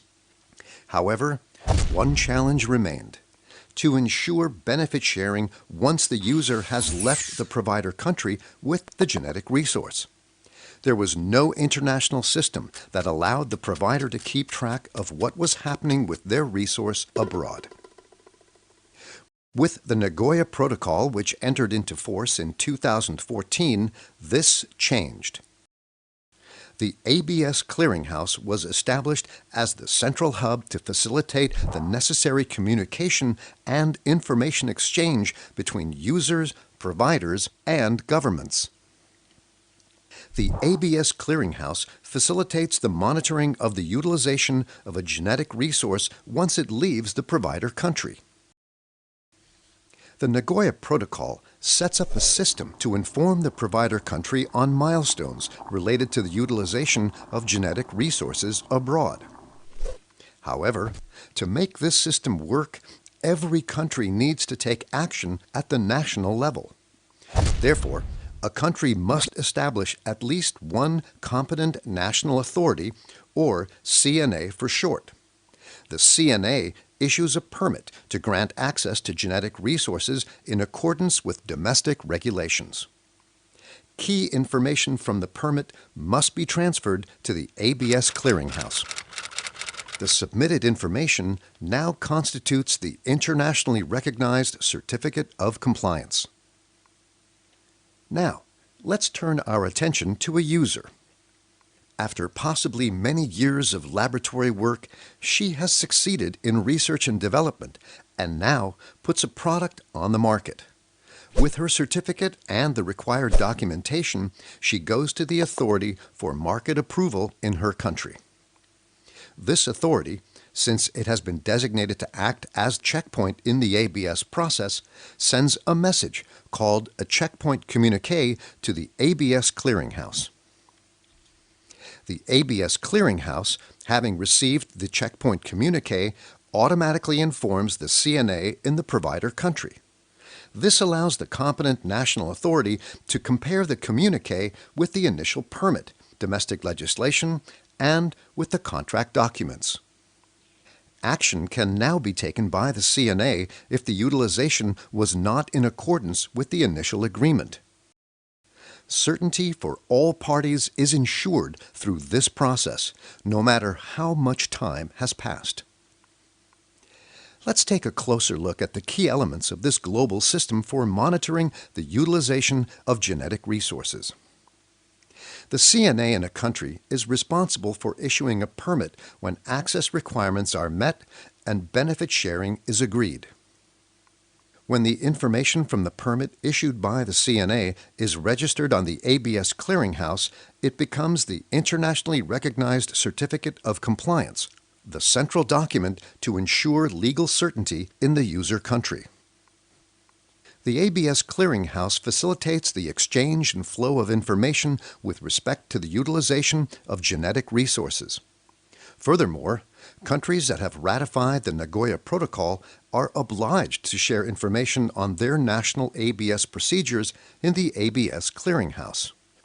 This information helps users to understand the particular ABS requirements of a given country. Checkpoints gather information from users on when and how genetic resources are being utilized in order to report back to the ABS clearinghouse and thus inform the provider.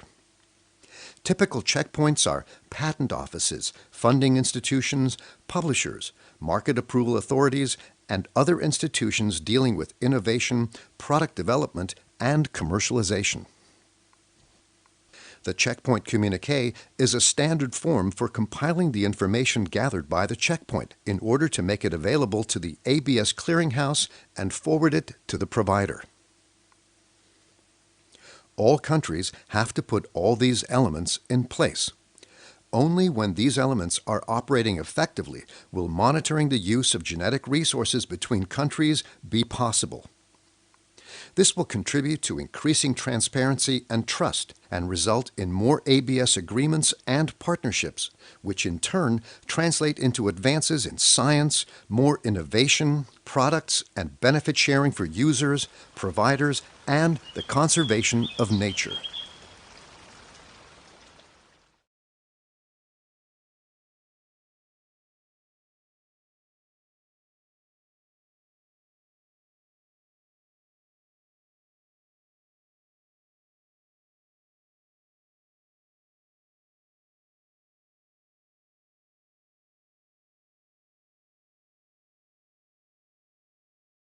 Many products in food, cosmetics, biotech, and medicines, as well as advances in science, are based on genetic resources.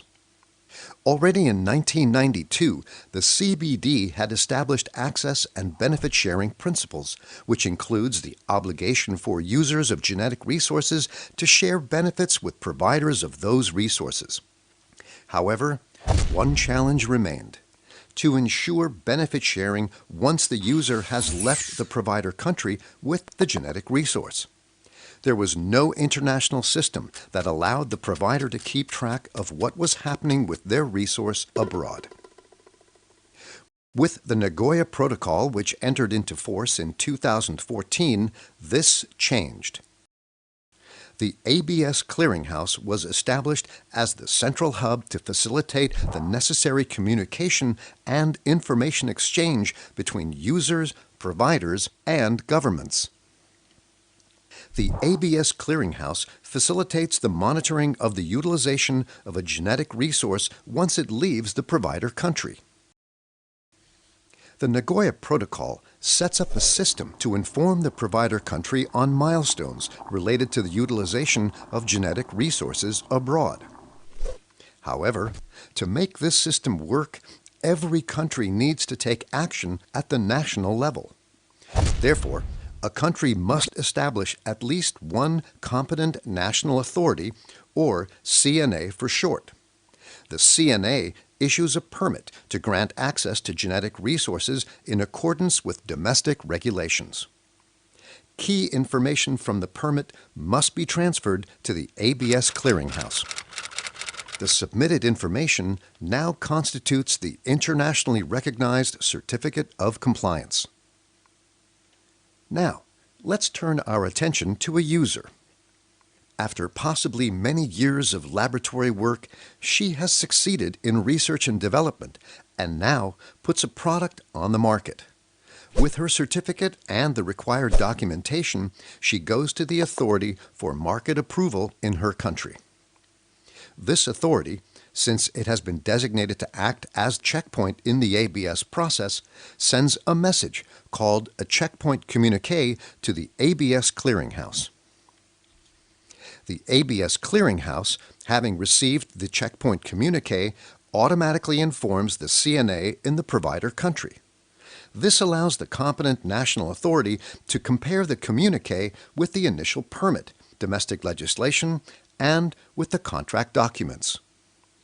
Action can now be taken by the CNA if the utilization was not in accordance with the initial agreement. Certainty for all parties is ensured through this process, no matter how much time has passed. Let's take a closer look at the key elements of this global system for monitoring the utilization of genetic resources. The CNA in a country is responsible for issuing a permit when access requirements are met and benefit sharing is agreed.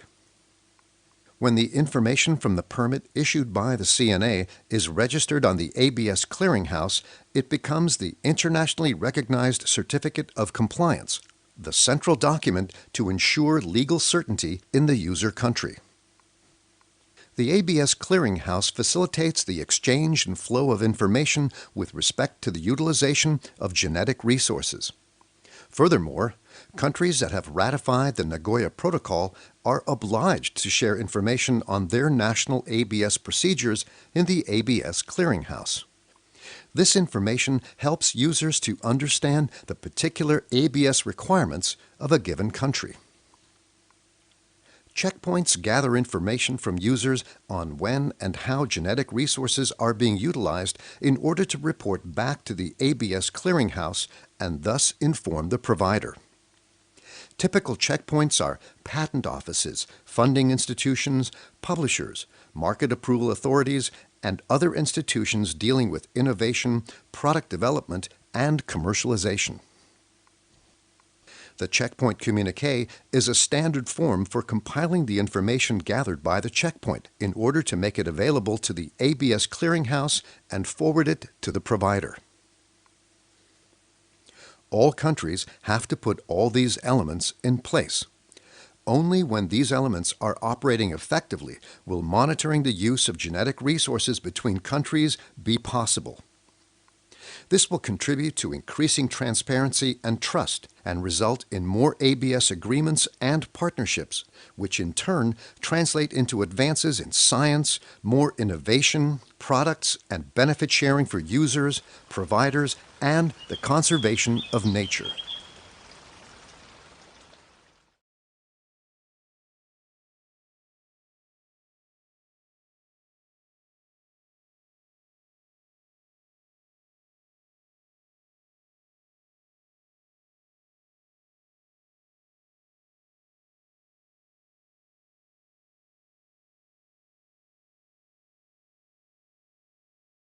Many products in food, cosmetics, biotech, and medicines, as well as advances in science, are based on genetic resources. Already in 1992, the CBD had established access and benefit sharing principles, which includes the obligation for users of genetic resources to share benefits with providers of those resources. However, one challenge remained: to ensure benefit sharing once the user has left the provider country with the genetic resource.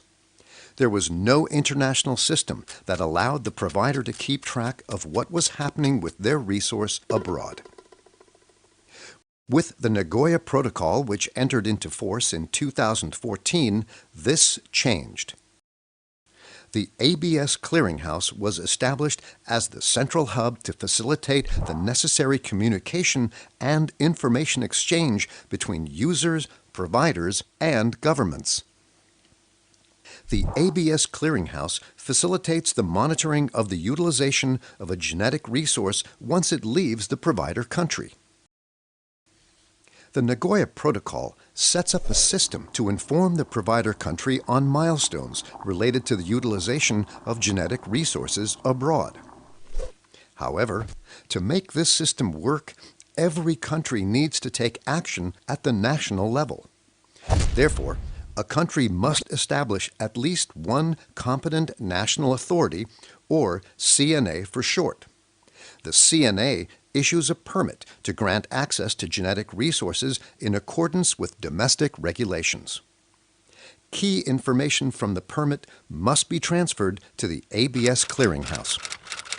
The submitted information now constitutes the internationally recognized Certificate of Compliance. Now, let's turn our attention to a user. After possibly many years of laboratory work, she has succeeded in research and development and now puts a product on the market. With her certificate and the required documentation, she goes to the authority for market approval in her country. This authority, since it has been designated to act as checkpoint in the ABS process, sends a message called a checkpoint communique to the ABS Clearinghouse. The ABS Clearinghouse, having received the checkpoint communique, automatically informs the CNA in the provider country. This allows the competent national authority to compare the communique with the initial permit, domestic legislation, and with the contract documents. Action can now be taken by the CNA if the utilization was not in accordance with the initial agreement. Certainty for all parties is ensured through this process, no matter how much time has passed. Let's take a closer look at the key elements of this global system for monitoring the utilization of genetic resources. The CNA in a country is responsible for issuing a permit when access requirements are met and benefit sharing is agreed. When the information from the permit issued by the CNA is registered on the ABS Clearinghouse, it becomes the internationally recognized Certificate of Compliance, the central document to ensure legal certainty in the user country. The ABS Clearinghouse facilitates the exchange and flow of information with respect to the utilization of genetic resources. Furthermore, countries that have ratified the Nagoya Protocol are obliged to share information on their national ABS procedures in the ABS Clearinghouse. This information helps users to understand the particular ABS requirements of a given country. Checkpoints gather information from users on when and how genetic resources are being utilized in order to report back to the ABS Clearinghouse and thus inform the provider. Typical checkpoints are patent offices, funding institutions, publishers, market approval authorities, and other institutions dealing with innovation, product development, and commercialization. The checkpoint communique is a standard form for compiling the information gathered by the checkpoint in order to make it available to the ABS Clearinghouse and forward it to the provider. All countries have to put all these elements in place. only when these elements are operating effectively will monitoring the use of genetic resources between countries be possible. This will contribute to increasing transparency and trust and result in more ABS agreements and partnerships, which in turn translate into advances in science, more innovation, products, and benefit sharing for users, providers, and the conservation of nature.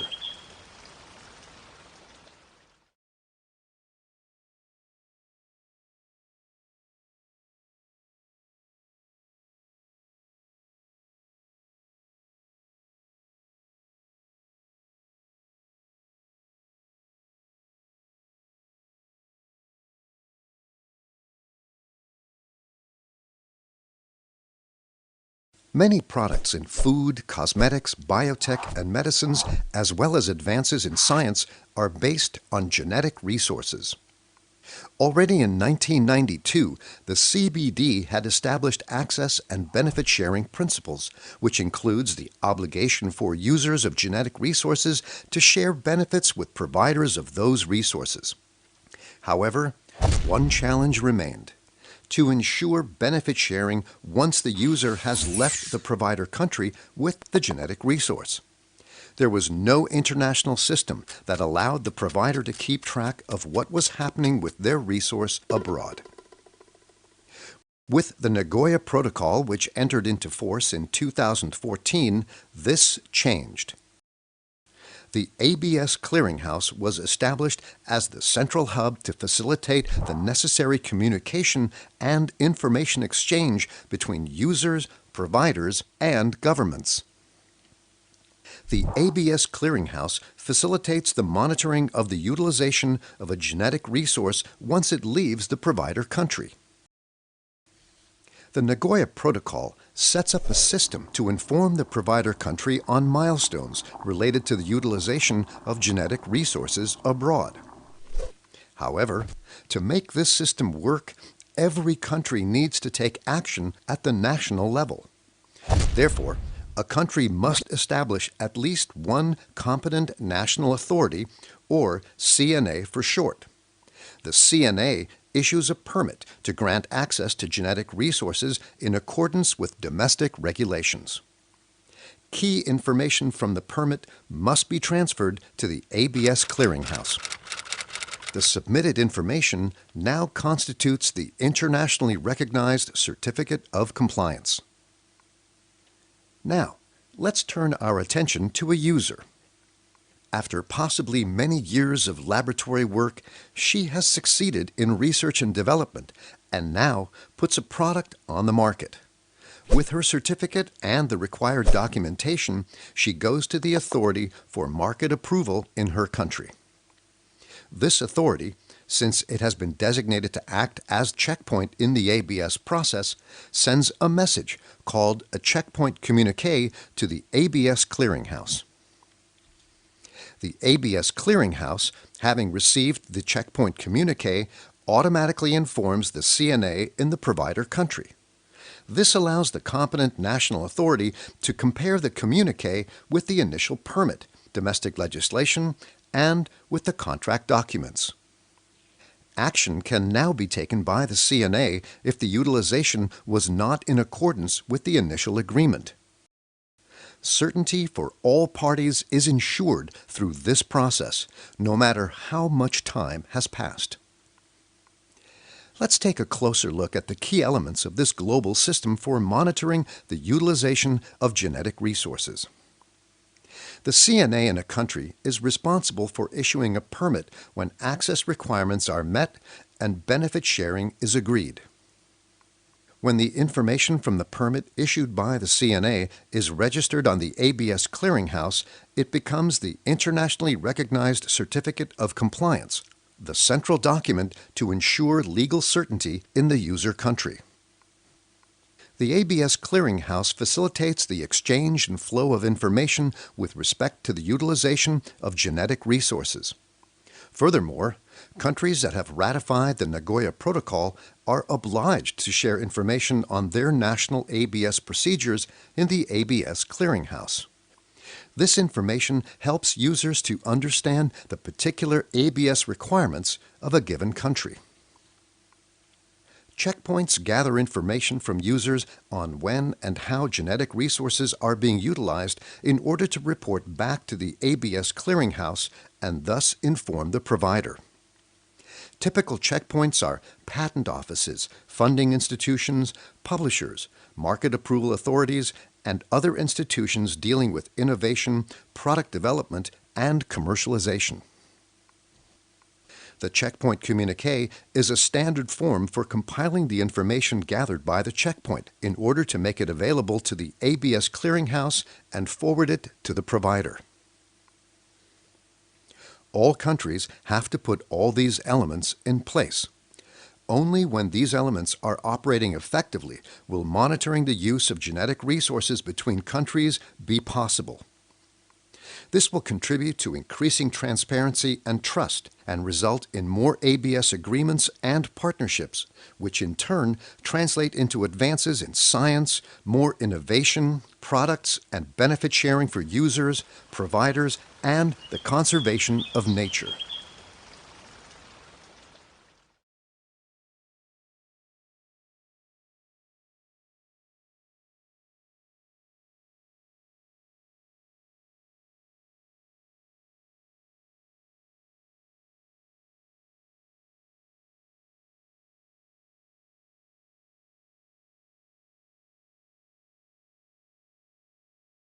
Many products in food, cosmetics, biotech, and medicines, as well as advances in science, are based on genetic resources.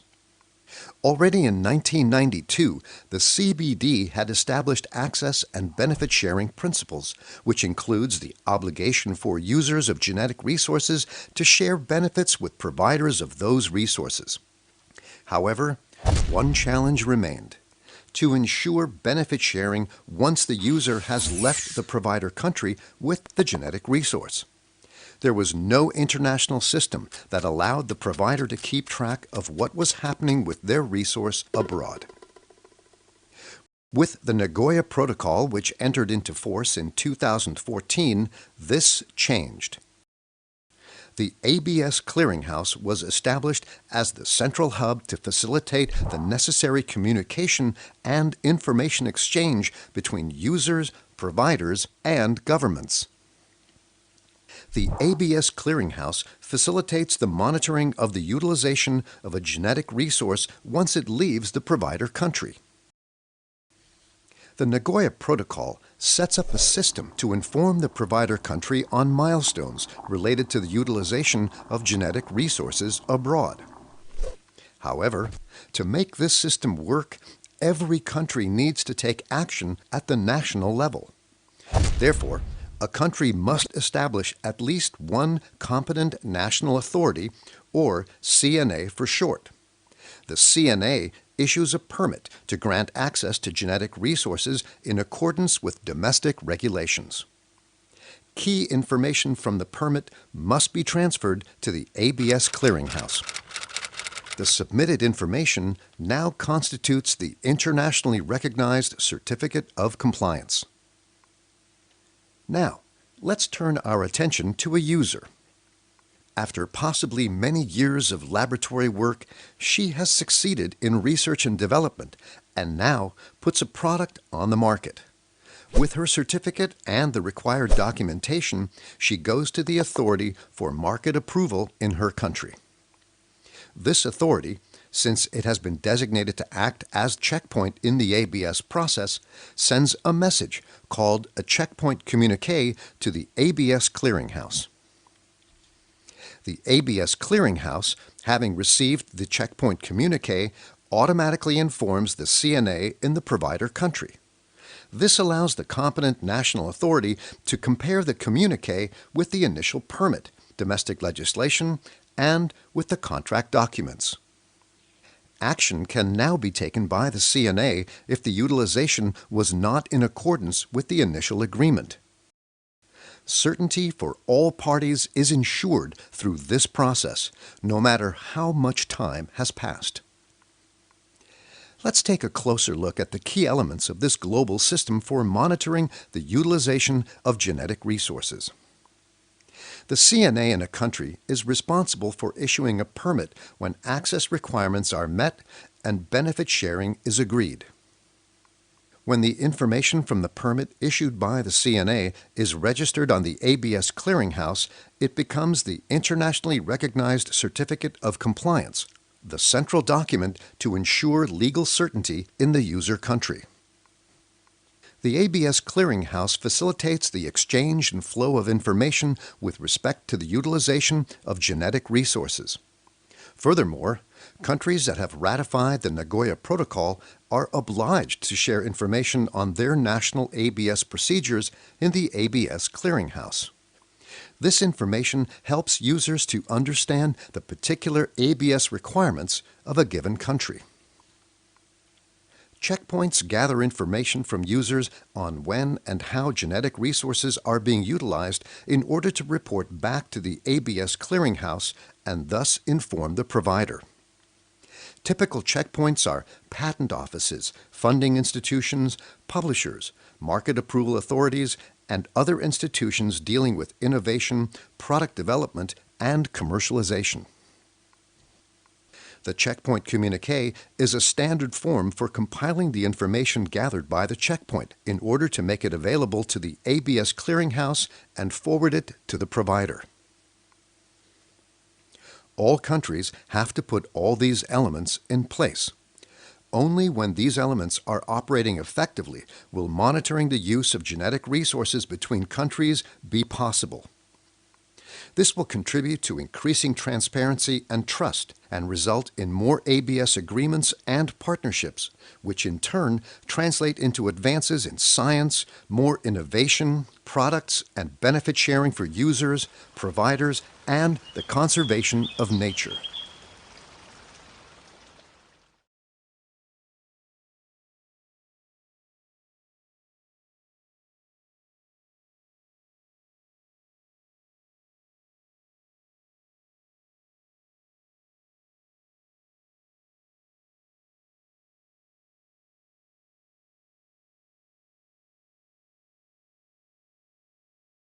Many products in food, cosmetics, biotech, and medicines, as well as advances in science, are based on genetic resources.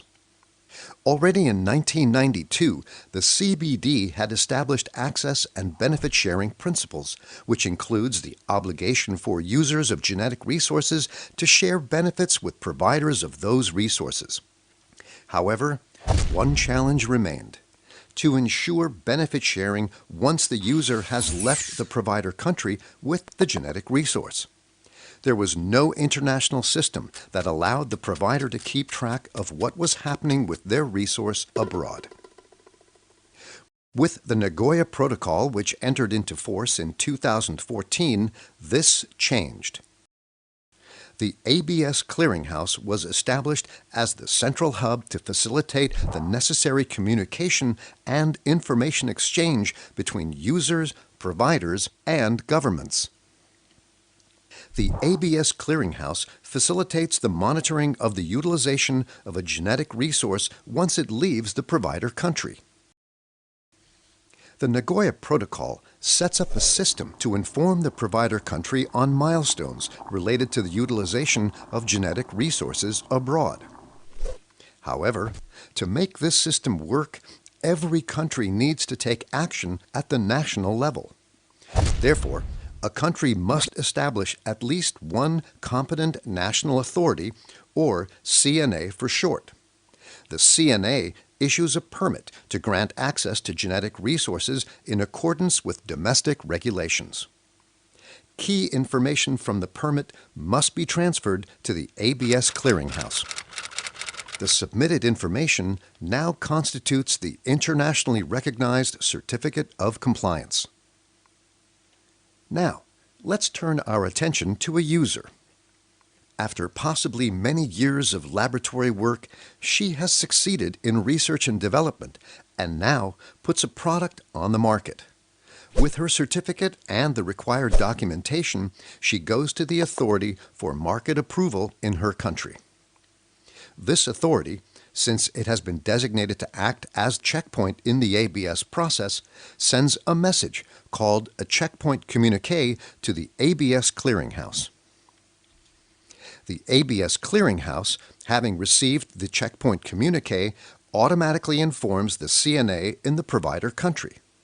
This allows the competent national authority to compare the communique with the initial permit, domestic legislation, and with the contract documents. Action can now be taken by the CNA if the utilization was not in accordance with the initial agreement. Certainty for all parties is ensured through this process, no matter how much time has passed. Let's take a closer look at the key elements of this global system for monitoring the utilization of genetic resources. The CNA in a country is responsible for issuing a permit when access requirements are met and benefit sharing is agreed. When the information from the permit issued by the CNA is registered on the ABS clearinghouse, it becomes the internationally recognized Certificate of Compliance, the central document to ensure legal certainty in the user country. The ABS clearinghouse facilitates the exchange and flow of information with respect to the utilization of genetic resources. Furthermore, countries that have ratified the Nagoya Protocol are obliged to share information on their national ABS procedures in the ABS clearinghouse. This information helps users to understand the particular ABS requirements of a given country. Checkpoints gather information from users on when and how genetic resources are being utilized in order to report back to the ABS clearinghouse and thus inform the provider.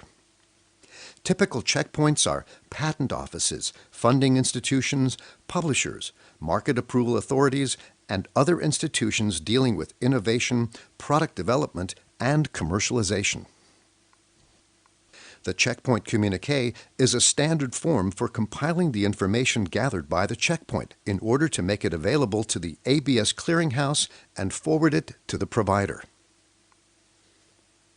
All countries have to put all these elements in place.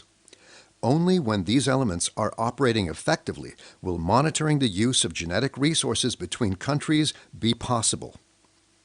This will contribute to increasing transparency and trust and result in more ABS agreements and partnerships, which in turn translate into advances in science, more innovation, products, and benefit sharing for users, providers, and the conservation of nature.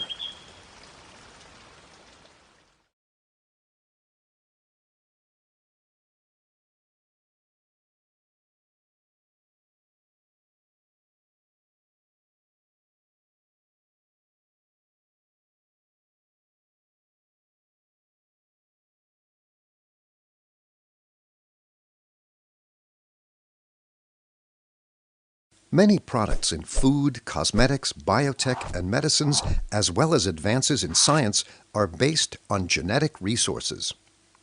Already in 1992, the CBD had established access and benefit sharing principles, which includes the obligation for users of genetic resources to share benefits with providers of those resources. However, one challenge remained: to ensure benefit sharing once the user has left the provider country with the genetic resource. There was no international system that allowed the provider to keep track of what was happening with their resource abroad. With the Nagoya Protocol, which entered into force in 2014, this changed. The ABS clearinghouse was established as the central hub to facilitate the necessary communication and information exchange between users, providers, and governments. The ABS clearinghouse facilitates the monitoring of the utilization of a genetic resource once it leaves the provider country. The Nagoya Protocol sets up a system to inform the provider country on milestones related to the utilization of genetic resources abroad. However, to make this system work, every country needs to take action at the national level. Therefore, a country must establish at least one competent national authority, or CNA for short. The CNA issues a permit to grant access to genetic resources in accordance with domestic regulations. Key information from the permit must be transferred to the ABS clearinghouse. The submitted information now constitutes the internationally recognized Certificate of Compliance. Now, let's turn our attention to a user. After possibly many years of laboratory work, she has succeeded in research and development and now puts a product on the market. With her certificate and the required documentation, she goes to the authority for market approval in her country. This authority, since it has been designated to act as checkpoint in the ABS process, sends a message called a checkpoint communique to the ABS clearinghouse.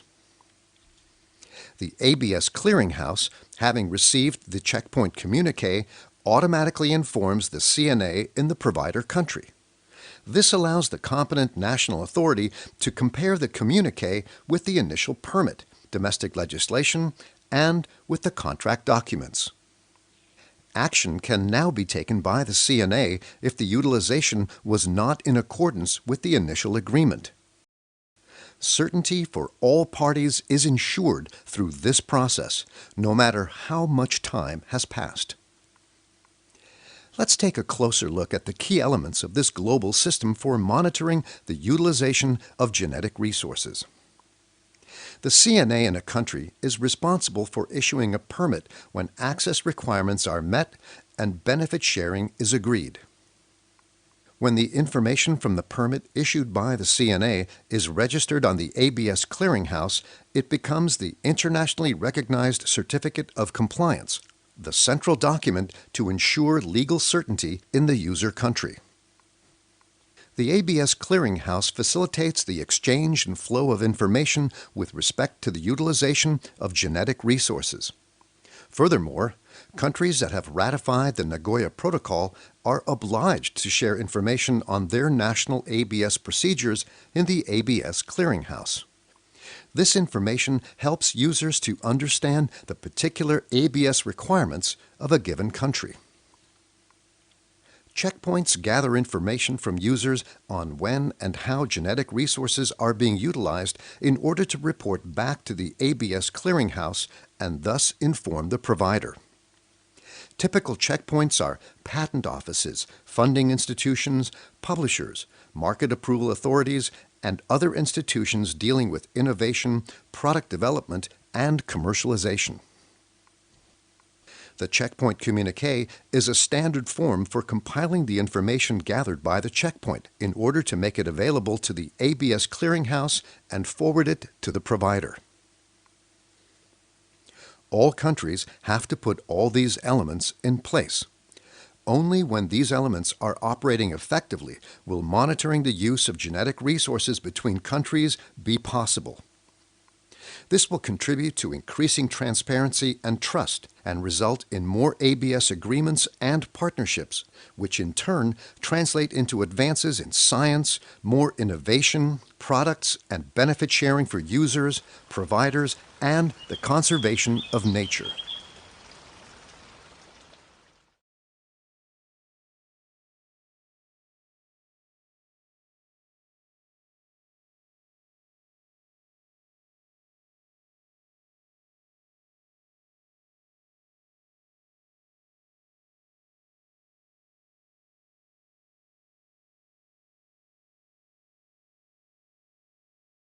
Many products in food, cosmetics, biotech, and medicines, as well as advances in science, are based on genetic resources. Already in 1992, the CBD had established access and benefit sharing principles, which includes the obligation for users of genetic resources to share benefits with providers of those resources. However, one challenge remained: to ensure benefit sharing once the user has left the provider country with the genetic resource. There was no international system that allowed the provider to keep track of what was happening with their resource abroad. With the Nagoya Protocol, which entered into force in 2014, this changed. The ABS Clearinghouse was established as the central hub to facilitate the necessary communication and information exchange between users, providers, and governments.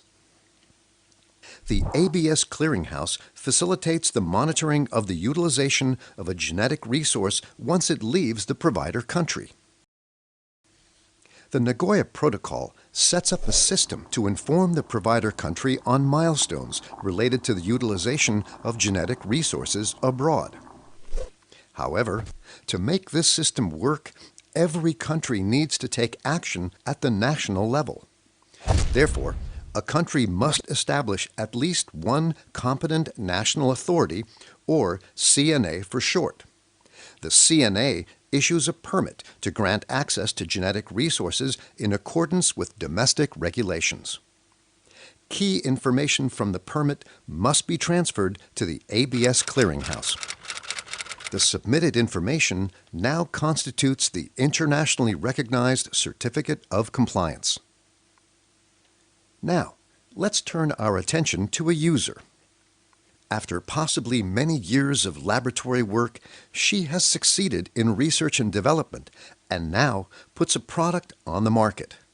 With her certificate and the required documentation, she goes to the authority for market approval in her country. This authority, since it has been designated to act as checkpoint in the ABS process, sends a message called a checkpoint communique to the ABS Clearinghouse.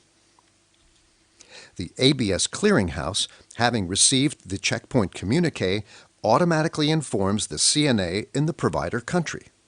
This allows the competent national authority to compare the communique with the initial permit, domestic legislation, and with the contract documents.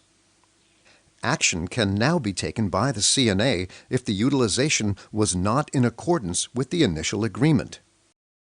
Certainty for all parties is ensured through this process, no matter how much time has passed. Let's take a closer look at the key elements of this global system for monitoring the utilization of genetic resources. The CNA in a country is responsible for issuing a permit when access requirements are met and benefit sharing is agreed. When the information from the permit issued by the CNA is registered on the ABS Clearinghouse, it becomes the internationally recognized Certificate of Compliance, the central document to ensure legal certainty in the user country. The ABS Clearinghouse facilitates the exchange and flow of information with respect to the utilization of genetic resources. Furthermore, countries that have ratified the Nagoya Protocol are obliged to share information on their national ABS procedures in the ABS Clearinghouse. This information helps users to understand the particular ABS requirements of a given country. Checkpoints gather information from users on when and how genetic resources are being utilized in order to report back to the ABS Clearinghouse and thus inform the provider. Typical checkpoints are patent offices, funding institutions, publishers, market approval authorities, and other institutions dealing with innovation, product development, and commercialization. The checkpoint communique is a standard form for compiling the information gathered by the checkpoint in order to make it available to the ABS Clearinghouse and forward it to the provider. All countries have to put all these elements in place. Only when these elements are operating effectively will monitoring the use of genetic resources between countries be possible. This will contribute to increasing transparency and trust and result in more ABS agreements and partnerships, which in turn translate into advances in science, more innovation, products, and benefit sharing for users, providers, and the conservation of nature.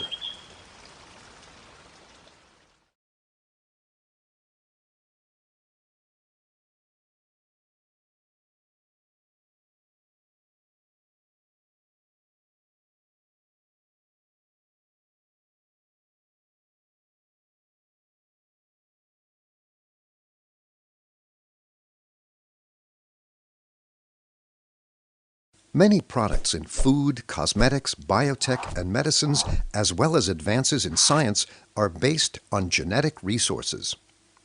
Already in 1992, the CBD had established access and benefit sharing principles, which includes the obligation for users of genetic resources to share benefits with providers of those resources. However, one challenge remained: to ensure benefit sharing once the user has left the provider country with the genetic resource. There was no international system that allowed the provider to keep track of what was happening with their resource abroad. With the Nagoya Protocol, which entered into force in 2014, this changed. The ABS Clearinghouse was established as the central hub to facilitate the necessary communication and information exchange between users, providers, and governments. The ABS Clearinghouse facilitates the monitoring of the utilization of a genetic resource once it leaves the provider country. The Nagoya Protocol sets up a system to inform the provider country on milestones related to the utilization of genetic resources abroad. However, to make this system work, every country needs to take action at the national level. Therefore, a country must establish at least one competent national authority, or CNA for short. The CNA issues a permit to grant access to genetic resources in accordance with domestic regulations. Key information from the permit must be transferred to the ABS Clearinghouse. The submitted information now constitutes the internationally recognized Certificate of Compliance. Now, let's turn our attention to a user. After possibly many years of laboratory work, she has succeeded in research and development and now puts a product on the market. With her certificate and the required documentation, she goes to the authority for market approval in her country. This authority, since it has been designated to act as checkpoint in the ABS process, sends a message called a checkpoint communique to the ABS Clearinghouse. The ABS Clearinghouse, having received the checkpoint communique, automatically informs the CNA in the provider country. This allows the competent national authority to compare the communique with the initial permit, domestic legislation, and with the contract documents. Action can now be taken by the CNA if the utilization was not in accordance with the initial agreement. Certainty for all parties is ensured through this process, no matter how much time has passed. Let's take a closer look at the key elements of this global system for monitoring the utilization of genetic resources. The CNA in a country is responsible for issuing a permit when access requirements are met and benefit sharing is agreed. When the information from the permit issued by the CNA is registered on the ABS Clearinghouse, it becomes the internationally recognized Certificate of Compliance, the central document to ensure legal certainty in the user country. The ABS Clearinghouse facilitates the exchange and flow of information with respect to the utilization of genetic resources. Furthermore, countries that have ratified the Nagoya Protocol are obliged to share information on their national ABS procedures in the ABS Clearinghouse. This information helps users to understand the particular ABS requirements of a given country. Checkpoints gather information from users on when and how genetic resources are being utilized in order to report back to the ABS Clearinghouse and thus inform the provider. Typical checkpoints are patent offices, funding institutions, publishers, market approval authorities, and other institutions dealing with innovation, product development, and commercialization. The checkpoint communique is a standard form for compiling the information gathered by the checkpoint in order to make it available to the ABS Clearinghouse and forward it to the provider. All countries have to put all these elements in place. only when these elements are operating effectively will monitoring the use of genetic resources between countries be possible. This will contribute to increasing transparency and trust and result in more ABS agreements and partnerships, which in turn translate into advances in science, more innovation, products, and benefit sharing for users, providers, and the conservation of nature.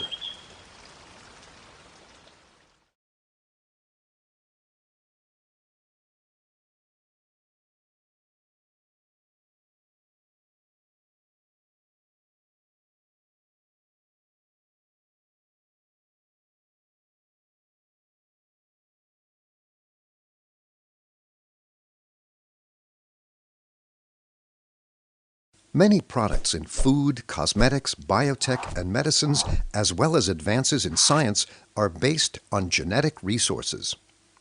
Already in 1992, the CBD had established access and benefit sharing principles, which includes the obligation for users of genetic resources to share benefits with providers of those resources. However, one challenge remained: to ensure benefit sharing once the user has left the provider country with the genetic resource.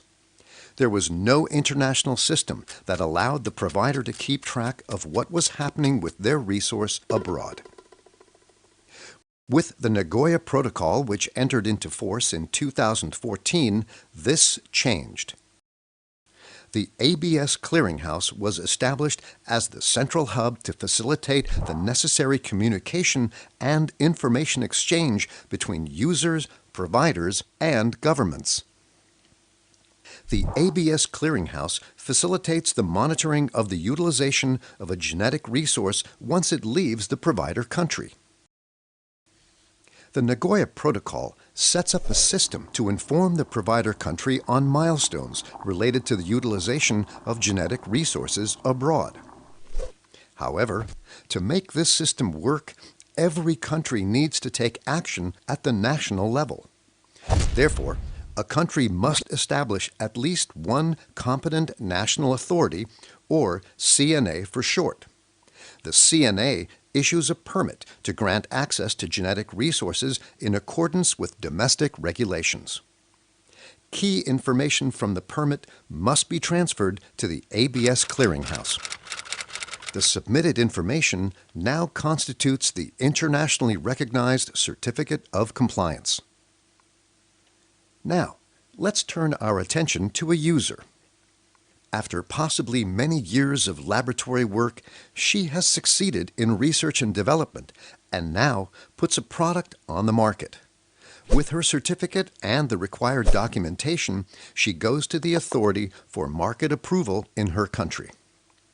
This authority, since it has been designated to act as checkpoint in the ABS process, sends a message called a checkpoint communique to the ABS Clearinghouse.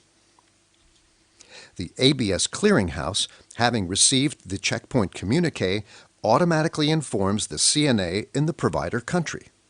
This allows the competent national authority to compare the communique with the initial permit, domestic legislation, and with the contract documents.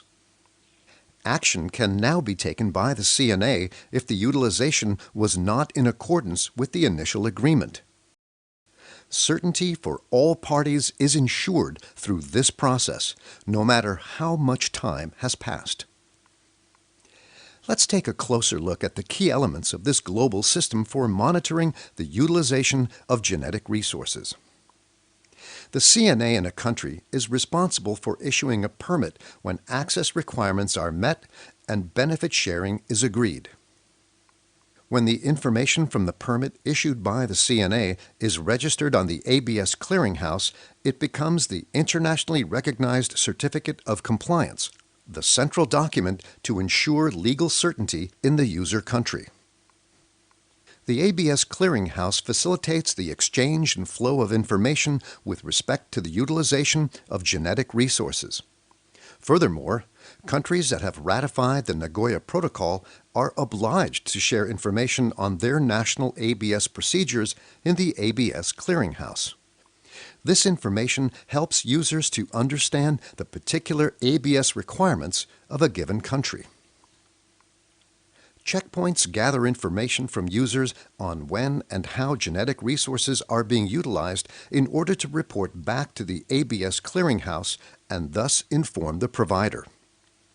Typical checkpoints are patent offices, funding institutions, publishers, market approval authorities, and other institutions dealing with innovation, product development, and commercialization. The checkpoint communique is a standard form for compiling the information gathered by the checkpoint in order to make it available to the ABS clearinghouse and forward it to the provider. All countries have to put all these elements in place. Only when these elements are operating effectively will monitoring the use of genetic resources between countries be possible. This will contribute to increasing transparency and trust and result in more ABS agreements and partnerships, which in turn translate into advances in science, more innovation, products, and benefit sharing for users, providers, and the conservation of nature.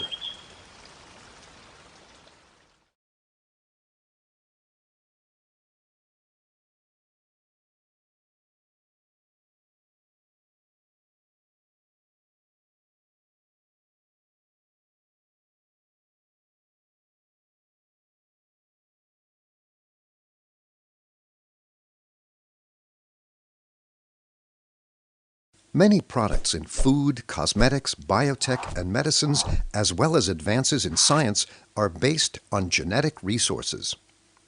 Already in 1992, the CBD had established access and benefit sharing principles, which includes the obligation for users of genetic resources to share benefits with providers of those resources. However, one challenge remained: to ensure benefit sharing once the user has left the provider country with the genetic resource. There was no international system that allowed the provider to keep track of what was happening with their resource abroad. With the Nagoya Protocol, which entered into force in 2014, this changed. The ABS Clearinghouse was established as the central hub to facilitate the necessary communication and information exchange between users, providers, and governments. The ABS Clearinghouse facilitates the monitoring of the utilization of a genetic resource once it leaves the provider country. The Nagoya Protocol sets up a system to inform the provider country on milestones related to the utilization of genetic resources abroad. However, to make this system work, every country needs to take action at the national level. Therefore, a country must establish at least one competent national authority, or CNA for short. The CNA issues a permit to grant access to genetic resources in accordance with domestic regulations. Key information from the permit must be transferred to the ABS Clearinghouse. The submitted information now constitutes the internationally recognized Certificate of Compliance. Now, let's turn our attention to a user. After possibly many years of laboratory work, she has succeeded in research and development and now puts a product on the market.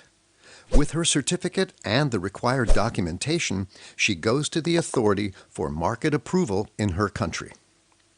This authority, since it has been designated to act as checkpoint in the ABS process, sends a message called a checkpoint communique to the ABS Clearinghouse.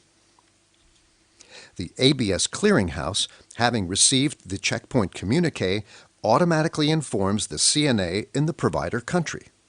This allows the competent national authority to compare the communique with the initial permit, domestic legislation, and with the contract documents. Action can now be taken by the CNA if the utilization was not in accordance with the initial agreement. Certainty for all parties is ensured through this process, no matter how much time has passed. Let's take a closer look at the key elements of this global system for monitoring the utilization of genetic resources. The CNA in a country is responsible for issuing a permit when access requirements are met and benefit sharing is agreed. When the information from the permit issued by the CNA is registered on the ABS Clearinghouse, it becomes the internationally recognized Certificate of Compliance, the central document to ensure legal certainty in the user country.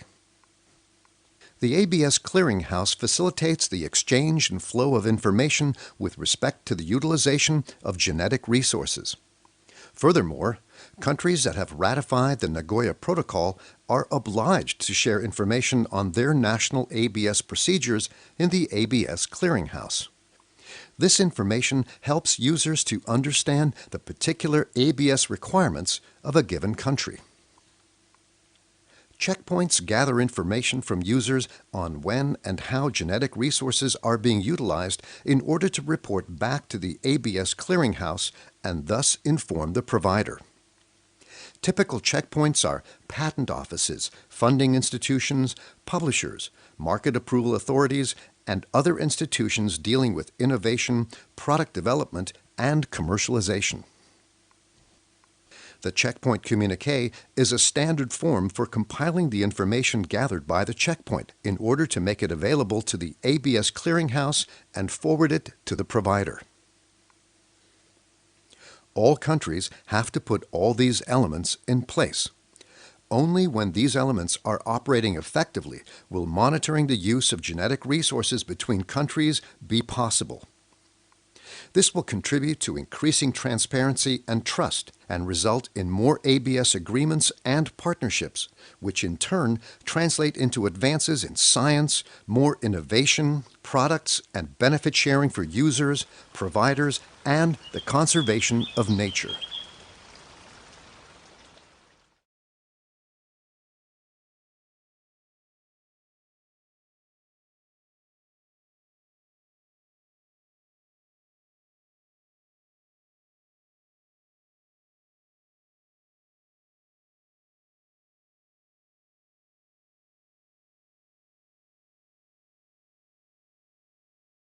Many products in food, cosmetics, biotech, and medicines, as well as advances in science, are based on genetic resources.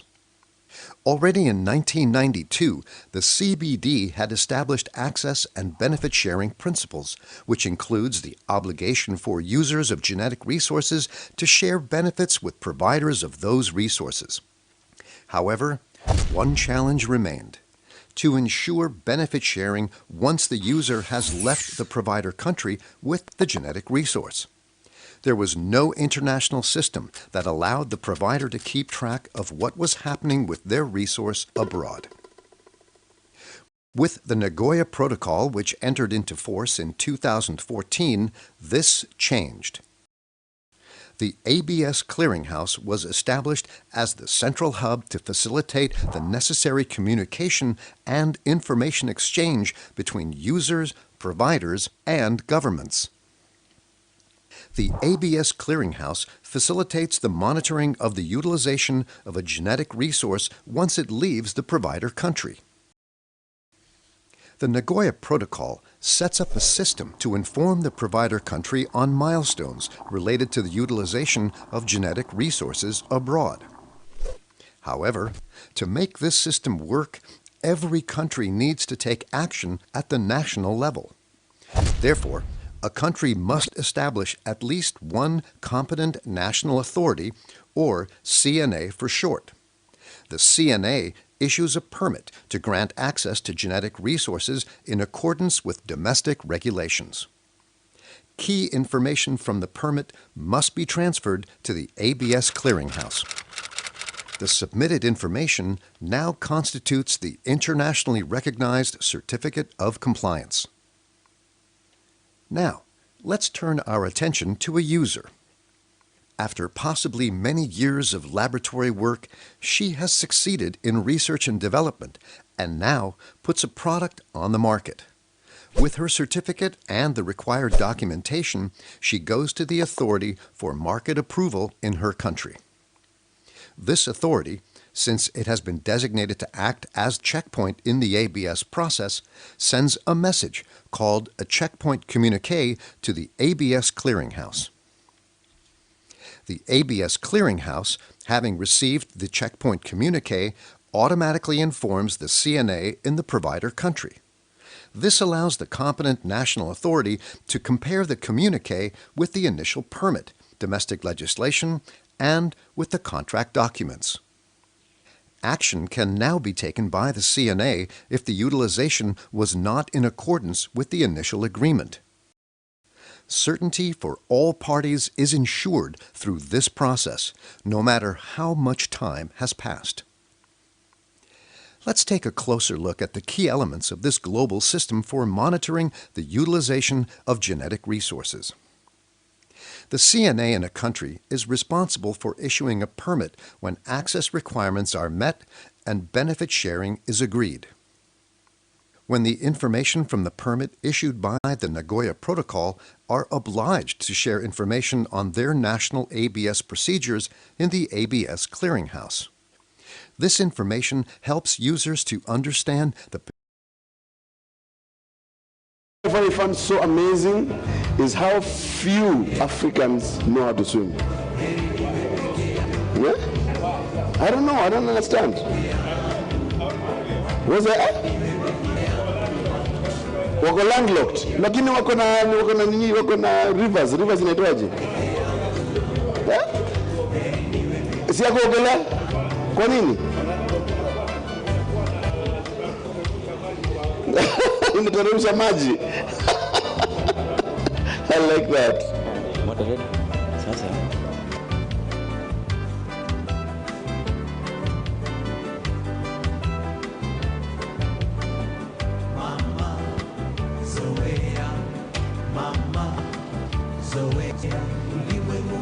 Sawa. So we're doing a fishbowl, and from the little experience that I have, fishbowl is listening in on the conversation of a few people and writing some notes as they do so, and then consolidating those notes together. So we'll be having a lady by the name, I think Cecilia. Where's my picture? Where's my? No, the chair of that will be the OG himself, Mokoni Kabaka. All right? And we'll be talking about the benefits, realizing benefits from effective management of indigenous knowledge-based intellectual assets. That's what we shall be talking about. Basically, on looking at what we've talked about the whole 3 days and trying figuring out how we can benefit from it. Okay? So I'd like to invite Bonaboro to please come and make an announcement. Where is he? Benson Boro? Bwana Benson Boro. How are you, sir? It's good to see you. Please give me a microphone. Or don't use that. Oh, it's gone. My podium has gone. Karibu sana. I understand there's an announcement there to be made. The house is full. But thank you so much. My announcement is that we will need to meet all the rapporteurs after this so that we can be able to come up with a communique. Oh, yes. That need to be read by the CS on Friday. Where would you like to meet them? Right here? Right here after. Okay. Yeah.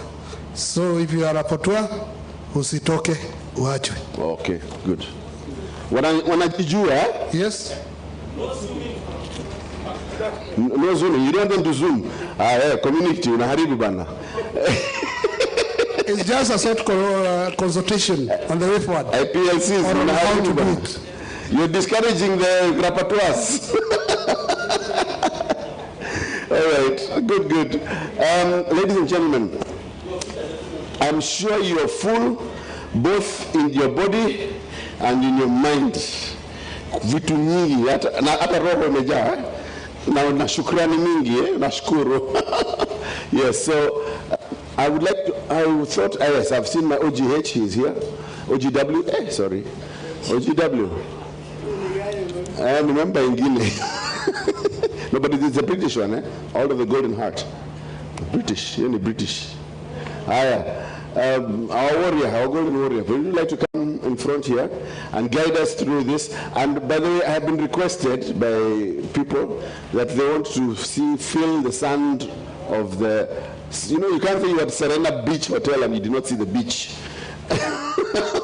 They want to see the beach. So can we agree 1 hour 15 minutes, 1 hour 20 minutes? 1 hour flat. Okay, you've had. And the good thing is the chairman is not here to overrule me in public. I have done it in his back, behind his back. And the micro. Yes, please can I have a microphone for Bwana Kabaka? Thank you. Asante sana. Looking forward, yeah.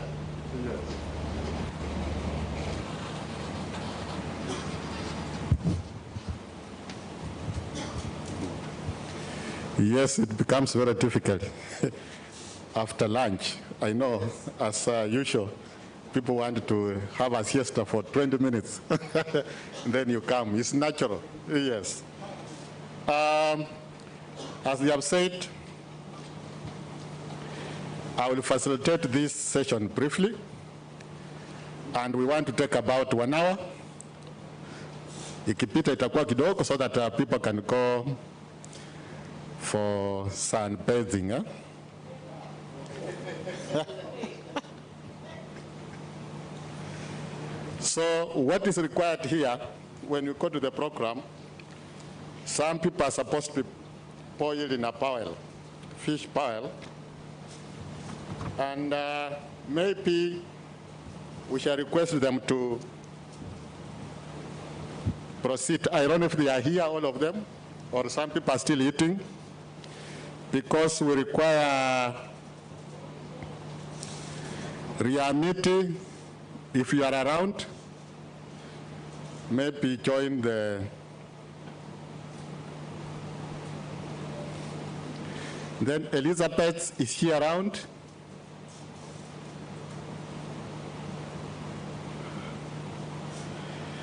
Then Dr. Tolo. And then we have Joshua Njiru, Dr. Joshua Njiru. Miss Catherine Bunyasi.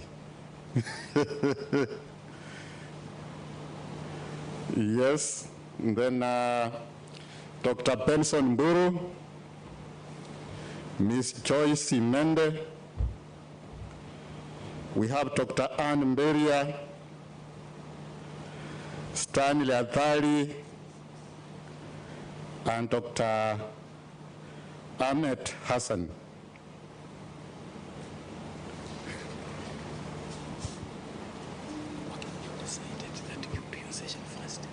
And Dr. Mburu would announce it.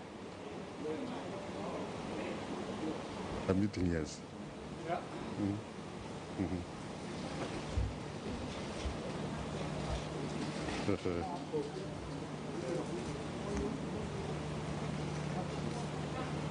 Welcome.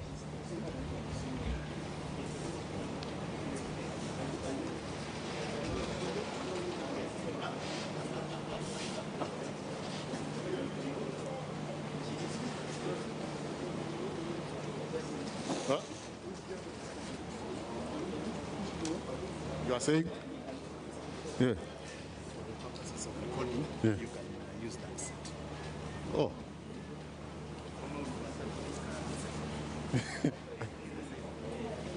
You can move it. Yeah? Oh.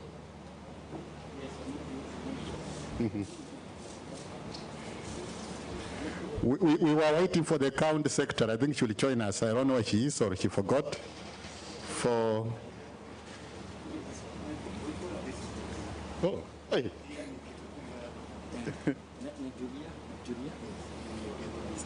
Oh, you want her to participate? Yeah. Okay. Online. Yes, Julia online. Okay, okay.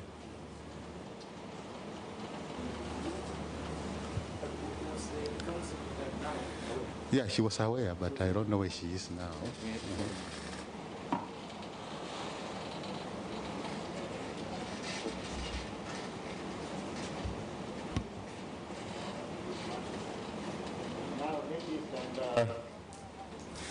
gentlemen, madam, yes.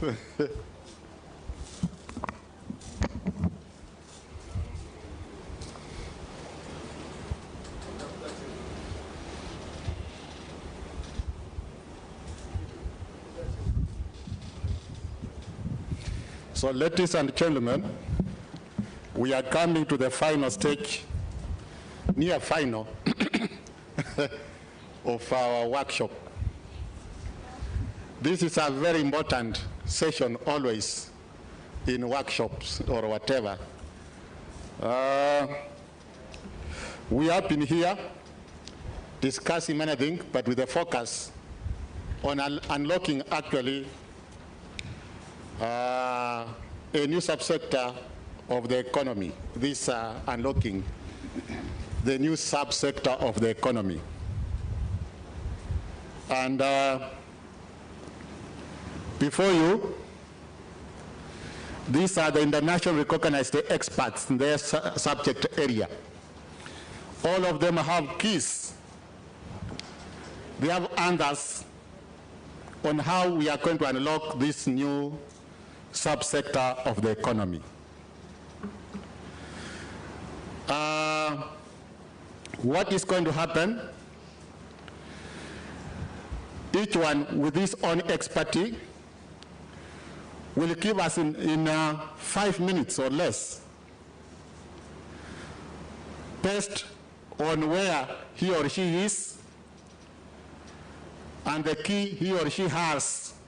In 5 minutes, how do we unlock this new subsector of the economy? What are the issues and how do we unlock, just in 5 minutes? After that, we are going to open to the plenary. Experts before you, these are representative members from different countries all over Africa. They are going to ask you questions. They want to see how this new area, because the government of Kenya has realized this is a section or a sector with the highest potential that is going to leverage the economy of the country. So these honored guests are going to ask you and give even opinion what they feel. So after you give your presentation in 5 minutes, and then they will ask, and then after that we shall wrap up, which will take a short time. So I think, ladies and gentlemen, let me open up to the panelists. They will tell us their names, where they come from, if they are from Africa or from which country, but they will give us, each one will be telling us your name, and very briefly, in 5 minutes, not more than 5 minutes. So we begin by our guest here. It's always ladies, but we can begin like this. Huh? Oh, yeah. Panelists say, members say we begin from the other side. So introduce yourself and very shortly tell us how do we unlock the potential or this sector. Okay, dear delegates, I'm Joyce Ibende, working with the National Environment Management Authority at the ABS desk. What I wanted to add to this good discussion is issues to do with the benefit sharing mechanism, which seems not to be coming out clearly. And I have an example where I was reading issues to do with the traditional knowledge, the value chain, and how the benefit sharing mechanism has been able to uplift the livelihoods of women in Morocco. And I know ladies who are here, they have come upon a product called argan oil. And this product has been used in Morocco for the longest time. And they have tapped into this particular oil, and it has turned into shampoos, lotions. These women have formed cooperatives, they have shares, and they have put the product into the market. Now near home, what is it that we have that we can project and say it can reach those levels? Because I've gone to some areas as deep as West Pokot. We have our ALO around, and you find issues of benefit sharing are not there because of the middlemen. Issues of technology transfer are not there. They still do the processing using the traditional methods, whereby they still heat them in drums and all that. So for us to make sure that our products are on the market and they are of value, then we need to do value addition to them, and the benefit should be to the community so that we can tap into issues of conservation and sustainable use. Thank you. Thank you very much. I'm told you are an expert in licensing. You needed to also, how do we touch, which area do we tap so that now we open this economy? Thank you. The next one. Thank you very much, Session Chair. My name is Dr. Njiru from Kenya Bureau of Standards, in charge of research and development. Briefly, from what has been going on here the entire week, from where I sit and stand, I see a lot of points of convergence, especially towards indigenous knowledge, genetic resources, and especially where value addition is involved, because KEBS exist to facilitate trade, to make sure that what the developers at the community levels and even as an upscale, seated to my friend there, Joseph, they're now setting a big factory in Laikipia, that all those products shall get to the commercial level, and without the bottlenecks that maybe have been thought to be there in the past. And one of the things that is a strong take home for me and for all of us is a need for us to work together, breaking the silos and working together as a team, so that KEBS is not surprised that you're calling our quality assurance officers that I want you to inspect these products being developed by women from Baringo, Marquette, or other place, and then we start by saying, in the first place, do we have a standard for such kind of a product? But the developers and the people who are especially involved in the value addition value chains, creating different value chains, we welcome you to talk to us. We may not be very, very experienced, and especially in some areas that for indigenous knowledge that we may lack, but that's the importance of the technical committees, as I was talking about them yesterday. We have seen these work very well, and we have few places that we can compare with. Working with universities, Dedat Kemathi University, and we realize that there's a lot that actually the researchers, yesterday the CEO Kenai was saying, when during the innovation week, there's these young guys who showcase some very nice products that are meant for the market, but you ask them, who is the customer? But then also I would want to ask, as you're developing that, shall it be subjected to a standard that even yourself you say, whatever I'm doing, this soap that I'm making, this cream, this deodorant, whatever you're making has got these attributes that it should be able to achieve. And it's along those criteria and those points that we can work together as Kenya Bureau of Standards in developing standards, and we cannot overemphasize the importance of the standards, creating a level playing ground, ensuring confidence to the consumers. So I think from my end, and there's the one who is at the helm of the Kenya Bureau of Standards for Research and Development, we see a lot of these collaborations, requests that we partner with the county governments, with universities, with startups. That's very, very welcome for all of us, and I'm glad that yesterday we learned that the standards that we develop, especially for the natural products, they're as good as we who are developing them, because we will dictate what are the parameters, what thresholds do we need to set. So it's a collective, we need to work together. At KEBS, we have now what we dub Tuwajibike na KEBS. It is where we believe that quality products and the products that we have in the market, we all have a role to play in it. Thank you. Thank you very much. We want each one to tell us exactly what can we do, 1, 2, 3, yes, to fix, to unlock this subsector. Next.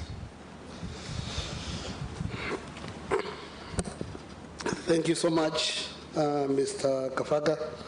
I'm Ben Sonboro.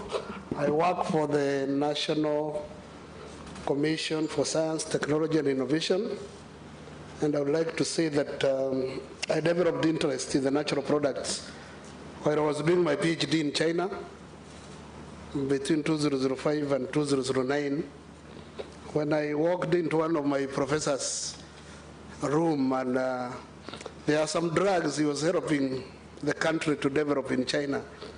And one of the successful drugs he had there, he told me this one, we are using an extract of mushroom we got from a forest in Kenya called Kakamega. He wasn't even able to pronounce it very well, but already it had gone through the clinical trials, and it was proving very effective on reducing the cholesterol in the bloodstream. And they were planning to be selling it at equivalent that time, Kenya shillings 5,000. And that's the time I realized how much. And then another incident that took place is that when we went there, the tilapia they were giving us, all people from Africa, we were refusing to eat. And we are telling them we are used to eating very nice tilapia that doesn't have those small bones like the one they were giving us. But before we left there, after 4 years, they already had the Lake Victoria tilapia in their pots, and they were marketing it at a higher price than the Aroko tilapia. So that tells you their attitude. Once they realize that there is something that is there. The other thing was, the professor I was to work with for my project, he wanted me to take back during my holidays the natural products that are used against crop diseases. And of course, by that time, KVs had been introduced. And when I told him I cannot take them illegally, first of all, I work for government, he was very furious and dropped me. I had to look for another professor. And I realized how these guys were working. They are ready to go any length just to ensure they have what they want. And part of that, those grants they were giving us, they wanted us also to go back with those products in the name that we are to use them for research. And one of the reasons I refused was that we had not decided what my project was, but he wanted me to gather all the natural products that are being used against. 1 minute, 1 minute. Sorry. Now let me come to where we are here. That effective management of indigenous knowledge-based intellectual asset. What I would like to say here, what we need urgently, when you look at the drafters of the CBD, they gave us the 3 objectives, the first one being conservation, second one, sustainable utilization, the third one, access benefit sharing. But if you look, the third one actually should have been the second one, because after conservation and making case for conservation, then what next? What next should have been actually, how can you access those natural resources which are within your jurisdiction, and how then after that, how do you sustainably use them for socioeconomic development? And the same can be applied because access is also, you have to access and also share benefit with the owners. So we really need to come out very clearly. We document the resources that we have as a country. Then we should also document who owns these assets. We should also... Dr. Mburu, time is out. Yeah, Next. after we establish what we have, who owns them, then we establish a system of sustainably utilizing them for socioeconomic development. Thank you. Thank you, thank you. Let's focus to the key points, pop, because of time and it's going, yes.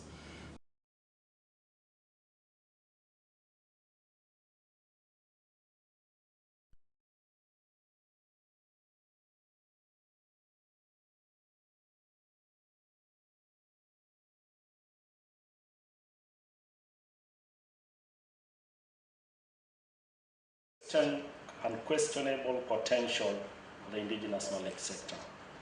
The second is a relative positive and progressive policy environment. Therefore, we need to ask ourselves, if this potential is there, and the policy is not that badly off, why are we not benefiting as much as we should? Number one, if I speak from the community perspective, is that we really need first to know which assets are out there, which products are out there with indigenous knowledge holders and communities. And therefore, the action here is we need urgent digitization. We need to fast track the repository of these assets so that first we begin with what we have. The second element is that some of them are even more urgent because they are at risk of extinction. In the case of the Maasai, if you think about Leleshwa, Taconandas camphoratus, which has an oil, an aromatic oil, that is already being commercialized and the Maasais are not benefiting.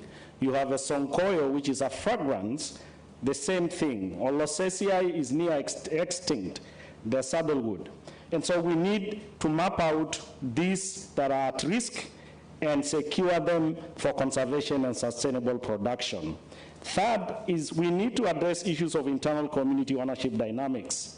So what are the effective traditional institutions with effective representative market voice to speak for communities, so that then you have a framework to address the issues of peak and MAT, and the issue that we had earlier about some NGO being denied by communities will not arise. So we need to map out. We also need to map out the geographical spread of communities that have claims to certain product, so that when you design a benefit sharing arrangement, it will be conclusive and encompassing.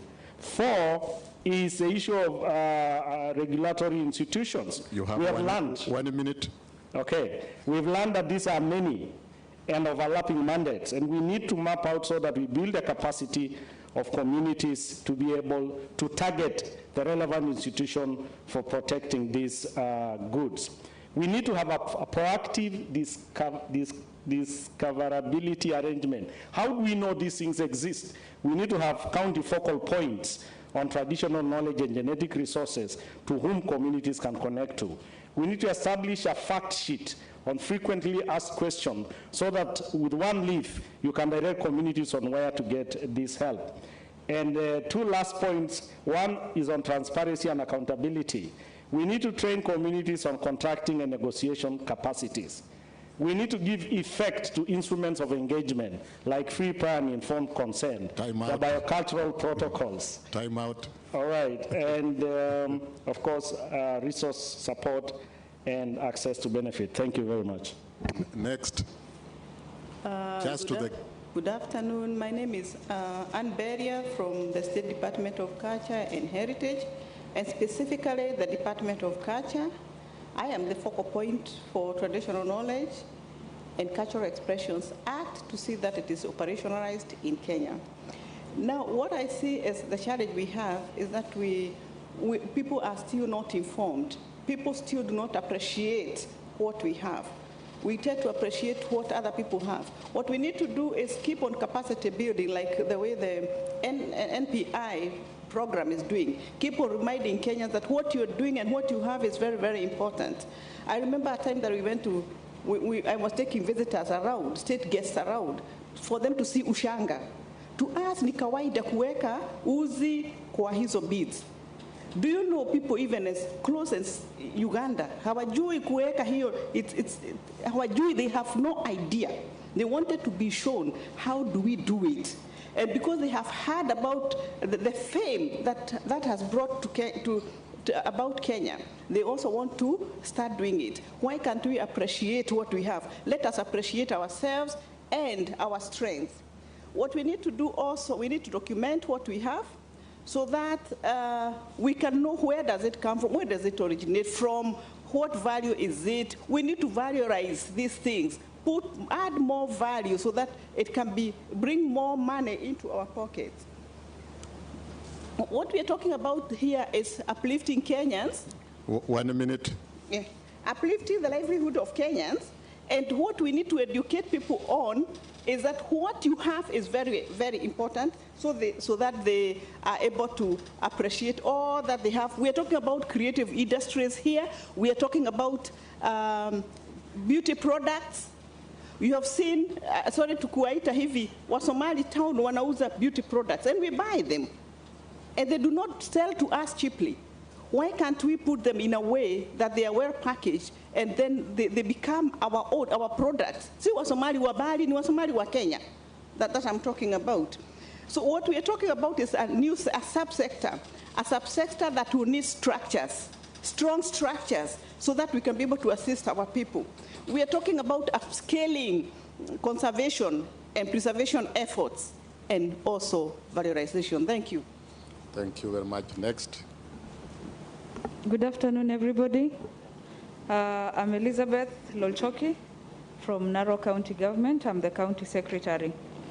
I think for the people to realize the benefits from effective management, the first thing that we need to ask ourselves is, what is effective management? What is effective management, and what is these intellectual assets? So effective management is coordinating and making use of resources sensibly, underline the word sensibly, and helping improve efficiency. Because there is a lot that is there, but are we efficiently or coordinating those resources well to be beneficial to the people? And then when you talk of intellectual assets, those are the assets like a business brand, name, logo, original creative work, or inventions. I think the reason why for the longest time our people have not benefited from what they are doing is because, first of all, we don't know the value of branding. The moment I take a name, for example, Ilonito, for example, the step number one to ensure that Catherine does not take my brand to be hers is to register that name, give it a logo. So at least even on the records of government, it is known it is my product. Because right now, I think the biggest challenge we have of even wondering who is community, who is beneficiary, is because we are not taking the right steps. So the moment we tell our people, register for a brand that you think is yours, the moment umeenda register, if it's an outfit that I've designed and it's for Elizabeth Lolchoki, go to the registrar of companies, register as a company, and put a logo and own it. That way, it becomes easy even for government to assist. Then, 1 minute. What counties should do is, first of all, domesticate the current existing policies and make use of them, set systems for mapping out and registration, budget for activities, roll out, capacity build, and document for posterity. Thank you. Next, yeah. Good afternoon, everyone. I'm Catherine Bunyasi Kahuria once again. I'm sure you all remember my name by now. And I work at the Office of the Attorney General. I'm happy to have been there since the task force came up with the policy, and we were able to chair the law and come up with what was signed in 2016. So in a nutshell, I just want to talk about, and I'm very excited about this moment because we are incorporating the communities. And I say that this law is about the communities and how they will be able to benefit themselves using their rich cultural heritage, and also look at the intellectual property aspects that can alleviate them from so many challenges that they may have as a community. I also, what comes to mind is the role of elders, and how will the Ministry of Culture be able to identify who are the elders? I remember our speaker in the morning talking about how they had to look for the king of Wanga, Nabongo Mumia, who was who is the spokesperson of that community, and they had to get the prior informed consent from that spokesperson.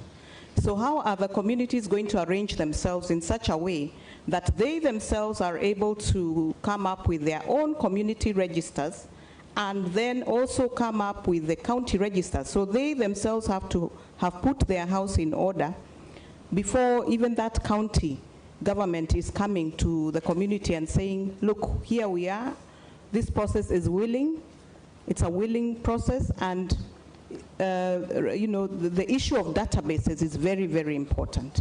And then national government now becomes, the trustee. They hold this information in trust.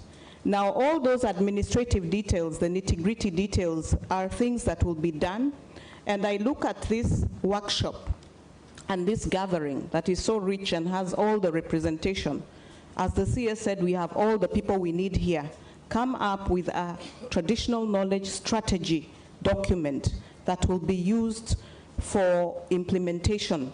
And as we have said throughout the week, we are looking at implementable. 1 minute. We are looking at implementable.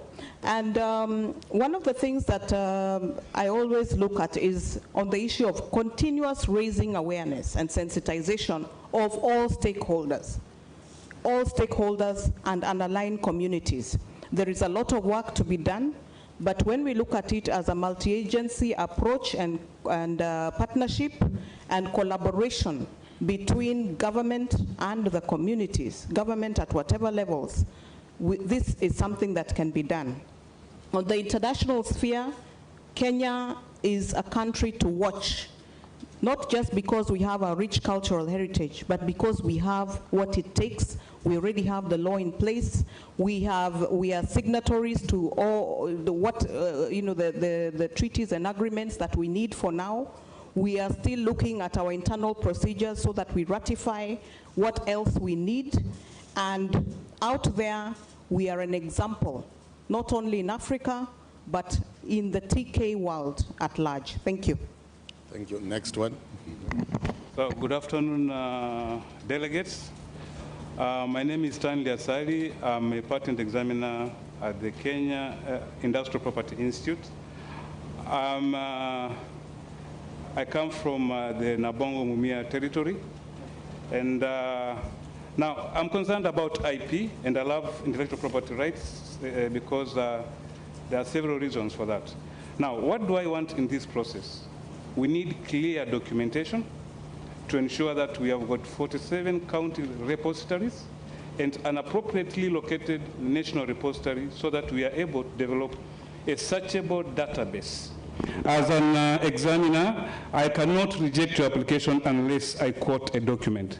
If you pick anything from Wanga community, I'll be able to go to the Kakamega repository and confirm or corroborate with the national depository documentation and be able to tell you that whatever you're talking about was documented in Kakamega County, and hence I've got grounds to stop misappropriation. So what do I need from you? We need to document to enable us to have a searchable database. Now, there are two issues I would like to comment on before Kavaka says 1 minute.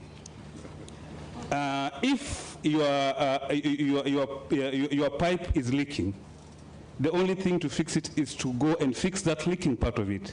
And from Kavaka's presentation, you realize that we have got thousands of our genetic sources actually patented outside Kenya, isn't it? So the best thing to do is to fix the patent system, because it's the international highway for misappropriation of African traditional knowledge and genetic resources. What am I proposing? We have got the law in Kenya on intellectual property rights, mainly industrial property, that's patents. We have to review the patent law and call for disclosure of source of origin of the asserted traditional knowledge and the genetic resources. That's pure, and it should go beyond patents.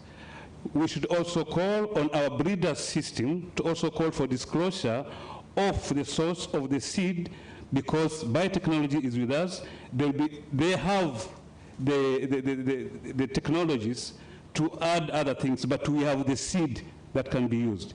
So what am I saying?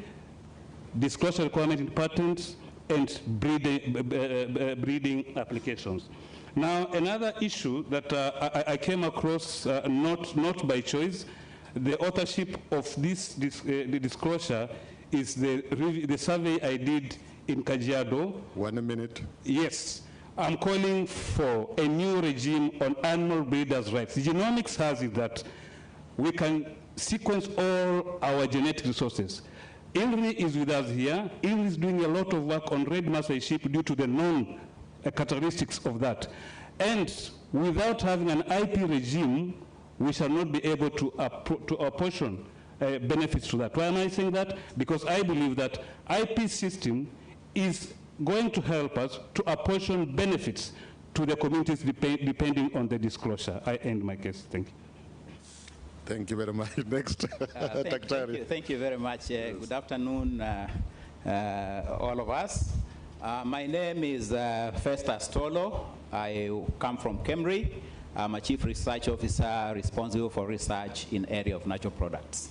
Now, very, very quickly, because of the time, what do we need to do where I stand? Because I stand in the lab, I usually don't sit.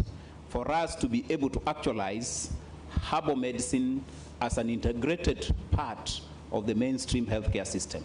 So first, we need to identify and secure the source of the raw material. As we know, it has been mentioned already that we are losing a lot of this raw material through various means, some of them being development, clearing of our forests for development and so on and so forth, and sustained harvesting. So we need to ensure that we have continuity of the raw material. That's number one. Number two, we need to engage the source of information on natural products, herbal medicine and traditional medicine, so that as a researcher, we can be able to communicate. Because one of the things which is a problem is lack of trust. So we need to develop trust between the one who is giving us that information of the properties of the product and then with the researcher, so that this information can come in a filtered form so that it can help good research. Number three, we need to provide scientific information on these products so that they can be acceptable as products which can be dispensed in our hospitals. How do we do this? We need to provide safety of the product. We need to provide efficacy of the product. We need to provide dosage of the product. We need to know that this is the amount which we need to take for us to get the therapeutic benefit indicated for it. Sorry? He was just coughing. No, I was not even the one.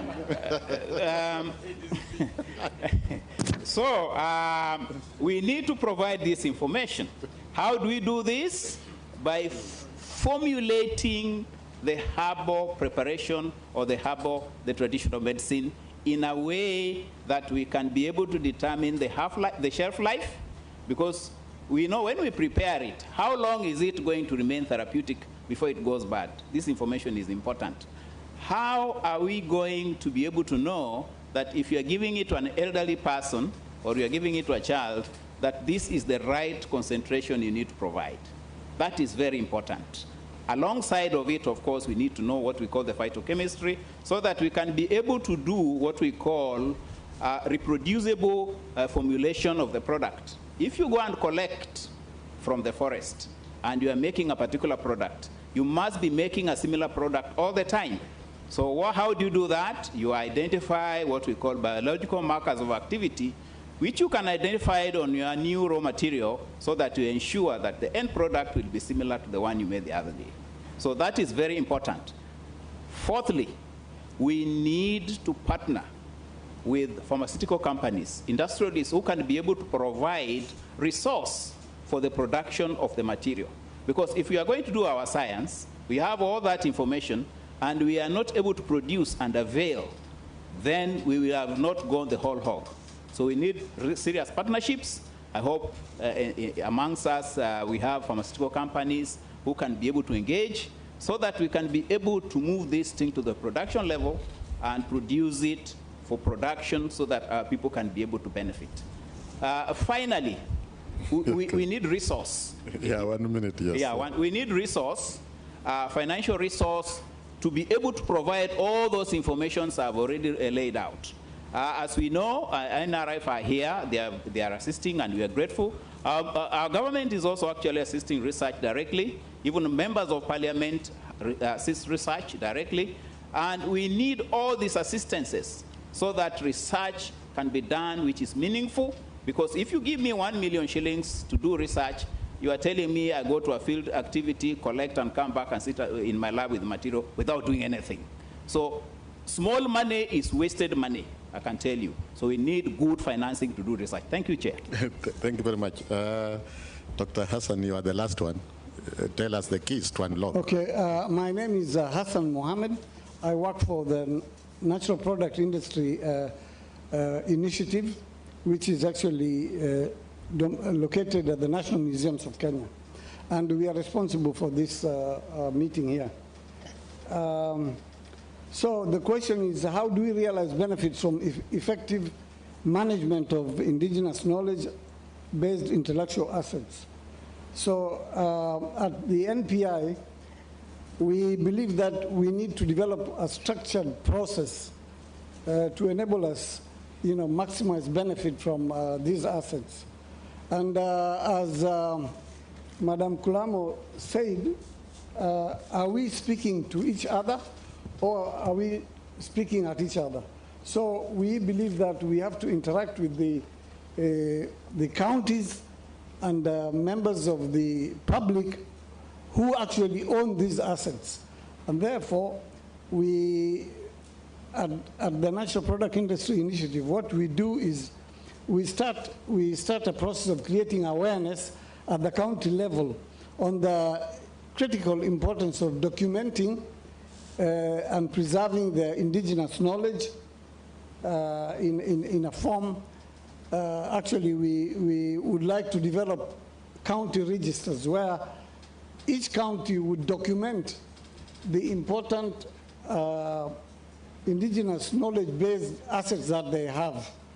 And then we do that by actually training. We offer training, and in our programs, we actually have an important element of training of the county staff on how they can document their indigenous knowledge. And we want to put them in a sort of a computer-based county registers. And all these 47 counties, can then transmit that information to a national repository. So we have a national repository that contains information from all the 47 counties. So we're going to enable the county governments to document the indigenous knowledge, and that becomes now an asset that investors can actually come and interrogate, researchers can come and interrogate, and we think that that is a very important step. So we start by documentation of IK.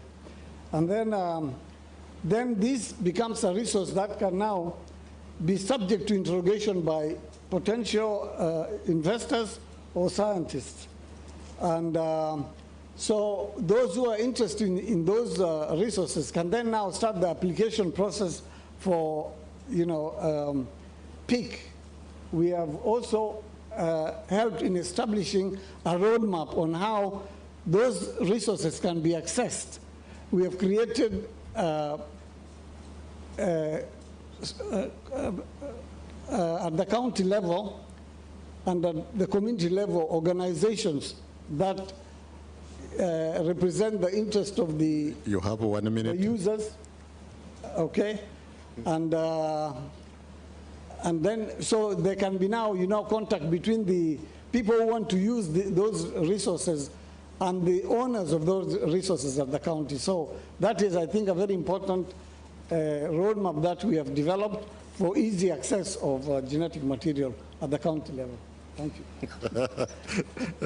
Thank you very much. I'm sure you've heard from the experts. They are the only experts we have, as we don't know. But they have provided possibilities, different keys, how do we unlock this new subsector of our country's economy. We are opening up, but as we move on, we have one of our guests who have been listening keenly. Our visitor with good news from a far country. And I think we shall also give him 5 minutes from what we have talked. Maybe you might be having the key. How to, we have the vast resources, indigenous knowledge and genetic resource with vast potential. How do we unlock this new sector. Maybe give us just 5 minutes, if possible solutions, how we move. And as he finishes, we shall have about 10 questions. So maximum of 10 questions. Just write up and then we'll ask them at random or redirect. Then after that, we shall have finished the sessions. They will each sum up with 1 minute as we finalize. So I think with the microphone, we shall invite our guest to give us a brief. Thank you. Good afternoon, Chair, distinguished delegates. Thank you very much for this opportunity. I thought of actually having this more towards the end of the session so that I could truly wrap up all that I've heard. But let me briefly give you my impressions, very, very briefly, because I've noticed that over here we have so many doctorates and so many professors. I'm reluctant to ask a question unless I have a doctorate myself. Unfortunately, I have left my doctorate halfway through, so I'm not too sure if I'm qualified enough to ask questions, but let me share my observations. One is, it's been extremely comprehensive. I've really enjoyed the thought process, the element of input and assessment that's gone in from all aspects of this entire enterprise. But let me give it to you from my perspective, because there have been many perspectives, but my perspective is that of an investor. I'm based in Singapore. In fact, I plan to be based in Kenya. We had a group of investors, a consortium, which actually invests in multiple industries, one of which is the pharma and the biotech space, both in agritech as well as in the use of biotech in the human health industry. Now, while there have been many aspects that have been covered here, and quite a few of you have touched upon what is necessary. In fact, I think Dr. Hassan, Kemri, Dr. Taracha have been mentioning at many points the requirement to have the stakeholder, the investor's point of view. And I think some of those points you've made. But I feel an essential element here missing in this whole conversation is, how does an investor find a safe space? It is a given that investors will always look for a very holistic environment. It is also a given that we are living in a world where no corporate can ever ignore the reality of the ground. And that's the most holistic, the most healthy, and the best way to go forward, that we recognize the rights of everybody, we create an ecosystem that really delivers the end result. But the end result has to be something which not only retains, but brings in technology, brings in value addition here in the country, and delivers products that can be exported to the world. But to do that, the investors who come in have to also feel a sense of safety and comfort. One, in terms of access to these resources, because from all that I've heard, I hope I'm not running out of time, Chair. No, you have 2 minutes. Thank you so much. So the one point that I felt initially was that there's a lot of concern from the communities, very genuine, a lot of action from the government side, but there's no clarity exactly on whom do we go to in order to secure that. And once we secure that, how secure is it? I mean, of course, there are lots of safeguards in terms of having your copyright, your patents, and of course, patents itself is a gray area because it depends on what you can patent. The process, if it's unique, can be patented. But a cultural element, for example, if you're talking in terms of something from a plant that you're deriving, because we are into the area of nutraceuticals. In fact, there was a reference yesterday to the talk, and the cosmeceuticals and nutraceuticals are a key element of our approach, our focus. Now, how do we secure that? Where are these resources? In fact, Dr. Hassan was mentioning that it's creating a resource. I think that's very key. But even if you have it there, is it a place where, is it something that we can really come there and say we're secure and we can invest in it? And because that's a fundamental question investors will ask. How secure is our investment? Tomorrow, will questions come up? Will these be taken back? I did not hear a clarity on. I think there's a lot of, I wouldn't say lack of clarity, a lot of gray areas here which all of us are aware of. All of you have mentioned it at great length and in a very articulate manner. So I'm not saying that it's not there, but there is an area that is not clear at all. For an investor, that's a matter of concern. If you can't have access to it, how would you invest? In fact, the gentleman from Cambridge was also talking about the investments. Absolutely right. You need a lot of resources because it's a concept. a concept to a deliverable product is a huge process. It's not small, it's not like, it's a considerable journey. But for the journey to happen, it has to start with confidence in the ecosystem, in the environment, in the availability of resources, and the sustainability of those resources from an investor's point of view. The second thing is, I think that's also been mentioned, all of you have mentioned, there's an alphabet soup of agencies and licenses, which is quite terrifying, to be honest. And I must tell you that I come from Singapore, where it's literally, I've shared with some of you how simple and how logical. And as I keep telling my children, don't think Singapore is the world.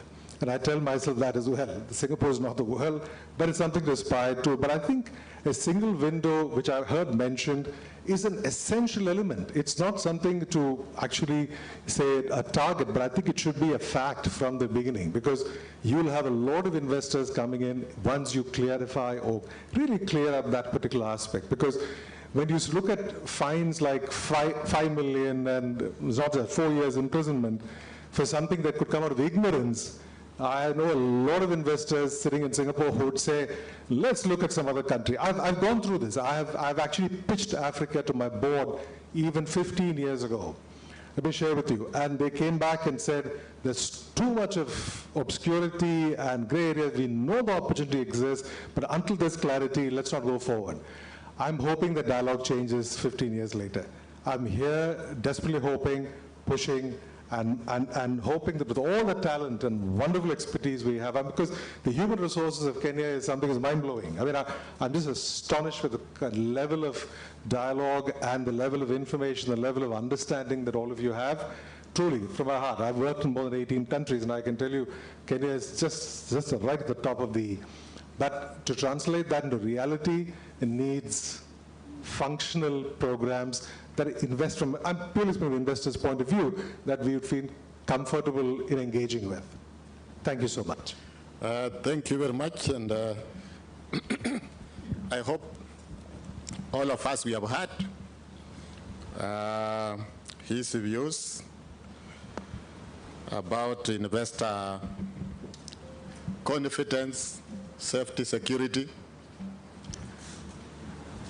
I hope it's an area we need to fix, and we need to provide a solution to that, this area of licensing and related, so that legal clarity, very key, if, so that whom is he trading with, where is he going, those things need to be very clear. Yeah, so it appears the experts, you did not touch in that area. And but because of time, let's move very fast. 10 questions, just to the point, not stories. Yes, just raise up your hands. Yeah, we begin. That is one. Okay, my question. You direct? Yes, Dr. Daktari from Kemri. He said small money is no money. How much money do we need? What I'm not asking the Doctor to tell us how much money. The question is, how much is budgeted for research, which will make a meaning? Because we have seen even in universities, Professor will tell you, the research part is not funded well, and we need change. The only way to have this country change is to have more money. So we need to ask even the counties to put in more budgets or more money to research, and workable research, which will bring things which are real, not just research. Because of publication. Time. Because of time, because straight to the questions. So, Dr. Please, it's good because he has experience of real and workable research. Thank you. Thank you very much. Next, we shall get to the 10 questions, and then they will respond briefly.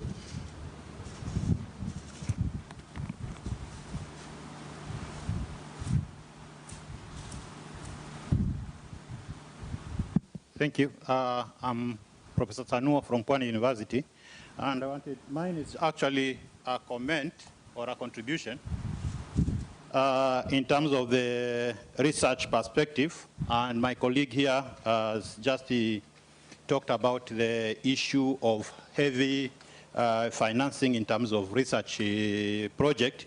What I wanted to add, and this would go a long way in terms of piracy reduction, because most of us who have done work outside, as one of our facilitators was saying, you are asked to carry samples with you outside there.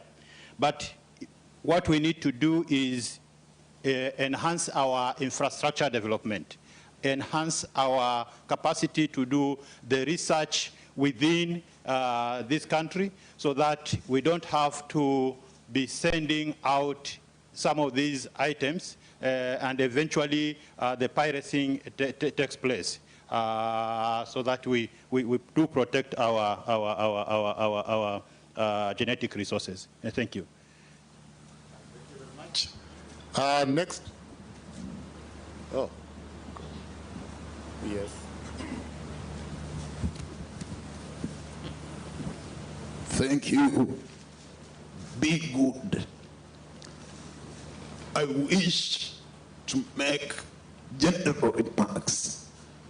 First, to appreciate the 9 panelists for the good, brief presentations you've made.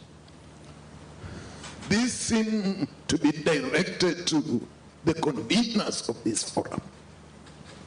And Dr. Taracha, you have to listen to this. The late President Robert Bob Mugabe,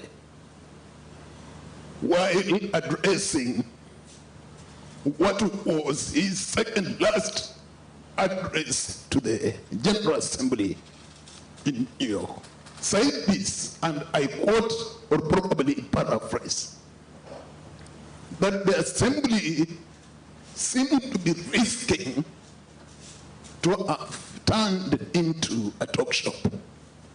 It is my prayer and desire, Dr. Taracha, that the next high-level forum should be a celebration of some kind that we have made the first step.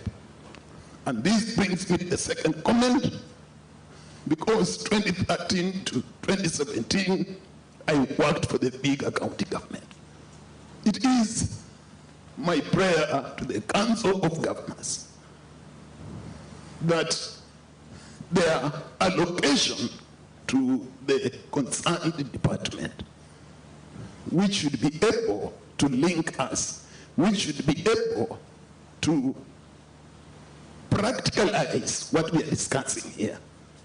And probably National Assembly will be key because they are involved in the budget process. Otherwise, if we don't get the required funding, as I said, we risk turning this forum into a talk shop. Be good. Be good. Thank you very much. Yes.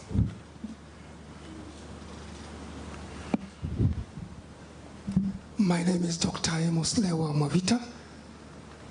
I think there's a lot of talent in Kenya, both at the level of your capacity as leaders in the different departments, and there's a lot of talent with individuals in this country.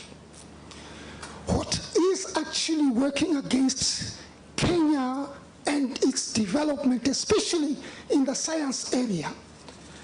Each time there is a quest for Kenya to produce its own products, those who attend those conferences are not technical persons. They are personnel officers, finance officers, and people of that kind of nature who have not the least understanding when it comes to technical work. So when they're asked to come up with a product, they think in terms of the West. And I think God blessed us by sending COVID, so that those who sit in those places to talk about the West realized the West cannot be of help to them. That is why I ask the panels that are sitting with us, identify talent with individuals in this country. Come down to where work can be done. It is good after this that we identify different personnel that are here to link together with the different talented personalities in this area, so that after that we work with the talent in the counties and with the talent found in with the individuals found in those places. And I also invite the investors, and I want to say this: those who are investing, if you go to the personnel officers, the people who sit in the conferences, you will never get the gist of the answer from this country. Come back to those with the talent. Thank you. Thank you very much. And you know, you are supposed also to have been asking the experts as you give your comments, but it's fine. Yes. Thank you, Dr. Katamaya. Oh, somebody, let ask and then, yes, Dr. welcome. Yeah, thank you very much. My question is to KEBS. I think you mentioned something about if you come up with new innovation, new products. If you come up with new innovation or new product, and then KEBS is supposed to certify, the person is supposed to come with his standards. So I didn't get that place very well, because how can somebody come with his own standards and come with the product and then you certify? Isn't it also possible, maybe if we don't have such standards within, get them compare from other countries, developed countries or something like that, rather than saying go back and bring standards for us to certify your product, because then everybody will come with their own standards. Maybe you can respond to that. Thank you. Thank you, Dr. Katama. No. Oh. Let Priscilla ask before, because the microphone is there, yes. Okay, thank you. I think, thank you, the panel, for your insights. And I think I want to ask a question to Kipi and probably Catherine from the AG's office. My question is, we are here to look for how to unlock the sector. But from what the Kipi representative has said, is that for them to reject an application for a patent, they need to base it on a document. And I'm wondering if they would consider the PIC and the MAT in their rejection process. Much as the IP law does not right now talk about disclosure, full disclosure, does that really need a review of the law? Because it will take time. What can be done that Kipi or the IP law can start recognizing PIC and MAT to cushion the communities and all the researchers involved? Thank you. Thank you. I think last one is Dr. Katama. Time is bad. We only requested 10 minutes. Oh. Thank you. Thank you, moderator. I think it was Dr. Atunga, and to some extent, he touched on what I wanted to bring forward. But besides that, I think the question is, how do we get things moving? And I go back to the 3 circles I mentioned on our first day here, which are interlocking into each other: the developer, the intermediary, and the consumer. And I'm sure in that panel, all of them are there. Not until when they will speak to each other and work together practically, we are not going to, we'll be in the talk shop that was mentioned here. Thank you. Thank you very much. I've been pushed about 3 questions. Our time is actually over, but so you and Peño. Enjoy. Okay, thank you for this opportunity. I register traditional herbal practitioners as holders of indigenous knowledge. And for a very long time, they've tried engaging the AG's office, the Ministry of Health, and I think even as we speak, there is an adversarial relationship based on mistrust between the holders of IK who do not trust the Ministry of Health and its institutions. And I am aware of a letter that is being written today, for instance, to the Ministry of Health, that the Ministry of Health does not engage the traditional herbal practitioners when it comes to formulation of policies to guide the sector. How can the AG's office try and facilitate that process of bringing them together? Because each time the holders of knowledge seek engagement with the Ministry of Health, and that has mainly been done through the office of the AG, it rarely results in any meaningful engagement, and that has perpetuated the mistrust that exists. So if the ministry, if the AG's office could help facilitate that discussion, bring the practitioners and the holders of the knowledge to a roundtable discussion, I am persuaded we may solve some of the existing challenges and at least identify some programs that could, some products that could be advanced to the next level. Thank you. Thank you all, the panelists.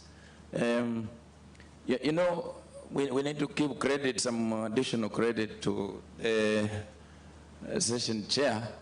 He reframed the question, but in so doing, he actually sharply and aptly captured the goal of this high-level meeting, right from the word day one, which is, what do we need to do? He was asking each one of you, what is the one thing or two things we need to do to unlock this subsector? So thank you for that. Now, on that particular point, we are really, personally, I'm very impressed with the responses we've gotten from each one of you, the totality of which is going to really weigh heavily on the communique, preparing the communique that Madam CS asked us to prepare.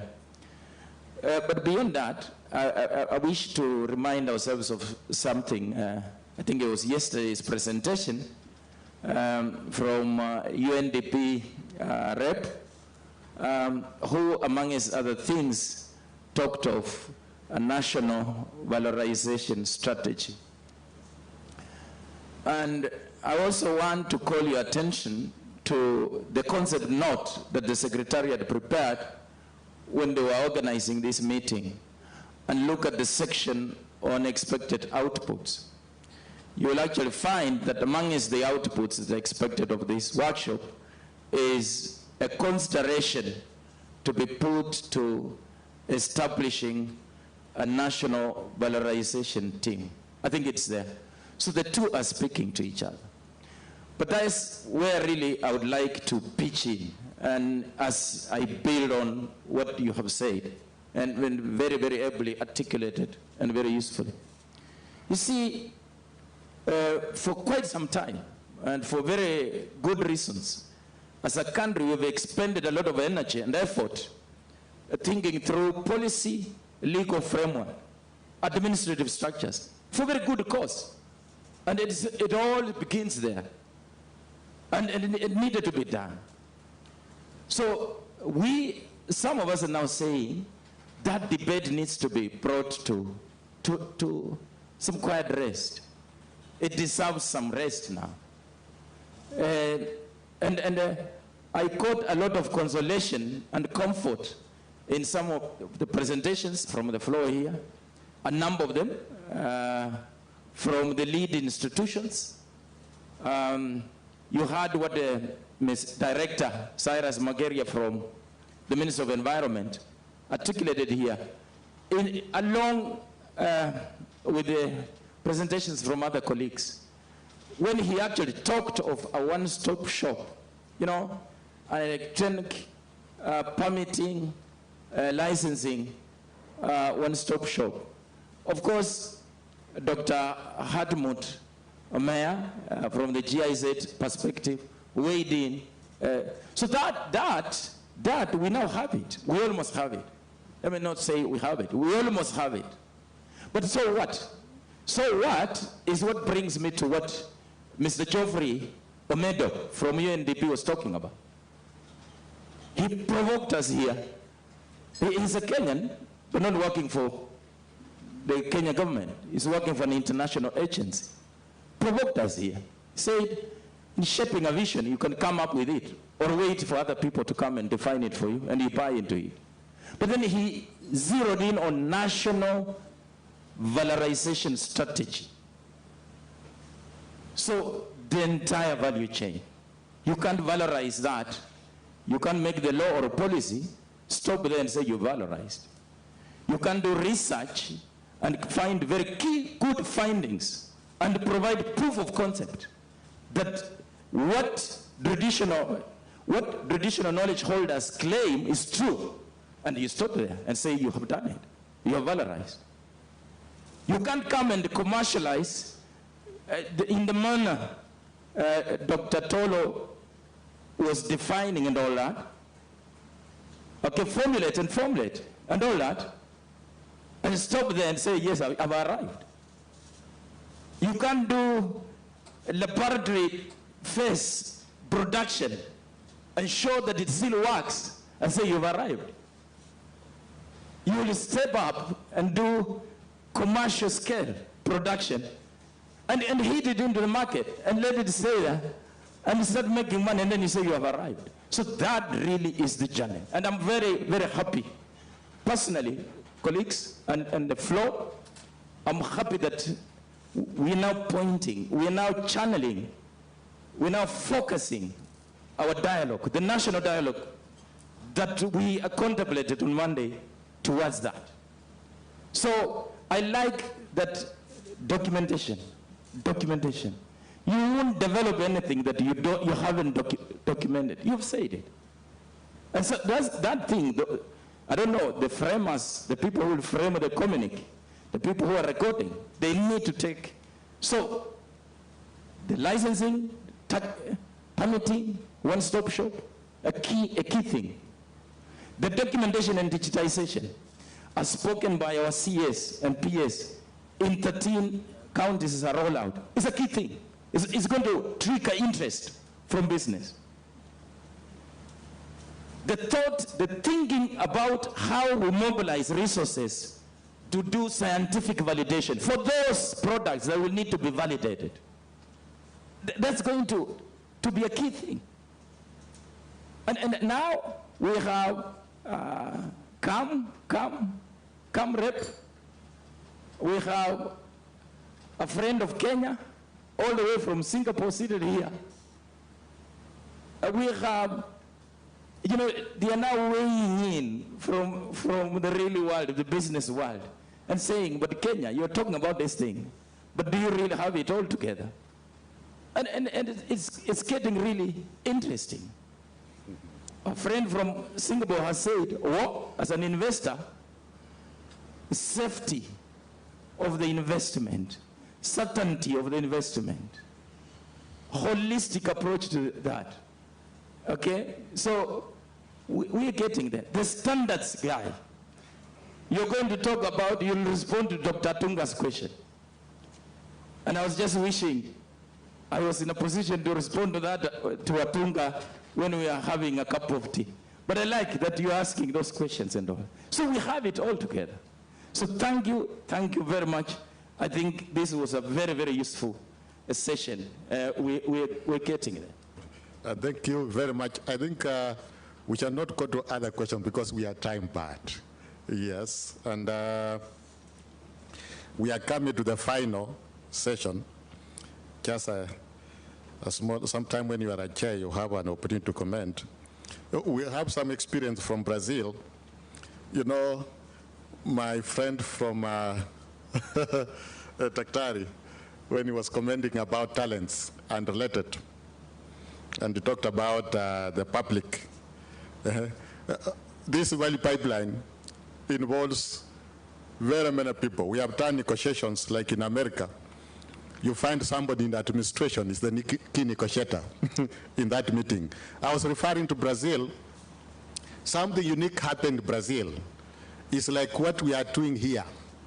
You see, the line ministries of environment, wildlife, agriculture, they took time, they could not fix the APS law.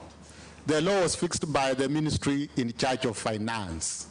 It was the planning, actually people of the planning, like the equivalent, they are the ones who took charge and fixed the APS law. Because this is business. We could be seeing it in a regulatory manner, and we are not making a facilitative law. That is how the law was fixed, and now they are making a lot of money. In a very simple way, they fixed. I was just giving a small example. Then a small thing, we are happy you are here. They have already laid a platform. If you want, by next week, you can sign agreements and start trading in business. I think there are platform opportunities we can easily be good. I think by next month, if they are serious, they can sign an agreement if it is a cosmetic or a drug, because they have already established platforms with the counties at the national level, something can be done. And I think members, because of time, I think for those, excuse me, Stanley, I think for those who have questions, kindly just within 1 minute or whatever, respond to those questions. Then we shall request 1 minute. You give your experience in the fish pile, then that will be a conclusion and over. And Hadmut, you have a question? Yes, that will be the end of the session. Yeah, I think it was a question that was directed to me directly from Dr. Ida. My utterances were with respect to actually what Dr. Hassan had asked yesterday, that assuming you have a lawyer from, like KPA, you have a lawyer from other places, will you have different standards with different thresholds for a lawyer? And my utterances were towards working together and breaking the silos so that we can be able to come down with a consensus document that speaks of one standard. It's not practical that every developer from different, on the natural products developed, they will come and will have a standard that is overlapping or has got gray areas. So it's through the technical committees that that can be sorted out.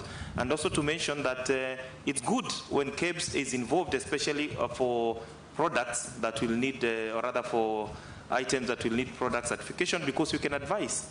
And you have seen this most recently, especially one innovator who came up with a juice from Kantan's Edulis, and he wanted us to give the specifications. How do we certify a juice product of a juice from Mira?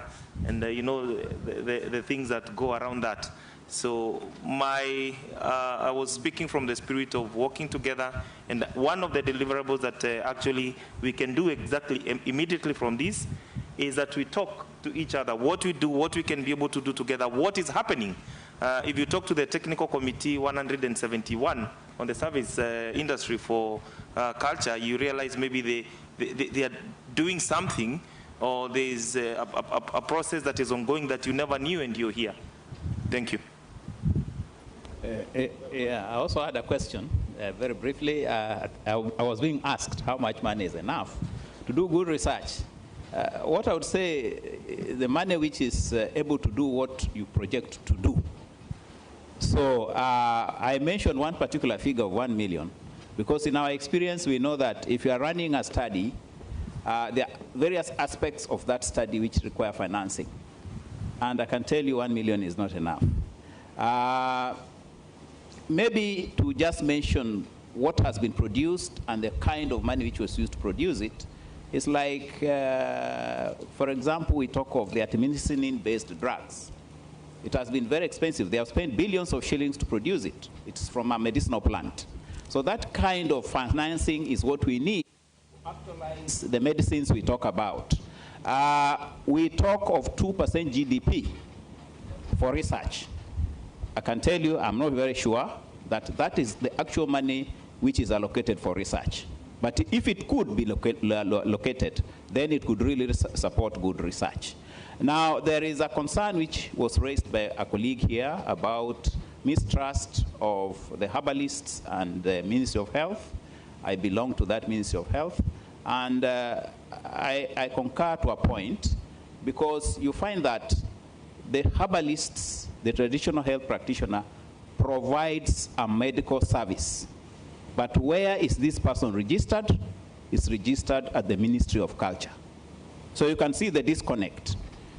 And that is where the problem of the Ministry of Health could come in, because the Ministry of Health, if they were to register this person, then there are certain things medical they would require to see and identify from such a person.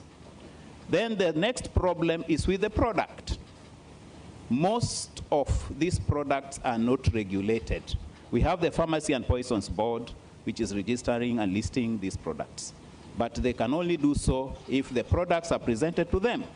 So here we have a person who is providing a service. He is a doctor and he is a pharmacist at the same time. So you can see how that complicates things. And I think it is for that reason that perhaps it would be seen that the ministry perhaps might not be responding very well in that aspect. But we need to streamline this. Because if these people are providing a medical service, then why can't that registration be done by the Ministry of Health? Because they're treating us. So that is what I would briefly like to say. Thank you, Chair.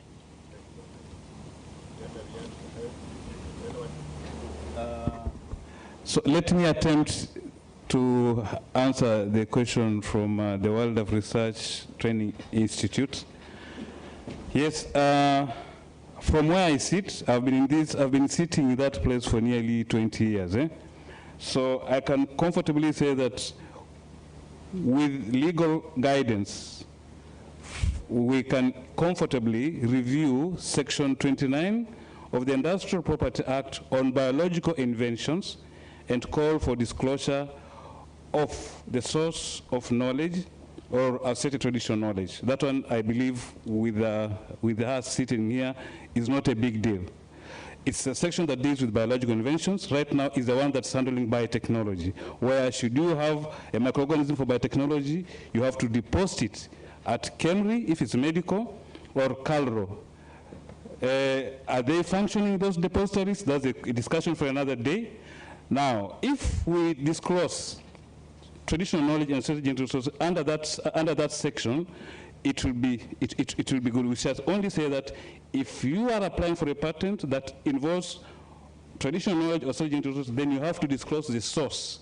And now, when I say the source, that's where the catch is. You will have to attach the PIC or MAT that was deposited in Kakamega County, and that can be verified at the national repository, be it Kekobo for now as it is, or KEMRI for whichever discussion that could lead there. That one is workable. So it's simple. 29, disclosure. Regulation 11, we verify with the Kekobo or KEMRI if there will be the national repository. I raised my case.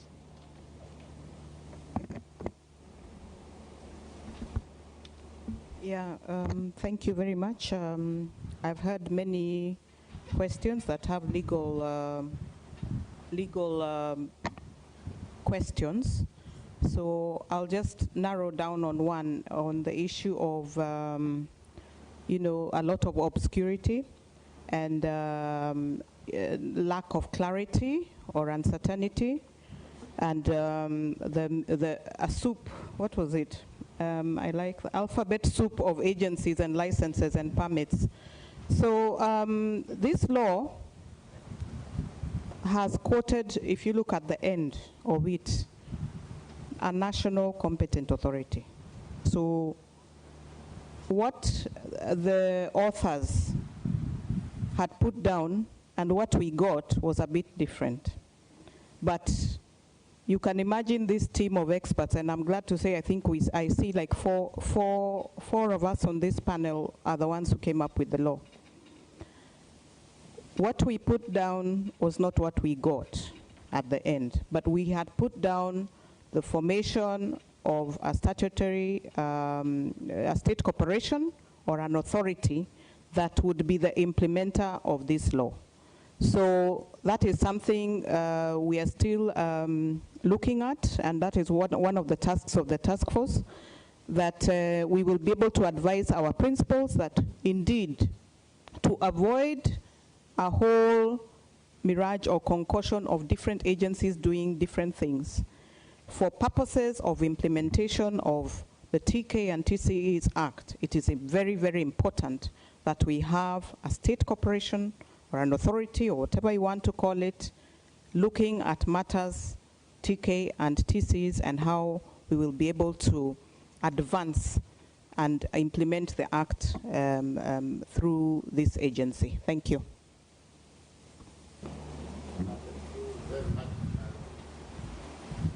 We have come actually to the end, but briefly, there are issues that have come up, and I think from the standards, the way we are saying, next week they are signing agreement, and for you, within 2 weeks, I think we already have products, indigenous products being treated, and they don't have standards. And that one, we should not wait. Aloes, tamarins, pop-up, we are taking them. At least we can have something and showcase immediately. That one doesn't require much. Just with that committee, you agree, and it moves on. And actually, Dr. Tolo, that was good. And I have a friend of mine from USA said, Kabak, you see, most of these products, actually, we have a lot of work that has been published. What we, as Katama was talking, how do we put them on the marketplace? It's not an issue of money. How do we put them on the marketplace? Some of these, like tamarins, are already on the marketplace. The way they are putting on the marketplace, they don't require those millions. We have the low-hanging fruits and the high-end fruits. So I think something can be done. When you go to South Africa, actually, a company there is signing agreements with local communities, and already based on the published, we saw a lot of brine formed and whatever, where you can put as a phytomedicine at that level, then now you go to a high-end pharmaceutical. I think something can be done if people are serious, so that we begin somewhere. And I think because of time, I think let's conclude. And we begin from the other side. If they normally say a parting shot, unless if you don't have, but I'm sure everyone has a parting shot. Let's begin by choice again. Just 1 minute, then that will be the end as we bring in a Macaria. Yes, to conclude, yes. Okay, it was a great moment to interact with the great panelists.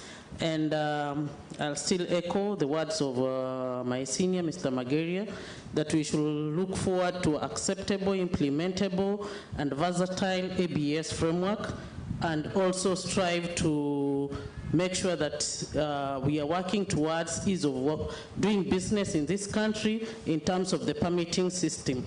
The agencies that are here, let's talk so that we remove the bottlenecks that are making the permitting system not to be working for our communities. My parting shot will be for all of us to see the important role of standards, what the role that they play at the commercial level to help us be able to move our products to the shelf for the consumers in Kenya.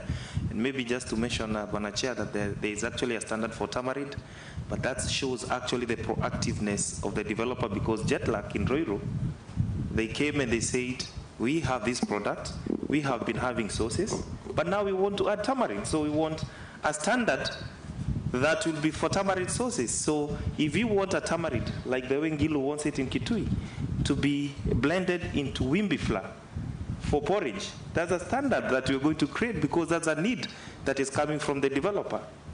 As a technical committee on that matrix or that product. So all of us, we should know that standards are good, and they can actually open a big deal for our natural products to be sold globally, not only regionally. Thank you. And please go on to the KEBS website. The technical committee nomination is open, and those of you who want to be part of the different members in the different technical committee, put a very good bio of yourself. Mostly that's what they will look at. What are your competencies? And especially these, I think, this forum for traditional knowledge can really bring in some excitement in the whole service sector, and hope to see a couple of you as technical committee members in the future. Thank you. Thank you so much. I'm also very happy about the way things are going. Going on forward, we need a facilitative governance structure for the whole system, the ABS, from the access all the way to the product formation and also to the marketing of the product. So that's what we should all work to, because at the end, the benefit to be shared will come from the market, out of the product that will be sold. If nothing will go to the market, there will be no benefit to share. Thank you. Thank you very much for the great opportunity. I think for the last 3 days, we have discussed eloquently, and perhaps for the next day or so. I now invite us to the action arena to walk the talk and do so based on a human rights-based approach. Thank you. Thank you very much for this moment and even for the workshop. I would say that I'm very delighted that what I'm seeing is not just any other workshop or a net to any other workshop. I'm seeing a movement for Kenyans. It's a movement that we are starting, a movement where we are going to take our products forward to the marketplace when we have already valorized them. We are starting, we are not stopping. So we keep moving. Thank you. Thank you so much. It was great being part of this very good conversation. I believe as a parting shot for me, let us all set systems now to move this conversation from theory to action. Thank you. Thank you very much. I'm sure by now you know I love quotes. So I'll read you one from V.K. Gupta of the Traditional Knowledge Library in India. And two of us were able to, with our ICT of both Kekobo at that time and Kipi, to visit. Our traditional knowledge digital library is the only database which even the US admits can effectively prevent misappropriation of local wealth. Sharing it with the patent offices in other countries with all safeguards in place can protect our centuries-old heritage and knowledge. Thank you. Good. Thank you for the quote. Now, Chair, I would like to address our honorable investor by saying this law is law. Our TK and TCE Act describes genetic resources as microorganisms, plants, and animals. So that is law. We cannot escape from developing a regulation to address microorganisms, plants, and animals. Now, what's the role of IP? IP regime protects investment in R&D. What does that imply? If we are shy and cowards to develop this law, no serious investor will invest in R&D on animal genetic resources. What's the dilemma? Genomics means that by the time we wake up, all our animals that are climate smart shall have been, whatever, I don't know what to say. It has, so we have to develop a law for animal breeders' rights to encourage investment in R&D in animal breeding. Is it workable? Yes. With assistance of WIPO, we can easily domesticate the Bulgarian law that is very clear on breeders' rights, both plant and animal breeders. We can easily also borrow from the ZEC law. It's very clear. It's talking about plant and breeders' rights. What will happen? CAFIS will change to CAFIS. Instead of being Kenya Plant Health Inspector Service, it shall change to Kenya Animal and Plant Health Inspector Services. The only problem is we stick in silos. I raise my case. Thank you very much. This has been a great opportunity for us to share in this area of natural products, product development. I think for me, from a scientific standpoint, it's just to state that herbal and traditional medicine works, and that all we need is to provide scientific evidence to support this. so that we can be able to integrate herbal and traditional medicine into the mainstream healthcare system. If we can do that, then we'll have contributed significantly to the healthcare of the persons of this country. Actually, this is entrenched in the Vision 2030 and also in the Big Four agenda. If we can be able to do that, then we'll have created a solution. I invite you to a conference, the Kemri Annual Scientific Health Conference, which is going to take place on the 14th to the 16th of February at Safari Park Hotel in Nairobi, where we'll discuss more on COVID-19 therapeutics from natural products. Asante, Chair. I think one thing we have achieved in this meeting is to put a focus on the need to open up a new subsector of the economy. That is actually how we can tap into our genetic resources and turn some of these things into products. And I think there's also a need now to come up with a list of low-hanging fruits, because when you have investors in the room who are interested in what is actually there in the area of genetic resources and associated indigenous knowledge, what do we have in Kenya that an investor can quickly, tap into? And in this regard, I think the meeting actually talked about the possibility of having treatment against diabetes, or at least preparations that are aimed at, and diabetes is also a big problem in the world. So it is something worth putting on a list. And the other thing is, we have had also during this meeting about the baobab tree, which contains probably the highest concentration of vitamin C in nature, much more than blackcurrant, much more than kiwi. So we have things that we need to put on a list that we can easily present to those who are interested in investing in this area. But otherwise, I'd like to thank everybody who has come and contributed to putting spotlight on this agenda. Thank you.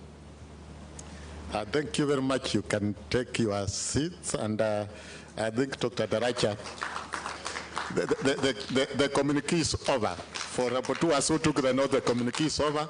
Makeria, come and... Makofi.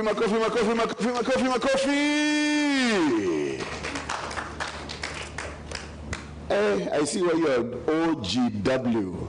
You've managed that extremely well. Round of applause for Dr. Savaka. OGW. OGW. I know what OGW is. You know the golden warrior. Am I right? Sindio? You are right. Yeah. Hey, Bana. Tulienda shule. I was not at the Alliance. Nowadays people was at the Alliance. I went to Strathmore. Yeah, Strathmore, Oh, Masen on the hour. What was Masen on the hour? St. Mary's Yala. What do I say? No one speaks so well. All right, guys, it was absolutely incredible, wasn't it? I think I'm seeing a light at the end of the tunnel, because there was so much happening, but we have now narrowed it down. You can see it's being narrowed down. And we have a session on Friday to be able to actually talk about the implementation and what we're going to implement. How we're going to implement, what we're going to implement, and how we're going to implement it. There's a lot of work still to be done, though, and tomorrow morning we shall be hearing from the young champions. And they're here, I can see them, young champions, wako hapa. We'll be having a session with them at, after the rapporteurs have given us a brief, in 9 in the morning here. So please, let's plan to be here. Then at 11 o'clock, we shall up and go to have an excursion at in Malindi, a place called Arabuko Sokoke. You ready for that? I understand some of you still have not signed up. Who hasn't signed up? Why haven't you signed up?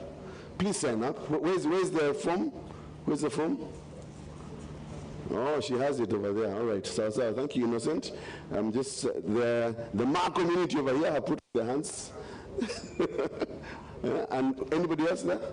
Just please, it's good that we have the names down. Oh, my goodness, Catherine does not put her name down. Please make sure. that you do that. Then all rapporteurs, please remain behind immediately after this as we go for tea.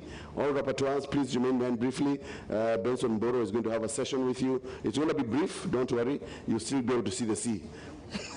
You'll still be able to see the sea. And then finally, we would like to tell you that we need to continue tweeting. And are we okay on that? We're not trending today, eh? You guys have not, you're not done, eh?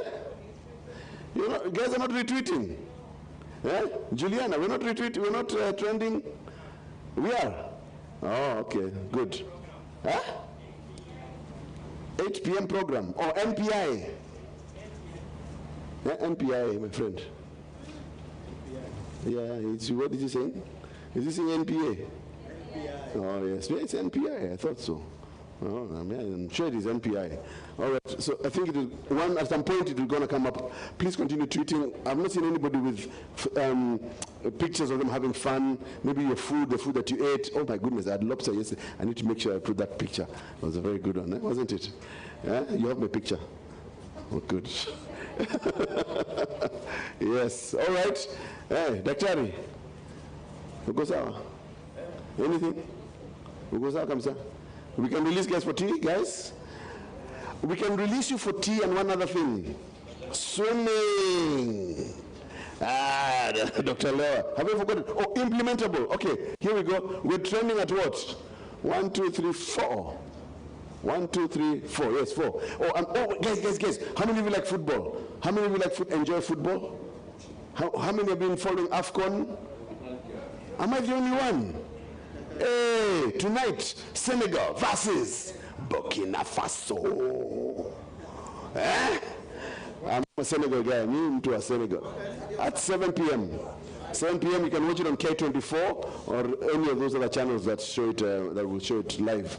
All right? On DSTV. If you are staying here, you can watch it on DSTV on SuperSport.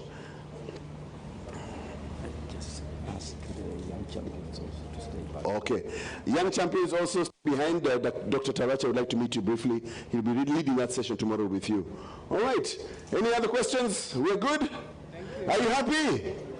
Oh, what do you want us to do? Oh, I read one. Oh, let me read one.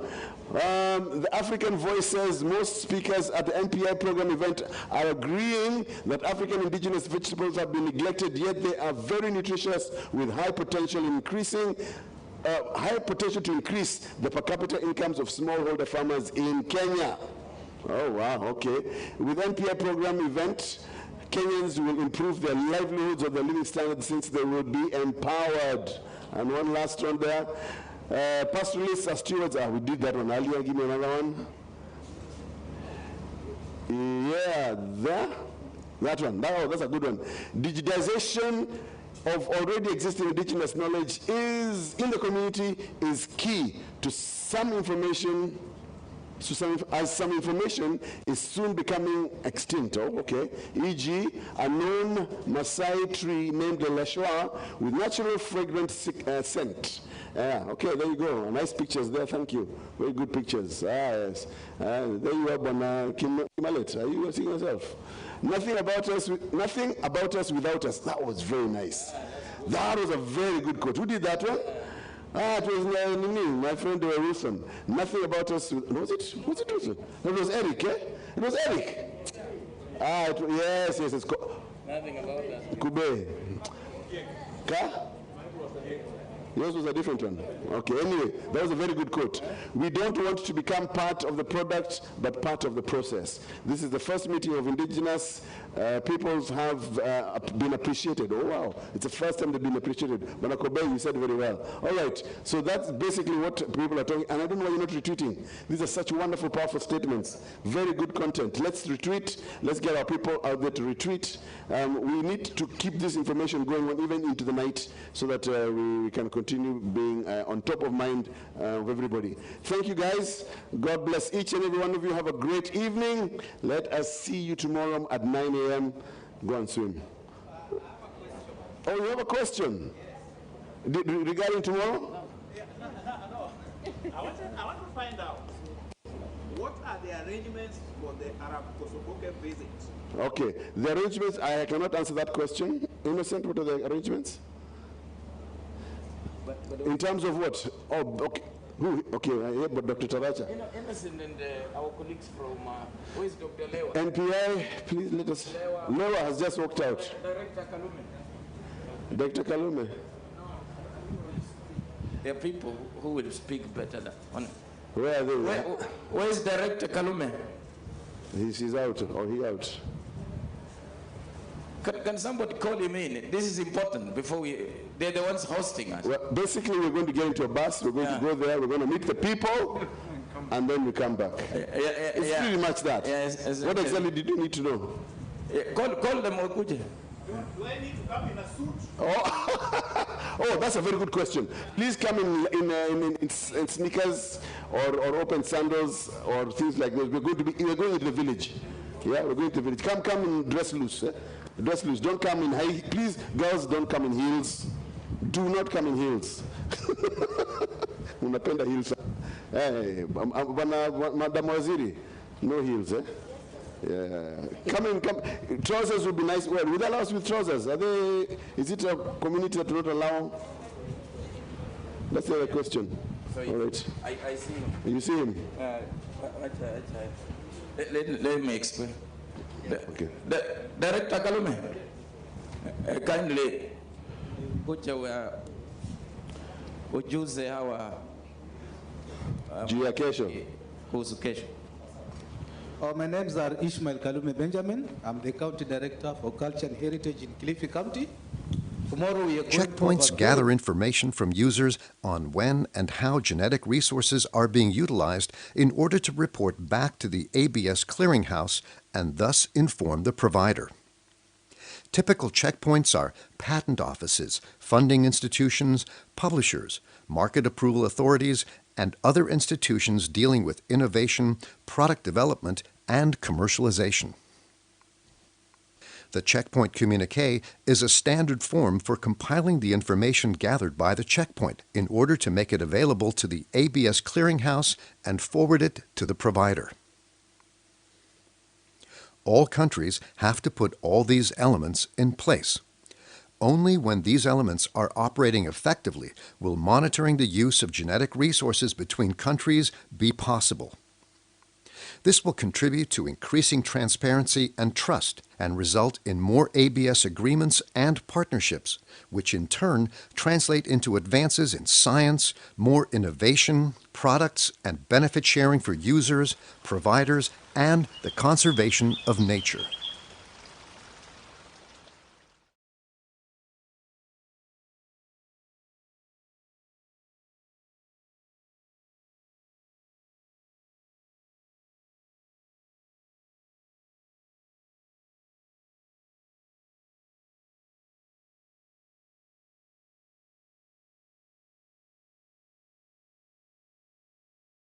Many products in food, cosmetics, biotech, and medicines, as well as advances in science, are based on genetic resources.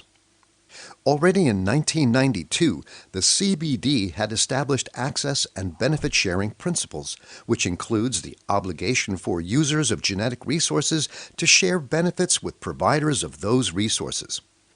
However, one challenge remained: to ensure benefit sharing once the user has left the provider country with the genetic resource. There was no international system that allowed the provider to keep track of what was happening with their resource abroad. With the Nagoya Protocol, which entered into force in 2014, this changed. The ABS Clearinghouse was established as the central hub to facilitate the necessary communication and information exchange between users, providers, and governments. The ABS Clearinghouse facilitates the monitoring of the utilization of a genetic resource once it leaves the provider country. The Nagoya Protocol sets up a system to inform the provider country on milestones related to the utilization of genetic resources abroad. However, to make this system work, every country needs to take action at the national level. Therefore, a country